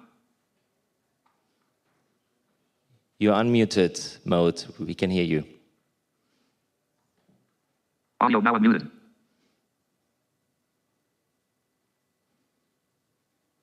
Audio settings button, mute comma, currently unmuted comma, alt. Base mute comma, currently unmuted comma, alt plus A button, M. Right, Maud, can you give us a sign if you can hear us, please? Audio now unmuted. No. Could I ask one of my colleagues to give him a call to see if there's an issue? Thank you. All right, then maybe before Maud can join us online, let's start with Grace. Stop my video comma, alt, video set, stop my video comma, alt, S. Audio settings button, menu. Enter. Can we mute him remotely? Thank you. Grace, maybe we can start with you and then Maud can join afterwards. Can you give us a little bit of an overview on the situation in South Sudan, of the humanitarian situation in South Sudan, and focusing a bit on the gaps that exist in the response in regard to inclusion of disability, gender, and other marginalized topics? First of all, let me welcome you to South Sudan. We tend to not have the best internet, so this is how we welcome you. We apologize for that, but we'll figure it out along the way. So, I mean, I'd like to say that we all know that in the recent years, there's been a lot of traction around gender equality and inclusive programming, and that is both for development partners as well as within the UN system. And I was expecting Maud, my colleague, will come and tell us broadly on the legal framework, what policies have been adopted. But I wanted to start by appreciating that and also mentioning that one of the first ways is that we are speaking more about gender transformative programming. This talks about looking at the discrimination, the social norms, and as well as the complex systems that are contributing to the exclusion of different segments of our population. Now, within the disability space, we always talk about exclusion within 3 parameters. The first one will be environmental barriers. So, for example, I work for the WFP, the World Food Program. And what happens is when there's an emergency, we basically take our tents, we take our bags, and we land. Okay? So that's what happens. And when we land here, most times we have to reach some of these places. We have to be flown to these places. So if we have to be flown to that place, you understand that the local community at most times have not had the ability to access wherever the food distribution points will be. South Sudan does not have proper road network. Some regions have been having flooding for the last 4 years. We have some distribution points that we have to try and provide. I remember I went to the Sabot region where we have a river response. So the communities certain times have to travel very long distances in order to be able to access our assistance. So you can imagine that if I'm a person with physical disability, I have to travel a very long distance to come and receive food. And we cannot set up food distribution points at every stop. The other issue is around accessible information. Well, we might not necessarily have the right expertise in terms of even platform. This is a very clear example of information challenges that we might have. So you can imagine in the middle of WOW or South Sudan, do we have the right channels of communication that ensures that persons with disability receive information about the distributions that they have, if at all? We often rely on the community or we rely on the government structures to mobilize the people to come for distribution. We rely on them to pass information on entitlement. So if those mechanisms are not in place, then that means that the most vulnerable people will not receive information. And if we talk about the gendered aspect, this is a very extremely patriarchal society. So that information generally is expected to come from the men. So the men will then determine the number of people that will come. And we know men and information, not to be assumptive. I remember recently we were doing an exercise in Maban, and the community, we are doing prioritization, and the community said, we give information to the community leaders because that's the governance structures that we have. But they don't receive information. Probably after we have the community leaders, they went and sat somewhere and then they forgot. And then who comes up for distribution? Whoever had the information, which means that persons with disability don't receive this information. The packaging formats of the food that we share with some of our beneficiaries also means that it's limiting. The second issue that we face in terms of is attitudinal barriers. So within South Sudan, there's a presumption, as a lot of communities, that if you're having a person with disability, you're most likely caste, or there's something that you did wrong, especially intellectual disability and psychosocial disability. So these are the hidden segments of the population, and the community do not want to bring people to the forefront. And as I also mentioned, we depend on the leaders for the mobilization. So if the leaders don't think that these people are supposed to be seen, which means the distribution list is most definitely not going to be including the most vulnerable members of the community. I would like to give an example of now that we have the influx. So if, for example, at WFP, we insisted that we must do biometric registration, that will take quite a long time for us to have everybody verified. In an emergency, we serve as you go. You come, you've been traveling from Khartoum, you've gotten into South Sudan from the border entry point. We're not going to insist that we must verify you, we must fingerprint you, we just fast-track you and give you assistance. So that means that, again, there's certain people who will not be seen by the societies. But oftentimes, sometimes, when those people of additional value, then you might actually see them, but it's more from an exploitative lens than an inclusive lens. The other thing is also the people that we work with. The people who are providing services, they don't understand the dietary needs or requirements for persons with disability. Lastly, we have institutional barriers. We talk about the same people who are making the laws and policies of the country, who don't have the proper understanding about persons with disability, what the laws are. But there's been, again, like I mentioned, progress from South Sudan because now we have got the convention and the additional protocol that has been turned into law. But we also need to have those institutional barriers that are addressed so that we are inclusive in our programming. Thank you. Thank you very much. A very good, concise picture of a complex situation. And maybe we can try again if Maud is by now able to hear us. Am I audible now? Yes, we can hear you. Perfect, Maud. That's wonderful. Actually, with regard to what has been said on disability in South Sudan, I would say that what my colleague has already mentioned is true. And I just would like to add a few points because when we look at the context in South Sudan from an outside perspective, it is important to highlight that several factors exacerbate the humanitarian context in South Sudan, such as climate change, which contribute to the issues related to flood and drought in some parts of South Sudan, in a context where many people depend on rain for agriculture, and that agriculture is mainly the source of their food. So because of the climate change, many people will be facing significant challenges. Also, when we look at the context of disability in the Republic of South Sudan, we see that organizations for persons with disabilities, for example, may not be reaching to many parts of the country, either because of their limited technical capacity. For example, they may not have the technical skills to be able to reach to those kind of places, or limitation in accessing funding and mobilizing resources. So those various factors affect the capacity of organizations of persons with disabilities to be able to reach to different parts of the country, leave alone the negative perceptions that is sometimes held by humanitarian actors and the government stakeholders regarding the inability of organizations of persons with disabilities to participate in those kind of programs. Sometimes it is not a predetermined and fixed strategy and deliberate strategy by those actors, but it could be sometimes due to attitudes and behaviors that exist in those particular contexts. When we look at persons with hearing impairment in the context of South Sudan, for example, many of them face significant challenges and inability to communicate with the members of the society.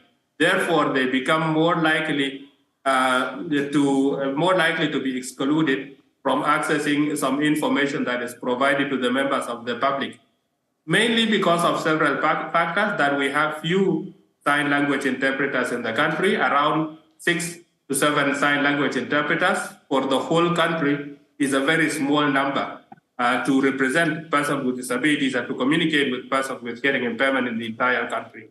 Again, we look at an important factor that many persons with hearing impairment have not gone to school, and therefore they may not necessarily be able to understand the standard sign language. Therefore, most often people have to depend on third parties to help them in interpreting the messages and ensuring that they receive the communication. Now, when we look at our community, we see value being attached to whether you are a person with disability, a woman, a child, or whatever person you might be, there is always value attached to that. And when we look at women with disabilities, for example, they are often viewed as people who are extremely vulnerable to the extent that they may not be able to go outside because they are women. They may not be able to participate in so many activities because of the gender stereotypes that exist in the society.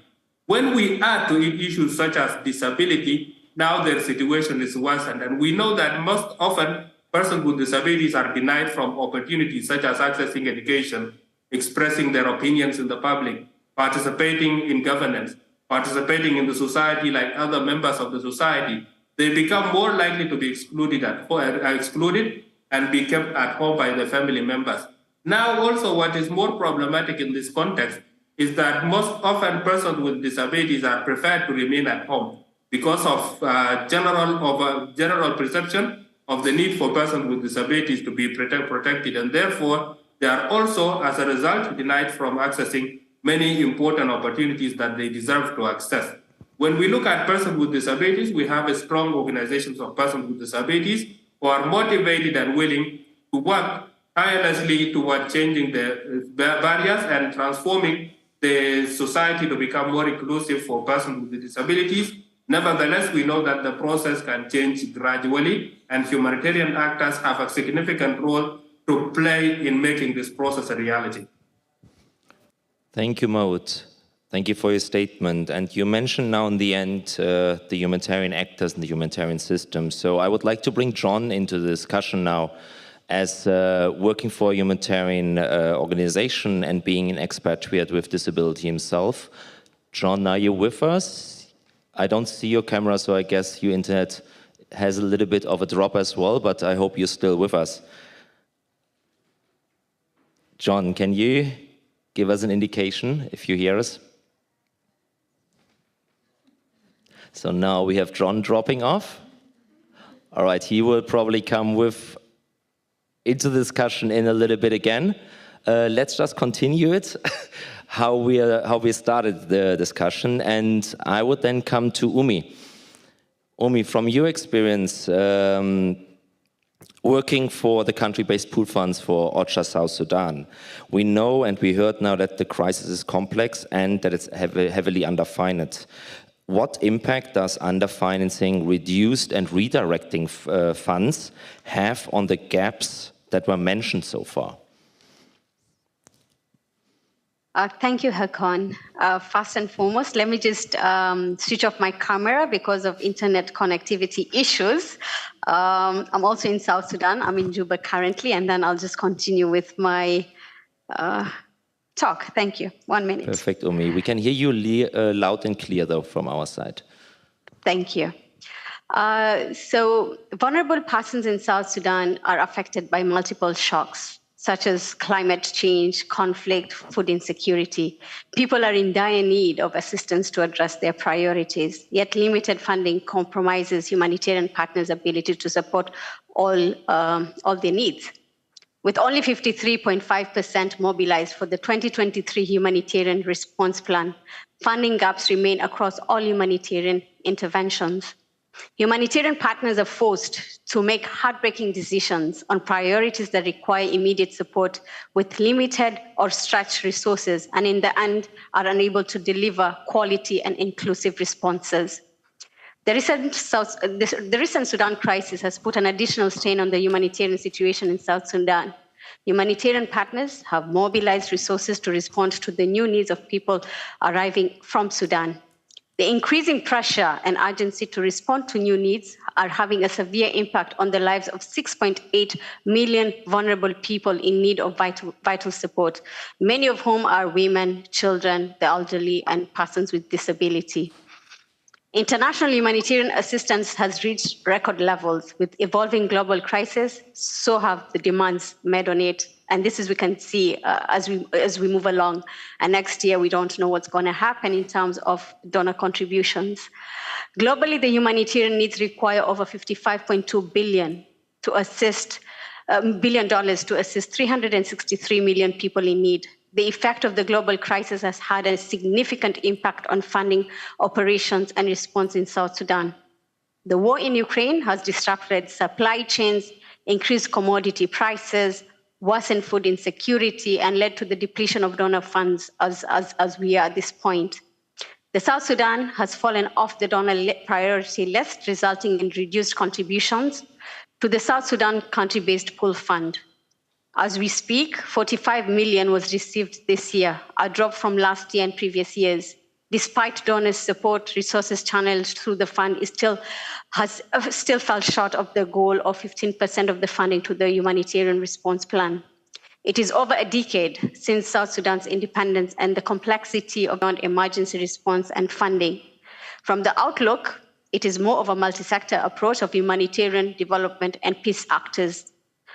This innovative approach will add up to a coherent and equitable approach so that people facing crisis are not left behind because they are forgotten, underfunded, or out of money.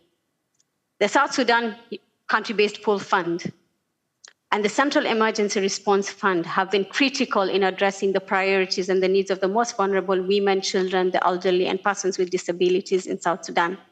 This year alone, the pool funds cumulatively have supported the response in South Sudan by allocating $90 million.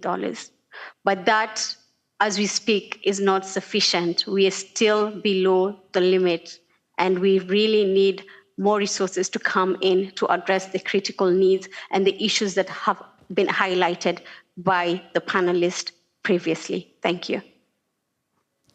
Thank you, Umi, for giving us quite a lot of information on how this financing situation is at the moment and how crucial it is to maintain and to increase the financing to actually address those most at risk of being left behind.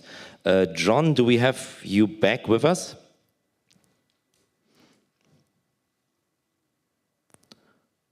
John, can you hear us? Yes, sorry, I lost connectivity, but I'm back. No problem at all. Welcome back, John. Great. Maybe you can now draw the attention a bit back what you hear in your work in South Sudan. What solutions can be found to address some of the gaps within such an underfinanced situation? What priorities do you hear from local representatives of persons with disabilities within South Sudan? What priorities do they have themselves? Thank you, Hakan, and I'm happy to join you. Sorry for the technical hiccup of my internet. Being a person with disability in South Sudan and also from Kenya, when you talk to people with disability in South Sudan, their first call is how can we increase fund in terms of access to assistive devices, access to mobility aids. How can we improve their movement from one point to another point? Because most of the services are not near to where they stay. They are quite a distance, as it was given earlier, that most of the services are not near their homes. And if they don't have the mobility aids, then it's difficult for them to go to somewhere. Another thing is that it's quite easy for them to be resilient among their networks. That is organized person with disability. But these organized person with disability, as Mahut has highlighted, they are basically the capital city of Juba. They are not outside the capital city. And again, in the capital city, their capacity is limited. So they would wish to see a situation whereby the humanitarian community and the government purposely work towards programming that empower persons with disability and the organizations, ensure that they get access to even if small grants or funding, that they can build their own system. They can be able to go outside Juba and to the rural areas of the country. The biggest challenge is that when it comes to people on the move, which South Sudan context, majority of the areas people keep moving because of various factors, could be climate, could be flooding, or could be some tension among the community. So when it comes to the movement in that time, most of the services that are available are life-saving services, protection and the rest. But when it comes to person with disability, they are left behind in terms of such a situation. And they would wish to see probably a team that is comprehensive all around, that can be able to respond at any crisis. As Grace said, humanitarian staff are airlifted to a certain occasion, but they airlift some staff who reach there. They don't have the know-how to do assessment of person's ability. They don't know what to do when they come across a person with physical impairment. Their mindset is in a situation that they need to help them. So person's ability, when I talk to them, when I work with them, they normally ask me, John, when shall we come from beneficiary level to stakeholders? When shall we be part of the system? When shall we be able to influence how funding goes, how activities are taken into the community? How shall we, our voice, how will we be able to be in the decision-making mechanisms and participate meaningfully in those mechanisms? So they would wish to see a more robust way of them linking them with the government and the coordination mechanisms that are there, linking them with the humanitarian response teams, so that they are able to drive their own agenda. They're able to say, we need Y, A, B, C, D, not being told, here you are and your beneficiaries. They are quite excited, and the momentum is quite high after the signing of the Convention of the Right of Persons with Disability. And they are now looking to how can we be counted into the actions? How can we be included more? So the last bit is the one Mahut also highlighted, that most of the disabilities that are reached in the country are physical disability because they are easier to see and to identify. When it comes to the unseen invisible disabilities, psychosocial disabilities, hearing impaired, those ones are quite left out, and they would wish to see a situation where even them are also reached when it comes to humanitarian intervention. Thank you, Hakon. Thank you, John. And maybe with this we can come to more what needs to change and more the solutions we can look at. And Maud, do you want to join us back in the discussion? What solutions, what challenges, but also what solutions do you see and do you experience in your efforts to mainstream disability within the humanitarian response in South Sudan? Wonderful. I hope that you can hear me now better. Perfect, loud and clear. Yes, wonderful. Actually, the humanitarian context has to change.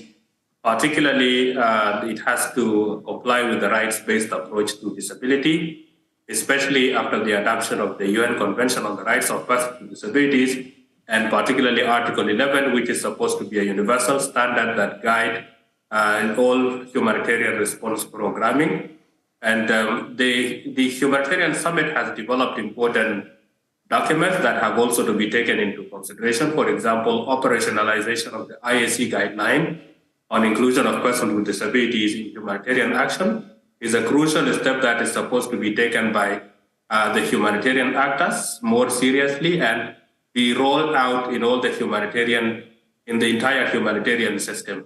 When it comes to the practical steps that need to be taken, we also wish that there will be a similar program, because we have the GenCap program that works on building the capacity on gender inclusion in South Sudan, particularly for UN agencies. And we also need to have a similar program on disability that will support the entire UN system and the OSHA programming so as to become more disability responsive. Because sometimes when we plan issues to do with disability at low level, it becomes more difficult for us to push those issues to reach to the surface. But when we start from the bottom, when we have a comprehensive approach that takes into consideration bottom up and up down and an approach that comes from up to bottom, then we will make sure that the whole process will be complementary and work with one another.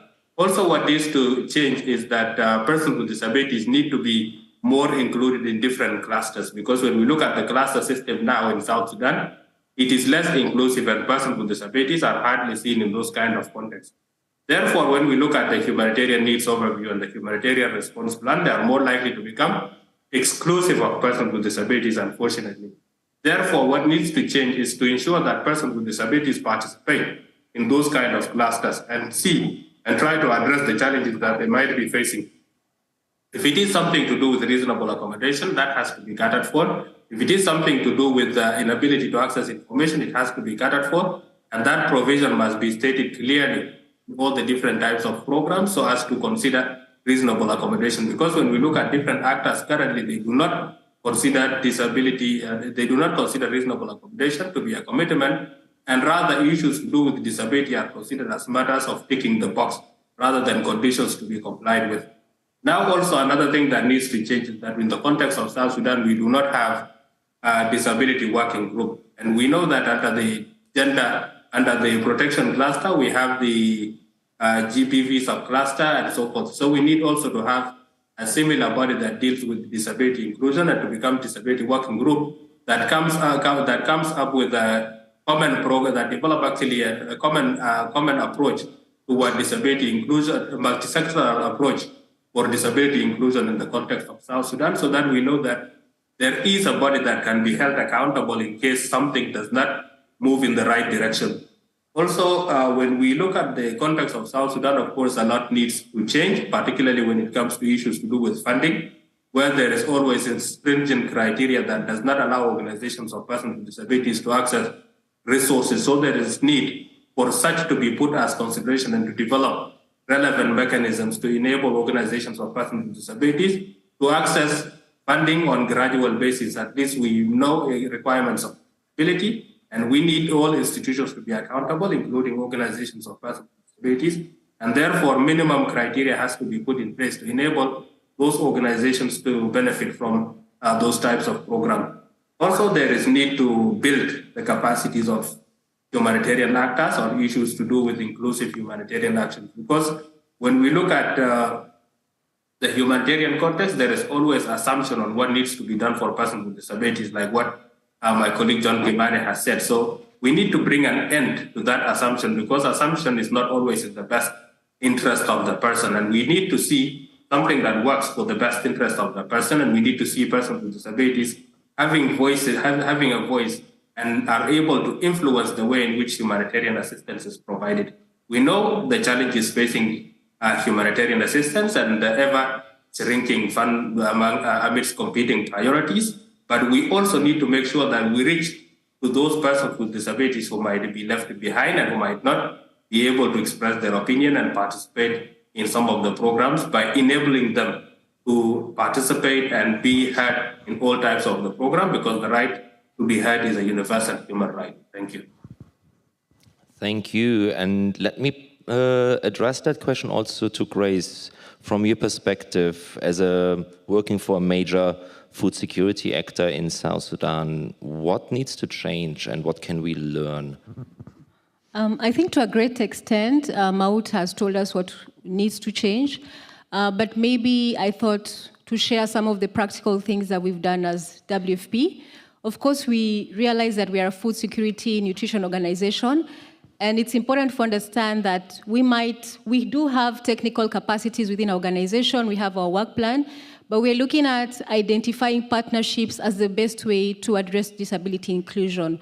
So in the past, for example, we've partnered with HI in one of our locations in Yambio to come and look at what we are doing, to let us know where we're not getting it correct, and to help us redesign our program in a manner that is more inclusive. So I think for me also it's looking beyond mainstreaming to having a twin-track approach. And a twin-track approach also recognizes that there are some things that you might not be able to do. And simply because WFP does not have the capacity to do them does not mean that is in none of our business. It simply means that we need to identify who is able to support in some of those mechanisms. So we do have the Gender and Inclusion Task Force team within South Sudan. It's still a young working group. And that is a platform whereby certain issues around inclusions are being addressed. So I think this will be my addition to Maud's recommendation. Thank you, Grace. And Umi, do you want to, and I don't see you right now on the screen, so I hope you're still with us. Umi, from your perspective, as a financing body as well with the country-based pool funds, what needs to change beyond that we need more financing for the crisis? First of all, I'd like to add a few points in terms of what the fund is actually doing in terms of supporting persons with disabilities directly. We've been actually funding humanity inclusion, and they've been supporting, as Grace mentioned, more of a twin-track kind of approach, whereby it's more targeted and mainstreaming, provision of the assistive devices, providing psychosocial support, and the funding that we've allocated to HI is mainly supporting persons with disabilities in Pibor, and there are a lot of successful stories that came out of it, and it's really beautiful to see that the fund, as it is, supports not only humanitarian, but also looks at things at a development kind of lens by providing those kind of provisions, helping them to be able to sustain themselves. There's a young lady we supported through HI. She couldn't move around. She was just in the house because of a disability impairment. And through HI, she was able to get some assistive devices, some assistive device whereby she was able to move around. She received some kind of psychosocial support because she was traumatized because of during the pandemic, conflict in the region. And from that, she says, this has brought me out of this space where I was in, and she was like, I'm happy now I can move around. I can be able to be with my other young friends. We can meet in like child-friendly spaces and do a lot of activities together. But previously, I could not do that. One, because I'm a teenager, I'm a girl, I'm disabled, and there are a lot of challenges aligned to it. And the mother used to leave her out within the house to just go and fend for the family. But with whatever support we provided, a lot came out of it. And for me, I think trying to see what the fund can contribute to, no matter how small it is, it's really appreciative. When we go to the field and we get to talk to the beneficiaries directly when we monitor the project, it really shows that with the limited resources, we still can do a lot with it. Thank you for this really positive example and positive outlook that things can change, actually. And with this, I would like to extend a little bit our discussion to the questions from the audience. We have online participation and we have you here in the room. And let me first check with online if we have questions in Zoom. Not yet? All right, so for all of those who are listening to us online, if you have questions, please start typing them in, and then I would look into the audience. Do you have questions? Yes, please, here. Yep, you. Thank you. This is more of a question for all the participants. I don't really have anyone specific to ask directly.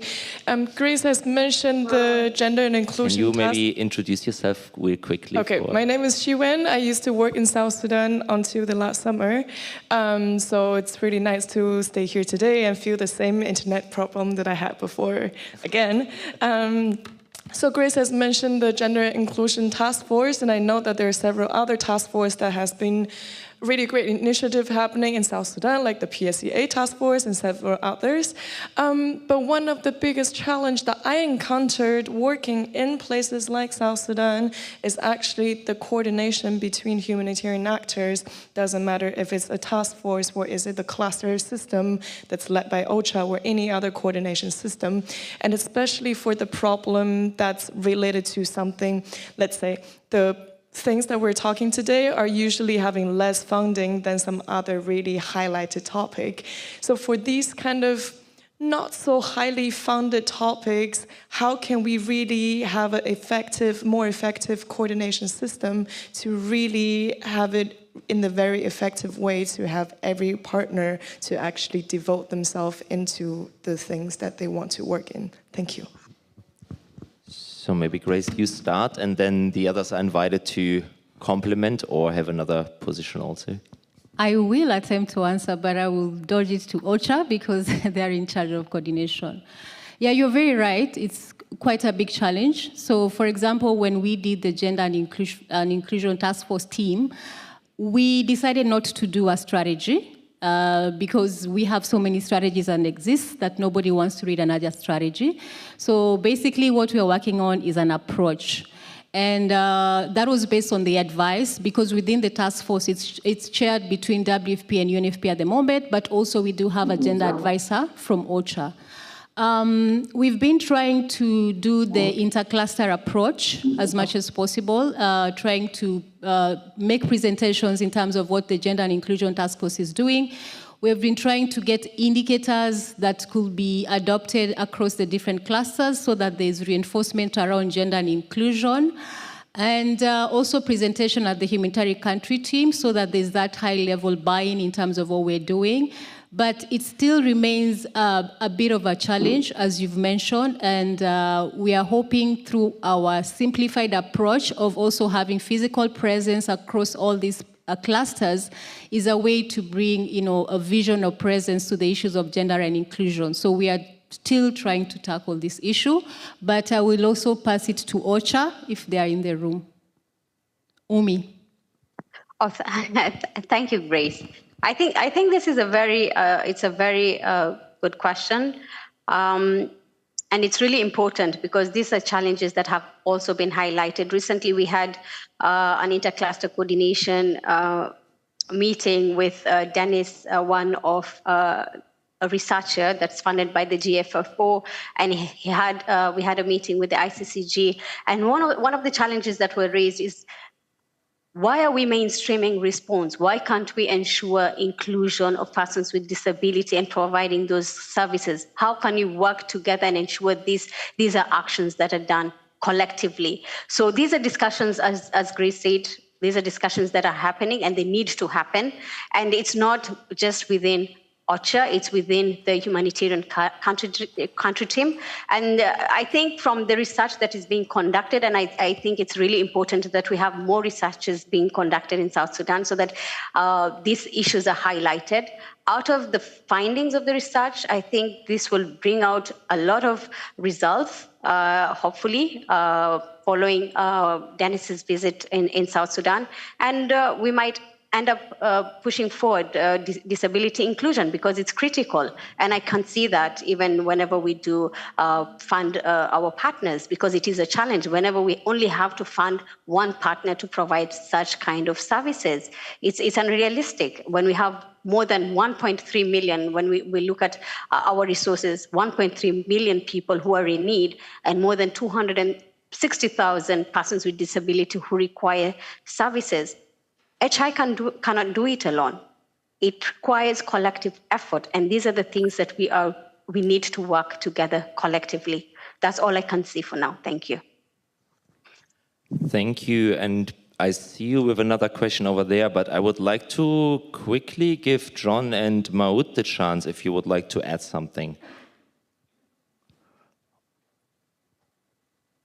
John, do you want to come in?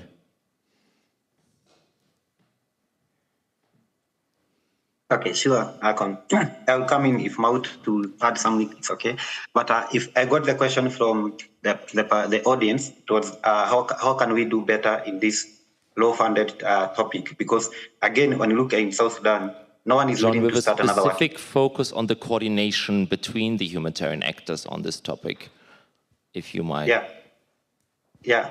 So I was mentioning that when you look at South Sudan, we have so many coordination group, working groups, and I think nobody is willing to have a new disability working group. So for me, I would, our entry point could be where Grace has said, gender and inclusion team, probably can work with that team to strengthen it and expand it to also include gender disability inclusion, so that we have a more heavy voice when we go to presenting our issues there. But currently, it's a big gap. We don't have anyone coordinating disability inclusion in South Sudan. So it's left to partners and OCHA, and that is it. And that's the biggest gap we have.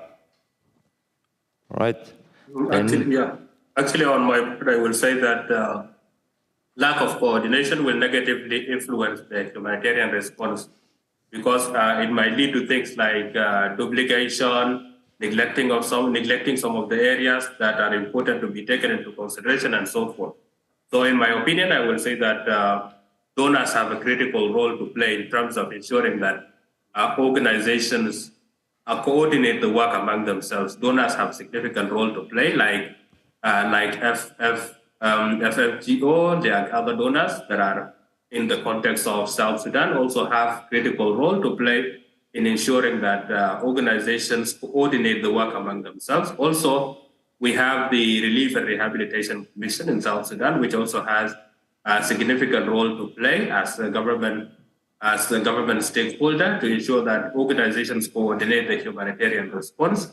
And I would say that organizations themselves have the responsibility to coordinate with other actors, as we know that responding in a specific part of humanitarian need does not solve the humanitarian does not solve the humanitarian crisis. Therefore, need for coordination is important. And I will say that it is partly affecting issues to do with disability, and this is often resulting in issues such as neglecting organizations of persons with disabilities from being part of the existing humanitarian mechanism, because people are familiar. People want to continue with what they are used to, but it is important always to not only think outside the box, but it is always important to act outside the box. Thank you. Thank you very much. And then we have another question all the way in the back of the room. Hi, my name is Helena Weitz, and this is my first time being on a humanitarian congress. So I worked as a physiotherapist, and I have kind of a practical question. So what I heard is that it is sometimes a bit difficult to find professionals who know the assessments to see what the people really need, like where their problems are.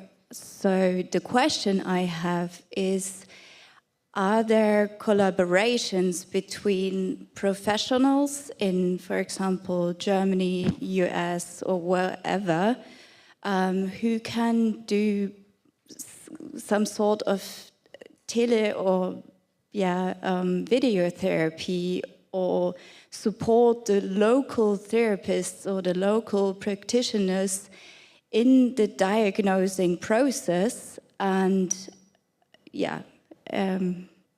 that's the question. Do you have a specific person on the panel you would like to direct that question to? I think I would like to direct this question to John, because, John, the floor is yours. Okay, thank you very much. In the country we have like 10 physiotherapists and occupational therapists. So you can imagine if there are 10 in the entire country, it's quite difficult for them to do much of the work in terms of assessment. And out of the 10, 5 are working with the HI. So the rest are left now. And that was in the middle of the sentence. Actually, let me complement what government hospitals and the rest. Wait a moment, Maud. I think John is back. John, are you back? Yeah, I'm back. So in terms of having coordination professionally, I would say it's not existing. We don't have a professional way of the professional in South Sudan to come together compared to other countries. It's something maybe we could take away as an action point from here. We see how best can we come up with such a body that can be helping them to grow in terms of their own profession.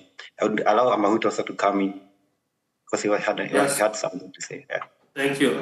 In fact, in the context of South Sudan, we have two physical rehabilitation centers that are run by the government, which is one physical rehabilitation center in Juba and also another one in Rumbek, and the third one is on the process of establishment in Wau.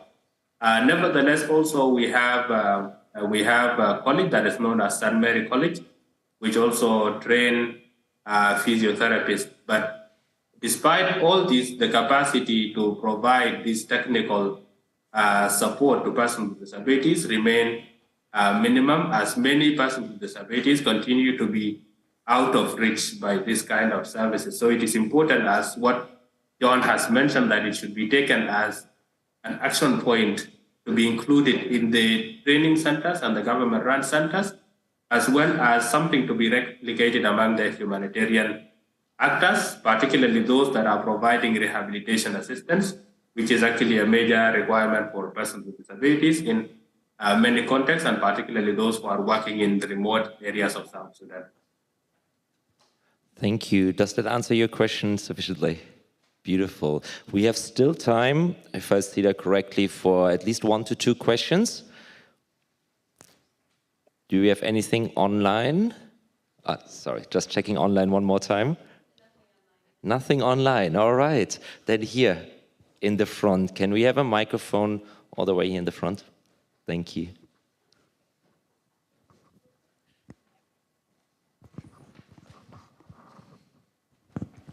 Thank you. This is Badra from Somalia. I just want to put a question on the table for Umi and Grace. I was just wondering how many staff members you have who are living with disability, i.e. visually impaired, so that, as Masoud and John said, we move away from treating them as beneficiaries and let them join the decision-making table on inclusivity, and how can we as employers, not only humanitarians, do better? That's a very nice question. Who wants to start, me or Grace?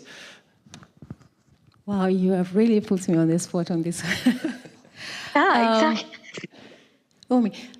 So at WFP, there's definitely that's a conversation that's going on in terms of, I would like to give an example, for example, an example of when I worked in Ethiopia. So when we started doing disability inclusion, we have a roadmap that is designed against the protocol.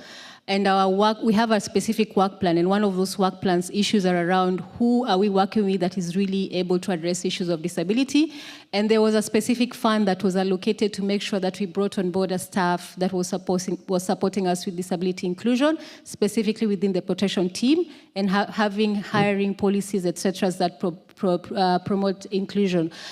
For South Sudan, this is something that has not yet happened specifically, and we are currently in the process of doing our 2023 work plan, which is an update of our road plan.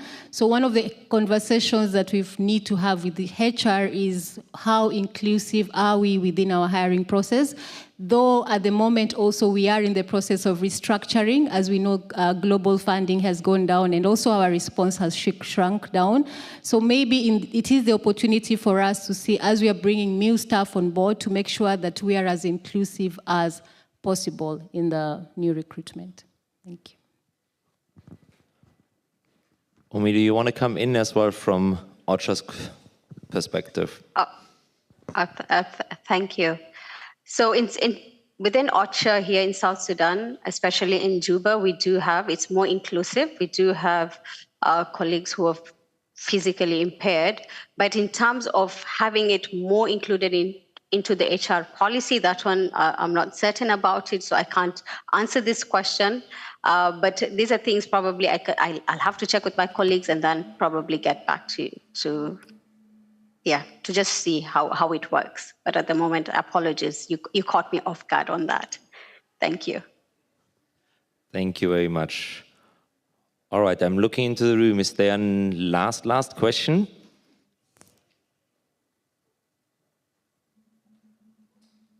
That doesn't look like it. All right.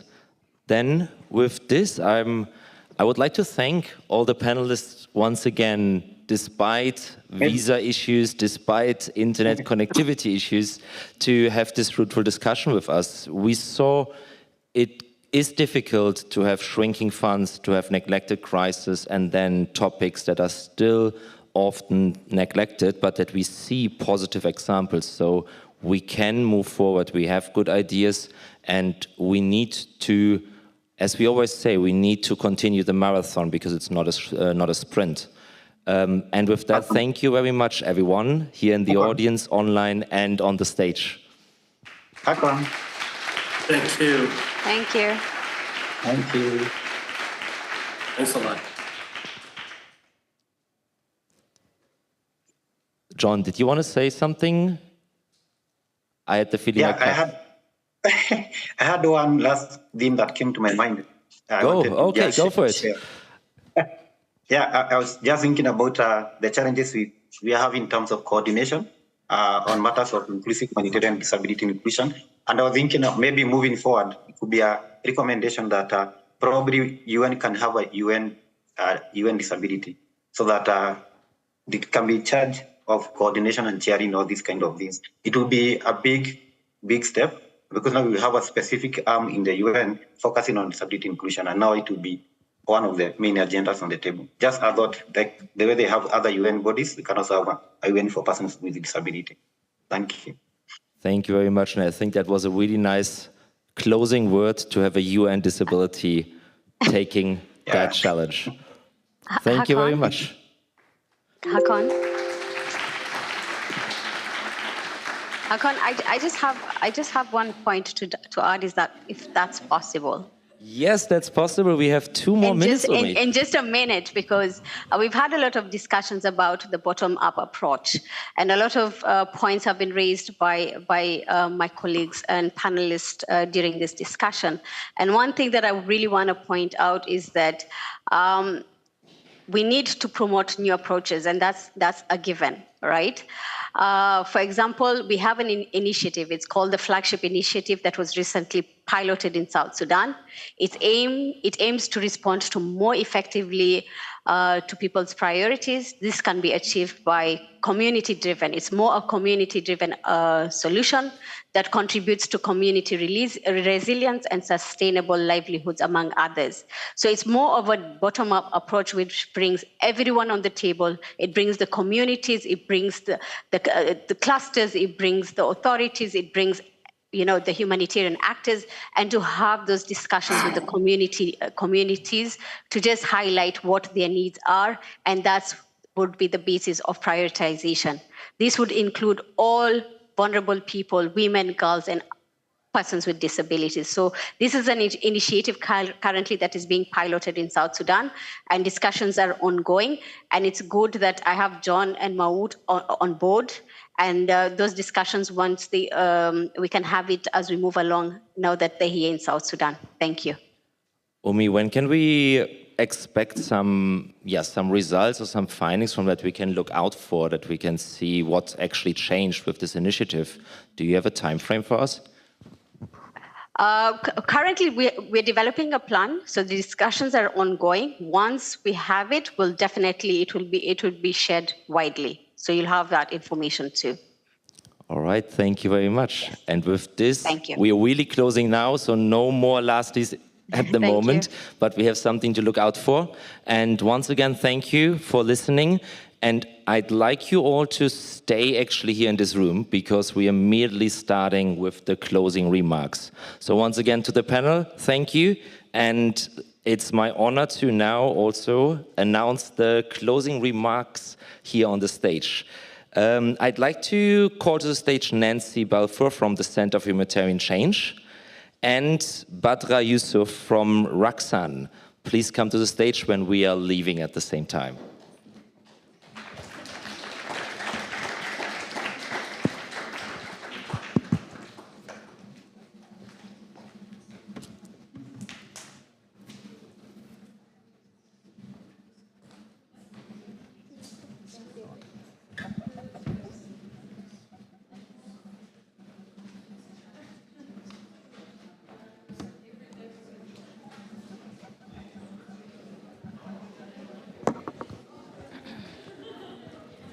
Okay.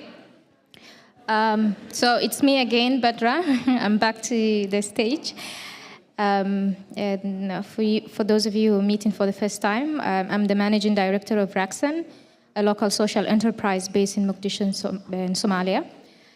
And I am privileged to be joined by Nancy Palfor from the Center for Humanitarian Change, a think tank based in Nairobi established to inform the humanitarian sector reform through gathering, developing, testing, and sharing new methods of working that can make aid work better for the people in the fragile states. We will be having a conversation about what have been discussed yesterday and today as well. But before that, I would like to give you a small recap about what have been discussed the past couple of days, which obviously were very interesting. A lot of key important topics were covered. A lot of important issues were highlighted, but also there were key recommendations that were coming out from the different panels. So some of the points that I would like to highlight, of course, the first point is we have talked a lot about the humanitarian voices, the fact that we need to use our voices, one voice, to advocate for the neglected communities and challenge the geopolitics and governments who rarely look past their own political agenda when offering support. We have talked also a lot about power imbalances that exist and as a common threat that also leads into cases of neglect and the importance of also operating through no matter what, where, when approach, and who. We also talked a lot about the fact that we overlook issues related to marginalization, which of course is leading to widening social injustice by not addressing issues of discrimination, marginalization, including the reluctance of people in power to acknowledge or address structural inequalities that exist in the societies we serve as humanitarians. We have been reminded also the biased narratives quite a lot, modifications that happens on news, but also the data that we as also sometimes researchers collect from the communities. There was a lot of emphasis on the importance of decolonialization of how information is gathered and presented to the global audiences. We have covered also topics on health and gender and the fact that Global North funds and profitability-driven research and development prioritizes other issues that take less consideration into the people dying of preventable diseases. We have also talked about today in a very interesting panel, the historical gendering in medical practices. The issue on addressing climate change was also something that was highlighted in the panels. The debate on where we want to be has been more important than only focusing on where we are. And the chances of change not being high if we are stuck in the past and present and we are not thinking about the future. So that led into a conversation about moving away from misconception that humanitarian action has no part to play in climate change adaptation. With this, we all agreed that we need to break the silos and increase the commitment to anticipatory action like we have seen in the panels yesterday, but also in the presentations that we have had from Nanette from the Philippines today. Lastly, we talked a lot about working more closely with the end users, which means giving affected population a platform, knowing also what's good enough and when we can hand over, especially as those of you who are sitting here who are representing the international organization. So the question that was put on the table in both the different panels that we had yesterday, but also the panels that we had today is, how can we build a better partnership with local actors so that they can drive the agenda, influence, use, and deployment of resources which are coming from different donors across the world? With that, I would like to ask Nancy, who's joining me here, based on her observation, what emerged for her about the interplay of attention, power, neglect, and the impact on humanitarian action? Thanks, Badra. So I think emerging for me, first I think we were talking a lot about neglected crises and neglected people, so at different levels. And I think it was appropriate that the 2 days covered both. The bottom line seems to be that power imbalances and geopolitics are basically what it's all about. And that seems to emerge from almost every session that we've had. And that can be very discouraging for us because we don't feel very powerful in that debate. But the truth is that we do have a role to play, and that we have a role to play particularly to call out the balances and challenge the narrative, even when that narrative is about our own inherent colonialism and the way we communicate from a slightly colonial perspective. So it is a little challenge to ourselves, and I think there was quite some criticism and discussion in a lot of the sessions about that. So it's not comfortable, but we need to recognize that we have a role, and that is one of them. I think the second emerging theme or takeaway that I had was something that was mentioned by Isabel Shahani on the first day, which was a little about uncertainty and hesitancy and indecision. And I think it's certainly something that I recognize in all the countries that I work in, and I think many of you will recognize it within your own organizations. Even right now, when we're talking about Israel and Gaza, there's a hesitancy. There's a bit of an indecision about how do we speak about this in a very to a very complex audience, and how scared are we of polarizing public opinion, and how much does that make us hesitate and hold back from speaking out when we should really be championing the people who need our support as humanitarians.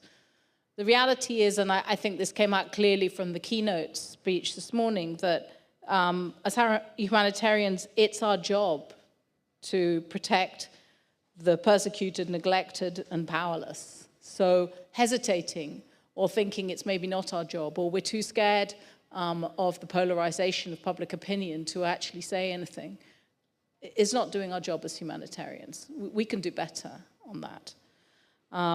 We should take sides. We shouldn't be scared to take sides, and the side we should take is to side with the powerless. And a personal aside from me is that when I first started my career, I read extensively from a writer called Pablo Nueri, who many of you may know from South America, and his most famous statement is to be neutral is to side with the powerful. And I think as humanitarians, we're so obsessed with neutrality and independence and impartiality in our principles that we somehow forget that.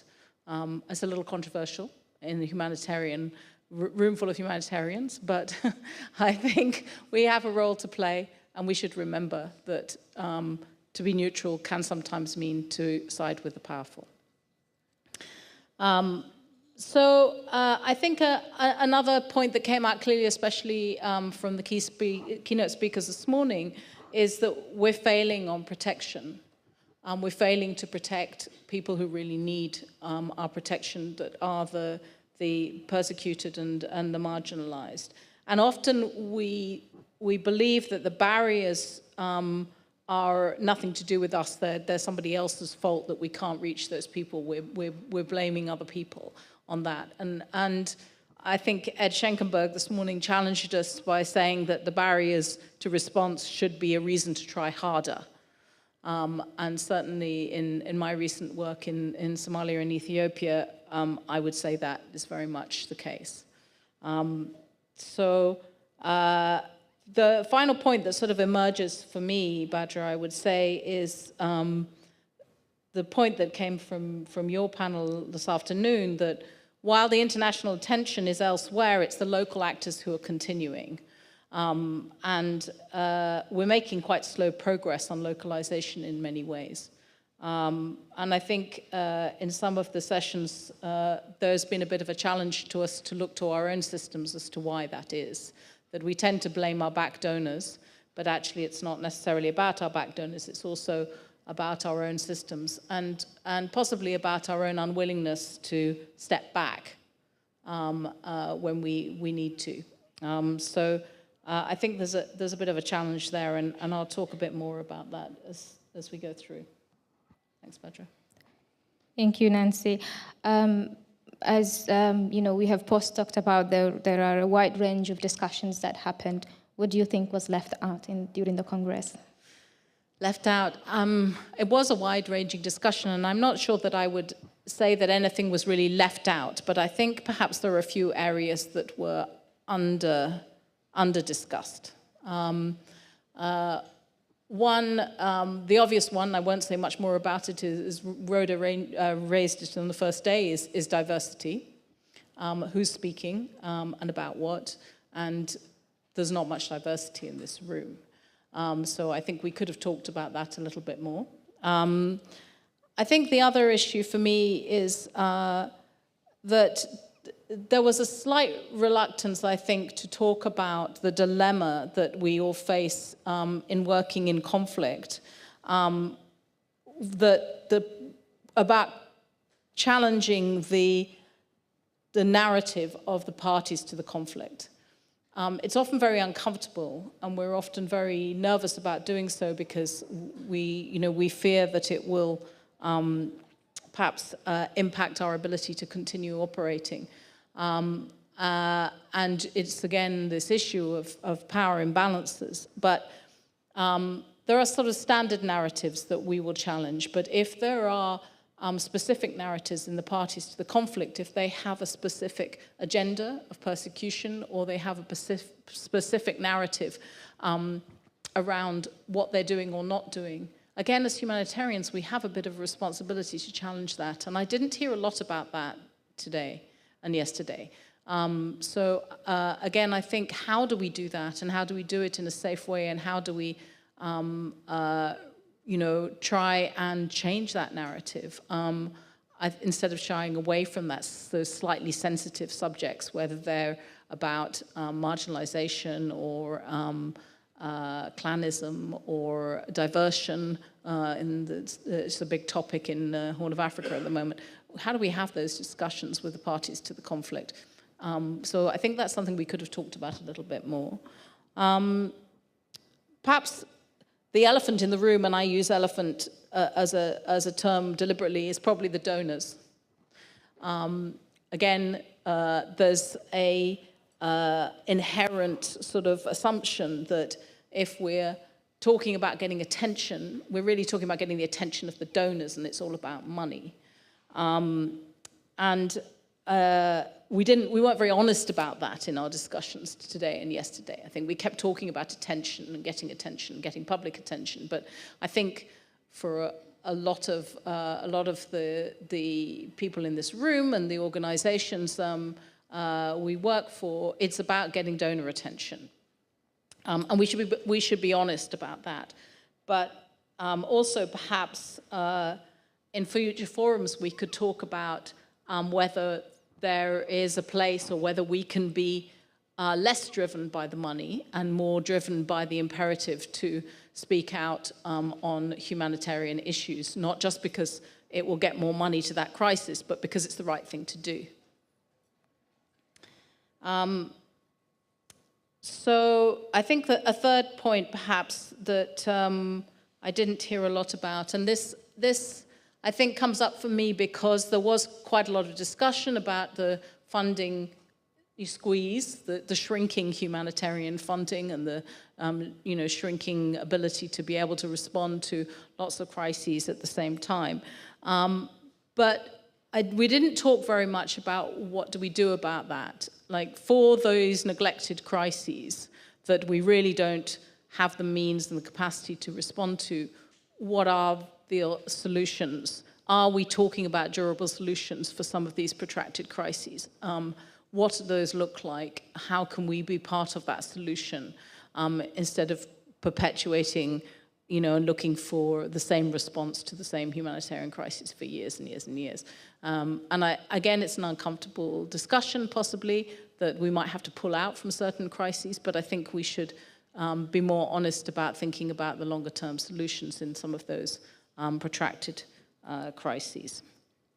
And I think probably the final thing that we could have talked a little bit more about is perhaps the use of data and the facts, and how we can use data and the facts to challenge misinformation and to challenge the narrative and defeat incorrect narratives, possibly. The value of humanitarian research, something that Badra and I both work on, and how we can use that more effectively, even in a world where it's all about the 3-word message or the 10-word message or the 10-second video. How can we use facts or data to really reinforce the points that we need to make? So I think those are some things that I noted that we could perhaps speak more about, but not they were spoken about, they weren't left out, but we could speak more about them in future.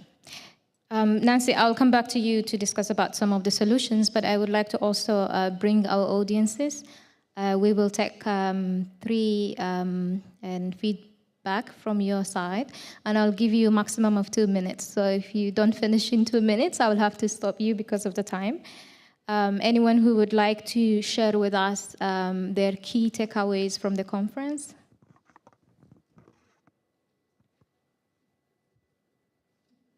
You've scared everybody by saying they've only got 2 minutes.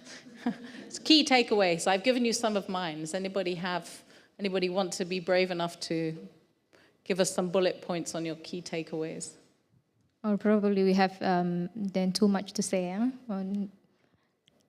Okay, we'll give you some time to think about it. We'll come back to you. We have a hand, yes. Oh, we have a hand, good. Thank you for this event. I would like to highlight that it was very interesting to see the different perspectives from different actors on the same issue. We came here to talk about the media and political, the impact of their attention on our work. At the same time, we heard them also calling us to engage them and to also to stand for positions that would, collectively make sure that the bigger kind of, the betterment will come for people who need support. So we saw where the shortcomings on the humanitarian actors were, where also the gaps were, and that is great to see this exchange of ideas. So I think it was a great event, and I think we should all relive it again by watching maybe the live stream and ensure that we are kind of, reminded of all the important points that were brought up in this event. So thank you a lot for organizing it. Thank you, Fatima. Anyone else from the audience? I think we have a hand back. I think that's John, if I'm not wrong. Yeah, it is. Hi, Badra. Hi. Hi, John Bryant. I'm a researcher with the Humanitarian Policy Group at ODI. For me, one of the key takeaways from the past couple of days has been the need to challenge the narrative that humanitarian organizations are powerless in setting agendas, challenging narratives, other narratives coming from governments, and actually have a really strong voice, and not just reacting to the tides of media and things, but actually have a real responsibility to set and challenge the agendas that assist people. For me, Nancy, another perhaps elephant in the room is the UN. UN agencies last year, the largest 3 UN agencies, attracted 49% of the entire international humanitarian funding budget. Again, it's another group that I think has a massive responsibility to maybe be very reflective with the messages that it puts across, and consider itself as part of a wider ecosystem of actors. So, that's another elephant for me. Thanks. Thank you, John. Coming back to you, Nancy, what are some of the solutions to reduce the inequity we have talked about and yesterday and today, driven by media and donor attention? And how can we apply them into our day-to-day work, the solutions? Great, thanks. I mean, the first one I think follows on exactly from what John was saying about the importance of coming together and speaking with one voice, that we have a voice, but that voice is much louder, and will have more impact if we can speak with one voice. And it's not always easy in a very competitive environment in the NGO world, but I think it's an important takeaway from here. And then borrowing unashamedly from what Tirana talked about this morning, one of the things she said was, don't shout loud, shout smarter. And that really resonated with me, coming from some of the very complex and politically charged conflict situations that I've been working in recently, where there's been a real fear to speak out, where there's been a failure of protection. And there was real division in the humanitarian communities about whether to speak out at all or whether it was too risky. And so I think that message that you don't have to speak loud, you have to speak smart, that there is a way to get the message across, to try and influence, to try and change the status quo without making a huge amount of noise and getting yourself thrown out of the country. So I think we should all think about that carefully. I think something else that was talked about this morning a little bit was to encourage us not to hide behind that false narrative that defending people in crisis is too risky, and that we won't be able to stay and deliver if we speak out, and that there's a sort of false dichotomy between in the divisions between humanitarian action and human rights. We tend to separate ourselves and think, oh, we don't really want to go down that route. But really, there are plenty of times when we have to work together, and when humanitarian actors can also be human rights activists, and especially when it comes to neglected peoples or neglected crises. So I feel that working more closely with human rights actors is probably one of the solutions.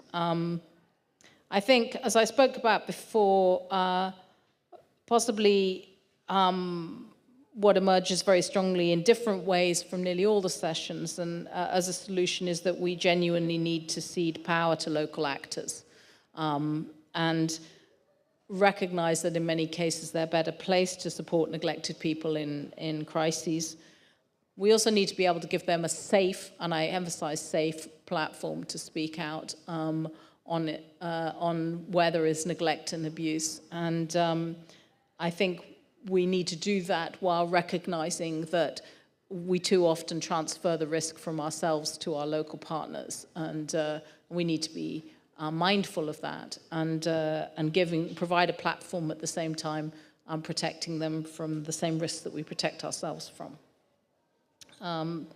So I think those are my main solutions that I sort of took away from the 2 days. There was one more sort of practical step that I might mention, if I've got time. Yeah, please. I see Rona in the front here, and this is borrowing from her yesterday, talking about big English. So I think a practical step that was brought up by several speakers was the need to identify positive success stories, and to be able to tell a more positive narrative, not just a negative narrative. And I've put that together with the big English because I think we're not always very good at speaking in plain English about what's happening.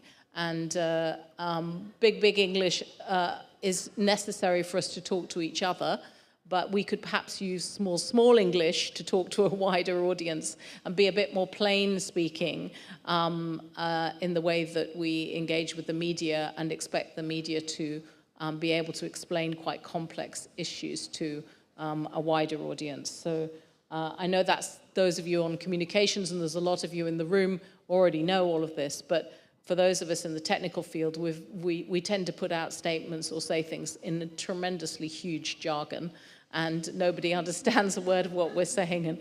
And I was listening to this last session and thinking, You know, actually, if I wasn't in the humanitarian sector, I would have no idea what those people are talking about. And they were talking about important things, but we need to perhaps speak in plainer English sometimes, or plainer German, or plainer French, or plainer Swahili, so that people really understand what the issue is and we get the message across more clearly. Thank you, Nancy. I think for those of us who are leading local institutions on the ground, when we hear a statement like shout smarter, how we translated it, engage donors in a more diplomatic way, not only donors, but implementing agencies as well, so that you're not sidelined, because you have less power. It's easier that people sideline you immediately when you start shouting and saying something that maybe most of the people wouldn't want to hear. And with that, I would like to just share with you a brief about tomorrow's session, the online session that we will have. We will be in a conversation with Patrick Gadara. I'm sure some of you would know Patrick, to discuss how preconceived ideas about humanitarian crises, emergencies, and responses influence how we identify and talk about them. So this is basically also how we translate the information and data that we are collecting from the field to the larger audiences. We will also have a session on the consequences of oversimplification, and also a very interesting session on the notorious ignorance drawing from anthropological critique to reshape humanitarian future. We will also have a closing session that will be also very interesting because it will focus on social media, activism, and advocacy, its advantages and limitations, which is something I think we all need to hear, because we're shifting from the use of usual way of communicating to a social media which is more open to, not all people, but people who have access to internet. You can use the link on the website to access the live stream, and we do really hope that all of you will get the time to join us online. And of course, also you can follow the discussions on Twitter using the hashtag Berlin, HC Berlin. With that, I would like to hand over to Nancy to do the closure. Not the Congress, but only today. Yes, only for today. And while I have the mic, I just wanted to thank, on behalf of you all, the organizers of the event and volunteers who I think have been very much behind the scenes, but very much made the Congress run smoothly. Thanks to the organizing team for inviting us and getting us involved. It's our first time to be here and we've really enjoyed it. It's really been great. Who have I forgotten? I think we're okay. So thank you all. Thank you to you for being here and for listening and engaging in the last 2 days. And please continue to engage in the online day tomorrow. It will be super interesting, I'm sure. And thank you for allowing us to close the in-person part of the Congress. Thank you very much.